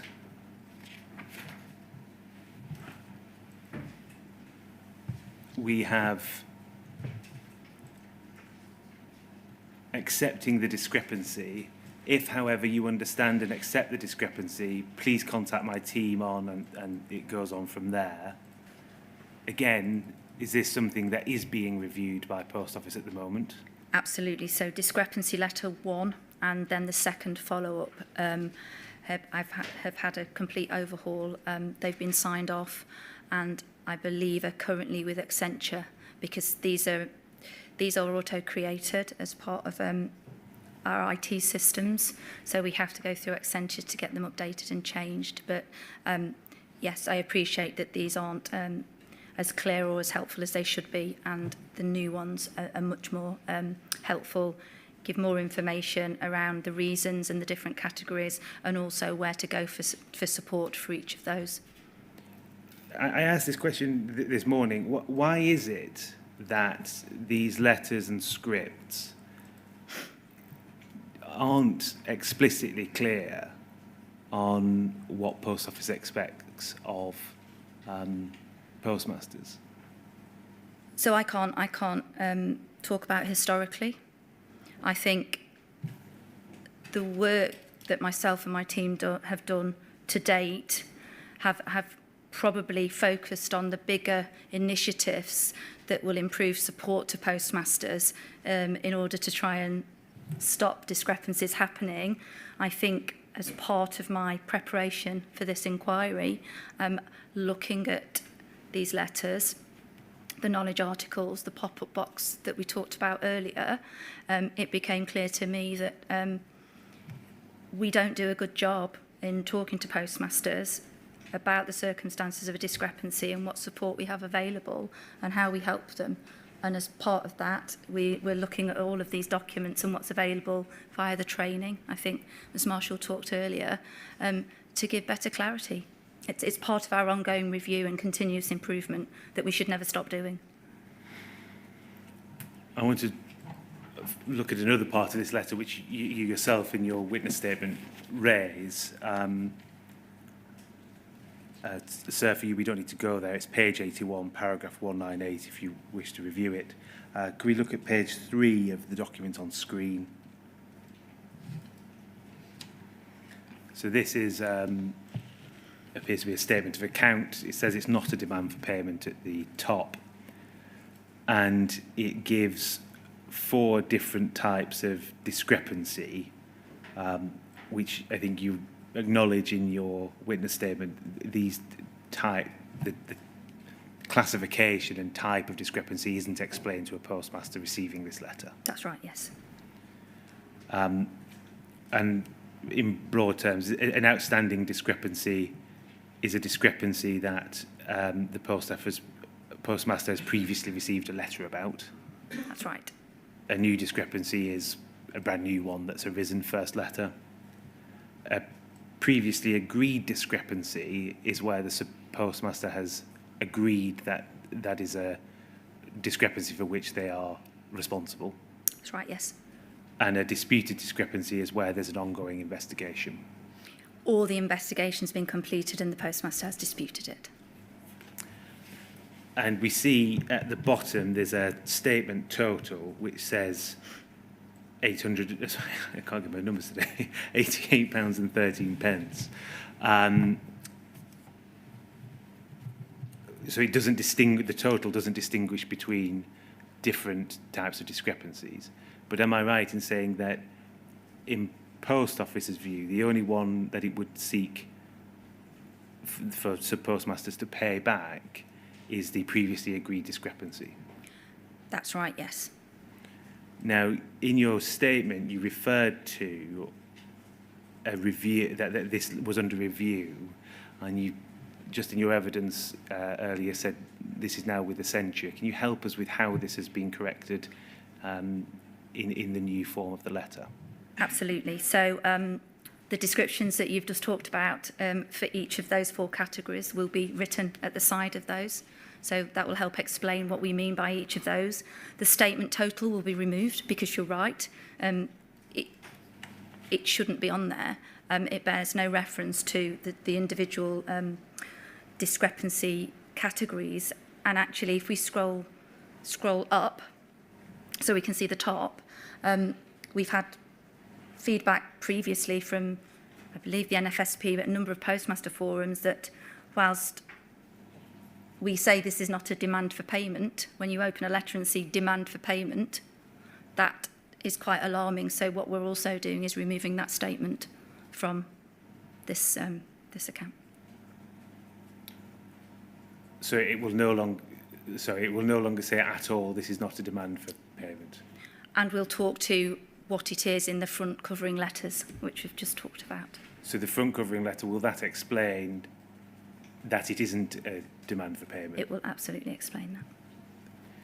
That can come down, thank you. I want to move to civil recovery, please. Could we look at page 9 of your witness statement, paragraph 21?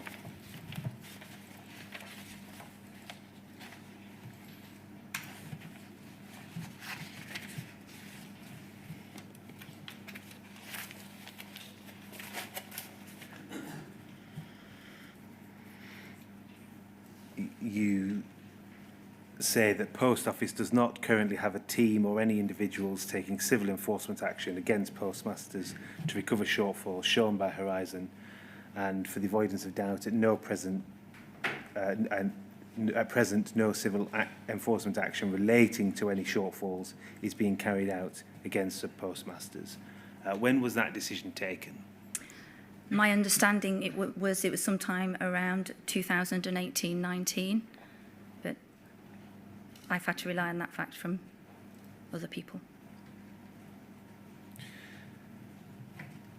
Could we look, please, at page 24 of your statement?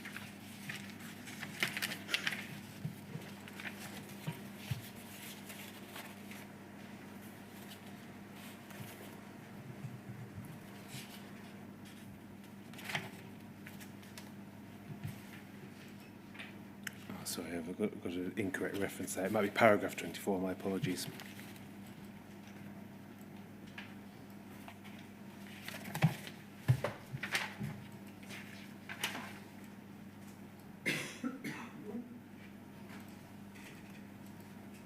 Yeah, sorry, paragraph 24.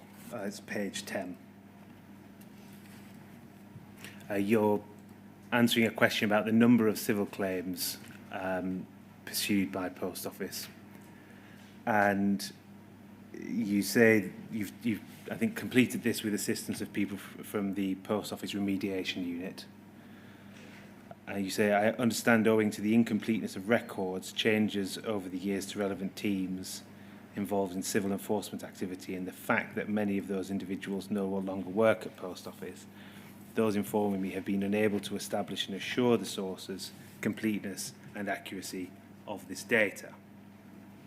And you go on to say that the data that has been identified indicates that Post Office was successful in obtaining civil remedies against postmasters in fewer than 100 instances since the Rule 9 start date. What degree of confidence can you put in that figure of fewer than 100? That information was provided to me by the remediation team, so I have no accountability for any of those existing civil remedies. So I have to take it on the authority through which it was provided to me. Presumably then you're not able to speak to why the data is in such a way that it can only be said that fewer than 100 instances have been pursued. Is that correct? That's correct. I'm sorry, can you remind me what the Rule 9 start date was, so I've got some idea of the period? Yes, I'll, just so I don't get it wrong, I'll just double check the Rule 9. It was defined as since Post Office ceased carrying out prosecutions due to concerns with the Horizon system. So approximately early as 2013, maybe a little bit later. Yeah. Fine.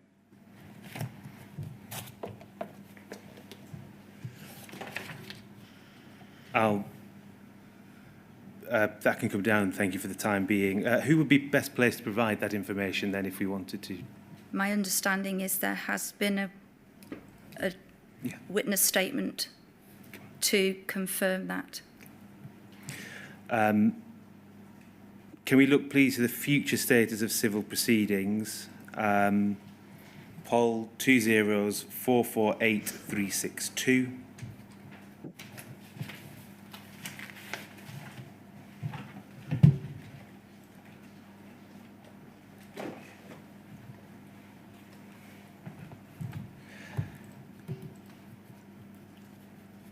This is described as loss recovery update. It's exhibited to your statement. Can you assist for what purpose this document was created?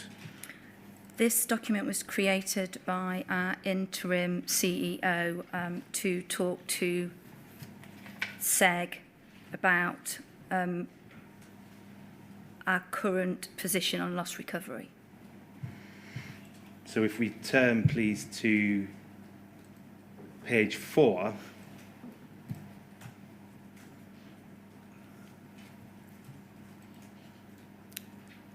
Options and recommendations.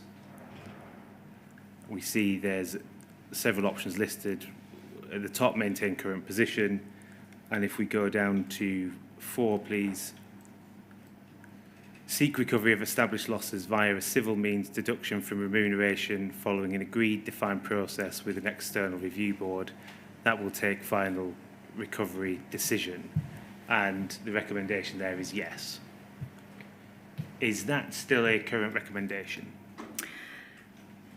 I think the recommendation was more around proceeding to understand what options we would have to seek recovery, what circumstances we would use those options, and as a result of that, we've set up a working group to review just that. This isn't necessarily a carte blanche to go ahead and say, right, seek recovery. This is a signal of an intent that we need to do more work on. Could we look, please, at poll 20460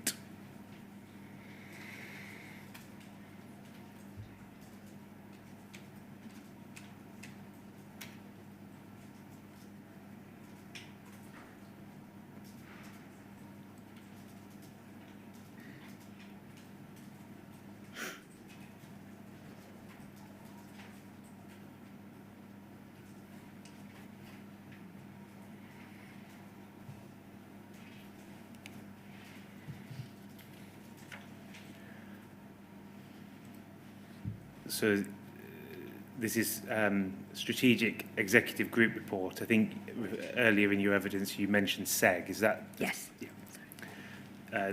We see you are the author, 20th of May 2024. The title is Postmaster Losses Overview / Branch Discrepancies.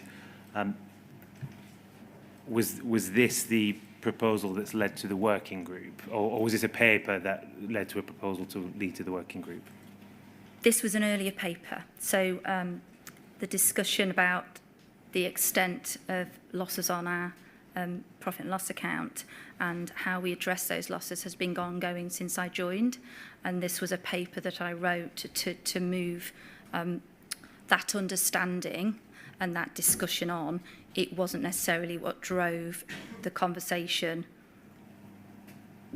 that paper was written for at a later SEG.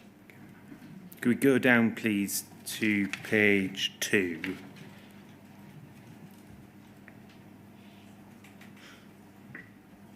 And down to paragraph 11, please.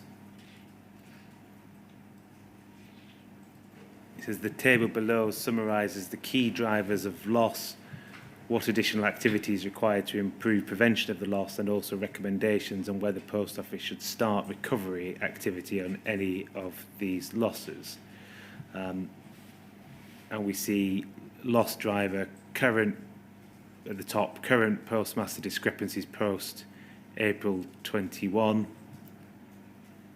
There's recommendations for prevention, and then we have recommendations for recovery. Is that referring to civil recovery, as in issuing civil proceedings? Not necessarily, no. It was that we have, I guess, a number of options to seek recovery from postmasters. So again, that was looking at those options by which we would recover other than voluntarily.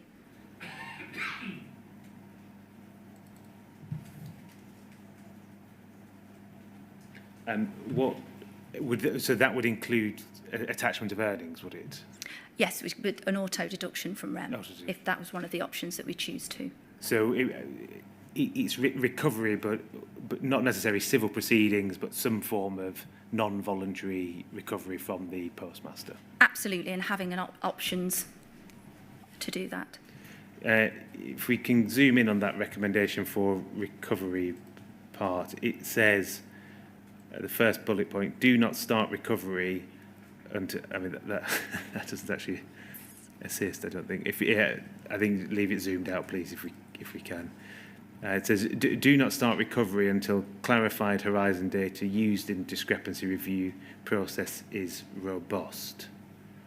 Could you just expand on what you meant by that? I can't remember the timing of it, and whether it was before or after the letter, but obviously as we've seen the inquiry progress, there was, and based on conversations that were ongoing with certain criminal proceedings that I think we've talked about, as one of the options being civil recovery, I think we'd need to assure ourselves and anybody else that was involved in that as to the reliability of the data in Horizon. So it wasn't just an internal assurance, it was to be able to go to external bodies and go, no, we can rely on that data and should. When it says clarified Horizon data used in discrepancy review process is robust, what sort of assurance would Post Office need on that before it commences civil recovery in future, or indeed any non-voluntary recovery? In my opinion, and I know this has been looked at, we need to make sure we've got external expert assurance as to that data.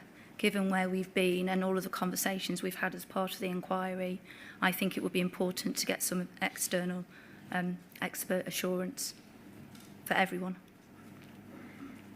Could we look please at poll 20448520?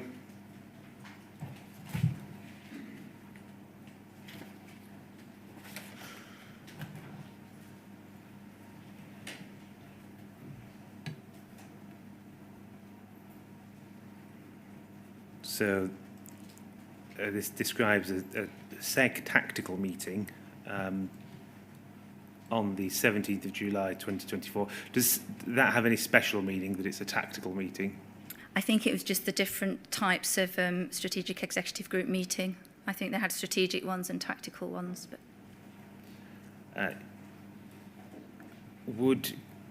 so the paper we just saw before, that was dated May 2024. Was that too old to be considered at this meeting in 17th of July 2024? I can't recall, but this would have been an update on that position with a view to, I think that was the May paper was quite a rounded paper talking about discrepancies, how they arise, trying to get all of SEG to a level of understanding so that they're making more informed decisions when we come with proposals and recommendations. And I think from recollection, although I can't recall the paper that went with this, that would have been a more detailed next steps versus a teaching session. we see you're not in the present line at the very top, but if we just scroll down slightly, when it comes to branch discrepancies, you join the meeting. And if we go, please, we don't need to read all of it, but if we go to page 2,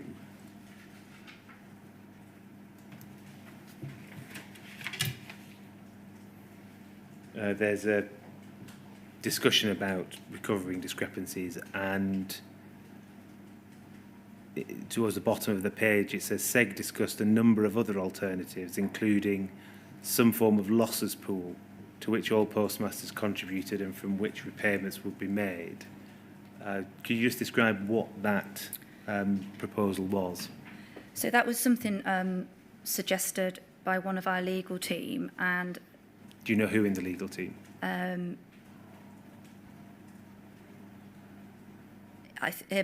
Neil Wallace. So I think his opinion, and again, this is something that we need to look at all options, was to, if we had a budget for losses and that budget wasn't achieved during any one year, then however much we were short of, or how the benefit we created from not spending all that money on losses would go back to postmasters to try and encourage postmasters to run operationally kind of robust branches and seek support for discrepancies when they first saw them. And as a result of that, our cost in our profit and loss account would be less, which means ultimately we'd be able to give more remuneration to all our postmasters. This reads like the proposal is to say postmasters contribute to a general pool to make up for losses or discrepancies in Horizon. That's not my understanding, but again, this will form part of the working group conversations and looking at what options and alternatives we have. Is this losses pool a matter that is actually being still until, sorry, let me start that again. Is the losses pool suggestion under active consideration still? I couldn't say for certain because I've not been involved in those working groups over the last month or so. So I don't know.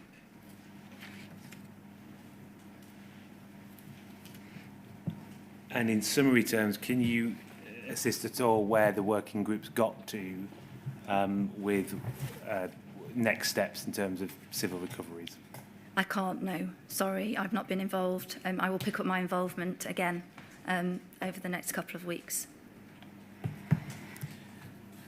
So that's all the questions I have. I'll look around the room. There's questions from Howe & Co and NFSP. Right. Hello, Ms Park. I have some questions for you. Simon Oldnall gave evidence yesterday, and Tracy Marshall this afternoon gave evidence and confirmed that it's Post Office's position that it does not recover losses except where a postmaster agrees the reasons for the shortfall. Now, witnesses have said that's Post Office's position. Do you accept that? Absolutely, yes. And paragraph 15 of your statement, you set out 12 postmaster policies. I think you call them a suite of policies, which you say set out the guidelines of how postmasters are supported and their assistance across a number of key areas by Post Office.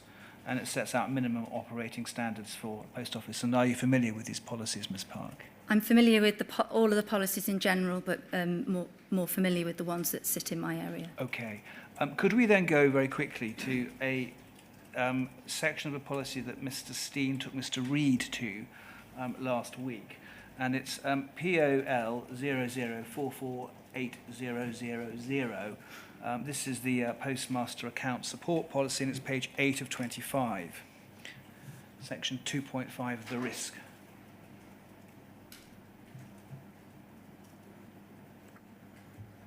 It's just coming up on the screen now.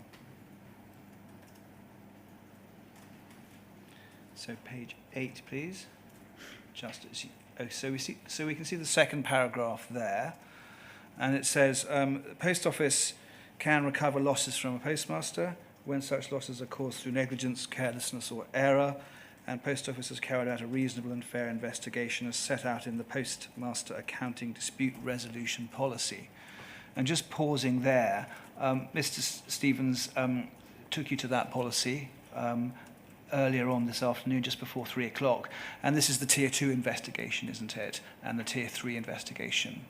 That's the reasonable and fair investigation that piece refers to. And in Tier 2, one of 9 actions that can be taken within an investigation is to undertake a check on the Horizon system information to ascertain whether Horizon was a contributory factor in the discrepancy. Is that right? That's right, yes. And Tier 3 sets out 5 contractual thresholds, and one of those 5 is that the Horizon system information has been checked to ascertain whether the Horizon system was a contributory factor to the discrepancy. So part of the investigation, but there is an investigation into a shortfall.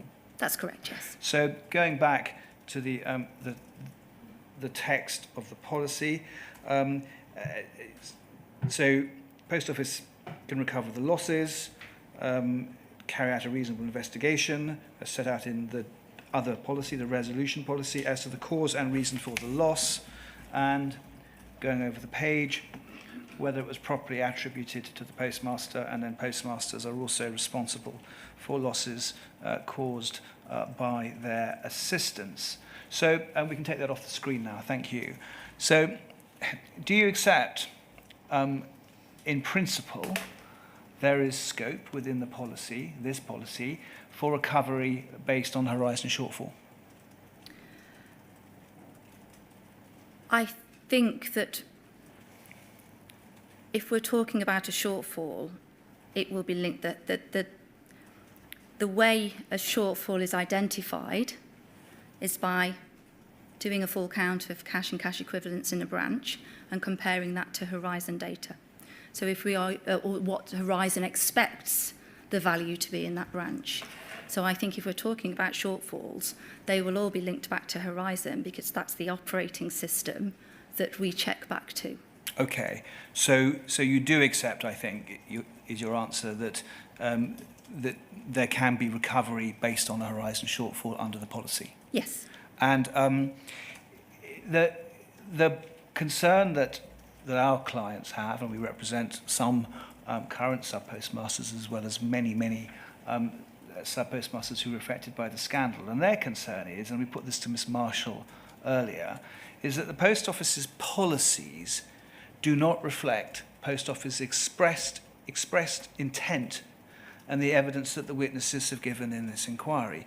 If it's the position that Post Office does not recover Horizon shortfall losses, except for when a sub-postmaster agrees to repay those losses and starts to repay, why doesn't the policy say that? The policy seems to say something completely different and opposite.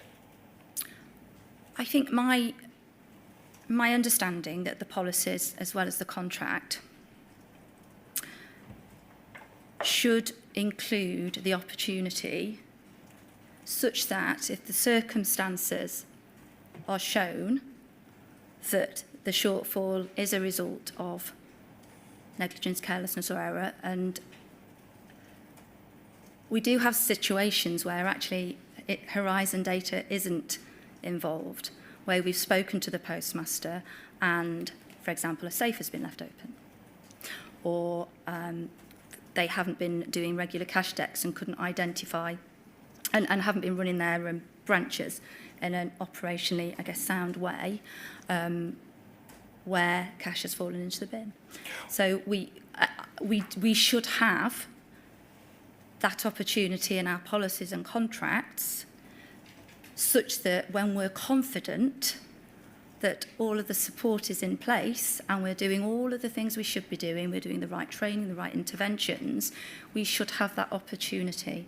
And therefore, I do believe it's right to have it in there, but I understand why at the moment we're not necessarily fulfilling that opportunity to its full extent. Of course, yes. If someone leaves the safe open and leaves the door open and goes out for the day, perhaps that's different. But the position that the Post Office has accepted in this inquiry is that post offices do not recover shortfalls unless the postmaster agrees with the reasons for the shortfalls. That's not what is said in the policy. Do you accept that the policy should reflect Post Office's position, the position I've just articulated? And you can say something about other extraneous factors like leaving safe doors open and going out for the day. But you're not being clear in the policy. I think we could be more overt with our current position in the policy and in some of the communications that we have with postmasters during the investigation process, you're right. And our position is that the policy should be reviewed. Do you accept that it should be reviewed? Absolutely. And changed? We will take that, definitely. And will sub-postmasters be entitled to comment on the postmaster account support policy and accounting dispute resolution policies before they're finalised? I think we referred to that, Ms Marshall referred to that earlier, so absolutely. Super. So, well, that's, I've now got some, one other line of questioning for you. We asked Ms Marshall this morning about Mr Patterson's letter to Mr Reid, dated the 17th of May 2024. Are you familiar with that letter? I am, yes. It's well known to the inquiry now. And it's worth saying that it says in the second paragraph, to be clear, Fujitsu will not support the Post Office to act against sub-postmasters. We will not provide support for any enforcement actions taken by Post Office against sub-postmasters, whether civil, criminal, for alleged shortfalls, fraud or false accounting. Now, I should say at this stage, before I ask you a question, that I've been, I've looked at the fifth corporate statement of Mr Patterson, and the reference, we don't need to call it up for the inquiry, is WITN 06650500, and at paragraphs 66 and 67 of that statement, Mr Patterson states that Fujitsu does continue, when contractually bound to do so, to provide ARQ data, but Fujitsu has sought to put in place processes to ensure that any ARQ data it provides is not used in enforcement action against postmasters. And one of the things that Fujitsu is seeking to do is require Post Office to confirm, when requesting ARQ data, whether it's to be used for redress of sub-postmasters or investigation or action into or actions against a postmaster or member of a branch staff. So with that caveat, it's right, isn't it, that Fujitsu are not going to cooperate by assisting or do not intend to cooperate to assist Post Office in taking any sort of enforcement action against postmasters. Do you accept that? I accept that that's the letter, but... Sir, I see that you're... Well, the letter speaks for itself, and I think this witness is incapable of giving an answer other than the letter speaks for itself. Indeed. I'll move on. I just wanted to clarify that point with her. My question to you is, how can the Post Office fully investigate without this assistance, without this data? So the data as it exists at the moment and sits in Horace and Credence, and that's the data we use to investigate. I find it quite alarming that the provider of an EPOS operating system is not assured of the reliability of the data that is in that system, but we don't need Fujitsu's cooperation because the data exists in our systems, and that we use that data as part of the investigation. My final question for you then is Fujitsu doesn't consider that the Horizon system should be used to evidence shortfalls. Do you accept that that is right? The Horizon system should not be used to support recovery action against sub-postmasters? I don't accept that, but I understand we should seek to do some external assurance on that. And I find it quite confusing that that data could be used for remediation, but not to support a review of how a discrepancy might have arisen. Well, I put this to Ms Marshall. The confusion shouldn't really be confusion. It's because of the great scandal that's taken place, isn't it? Because of what's happened in the past and how Post Office have used Horizon data to oppress sub-postmasters. That's why things have changed. And things have changed. So my opinion is that how we support and review discrepancies with postmasters now is not the same as how we did in the past, which was awful. So I don't see the data being called into question because of the processes that we follow to assure ourselves. But I do understand, I think we'd get that external assurance would help everyone in this conversation. Thank you. I'm just going to ask if I have any more questions for you. No, I haven't. That's Thank all you. I have, sir. Yeah. Ms. Ward? Thank you, sir. Good afternoon, Ms. Park. We have this perennial issue of just being able to see each other. Thank you. It's just the location of the desks. Just want to ask you a couple of questions to check in with some of the matters you raise in your witness statement. And I'm asking questions on behalf of the NFSP. Sorry, I should have said that at the beginning.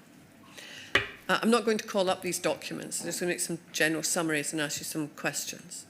At paragraph 17 of your witness statement, you say in relation to the 12 postmaster policies, prior to submission to ARC, that's the Audit and Risk Committee, each policy is reviewed and agreed with the National Federation of Postmasters, NFSP, with feedback also obtained from the Postmaster Experience Director, who is a serving postmaster working within the Post Office.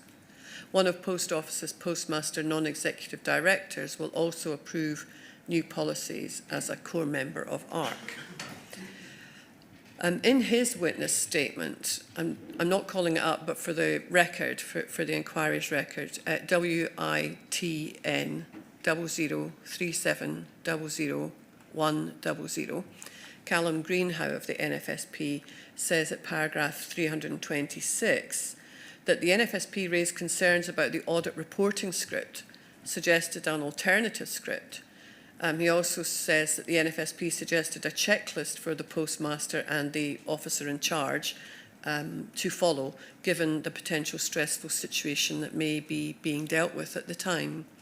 But he says these suggestions were rejected by the Post Office. So the first question I wanted to ask you was, would you agree that the policies you've been referring to are therefore reviewed by the NFSP, but are not always agreed in full by them, and that changes proposed by the NFSP are not always taken on board? I couldn't comment on that because that's not part of the process that I'm accountable for. Okay. It might be the following question you can't answer either, and that's fine, just say if you can't.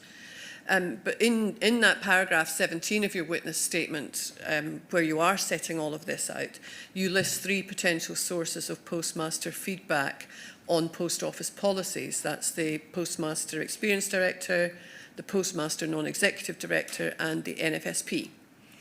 So if we think about an example, so you've got 3 different sources of feedback and approval. Let's say, for example, the Postmaster Experience Director agrees with the policy that's being brought forward, but the NFSP and the Postmaster Non-Executive Directors don't agree in full with it.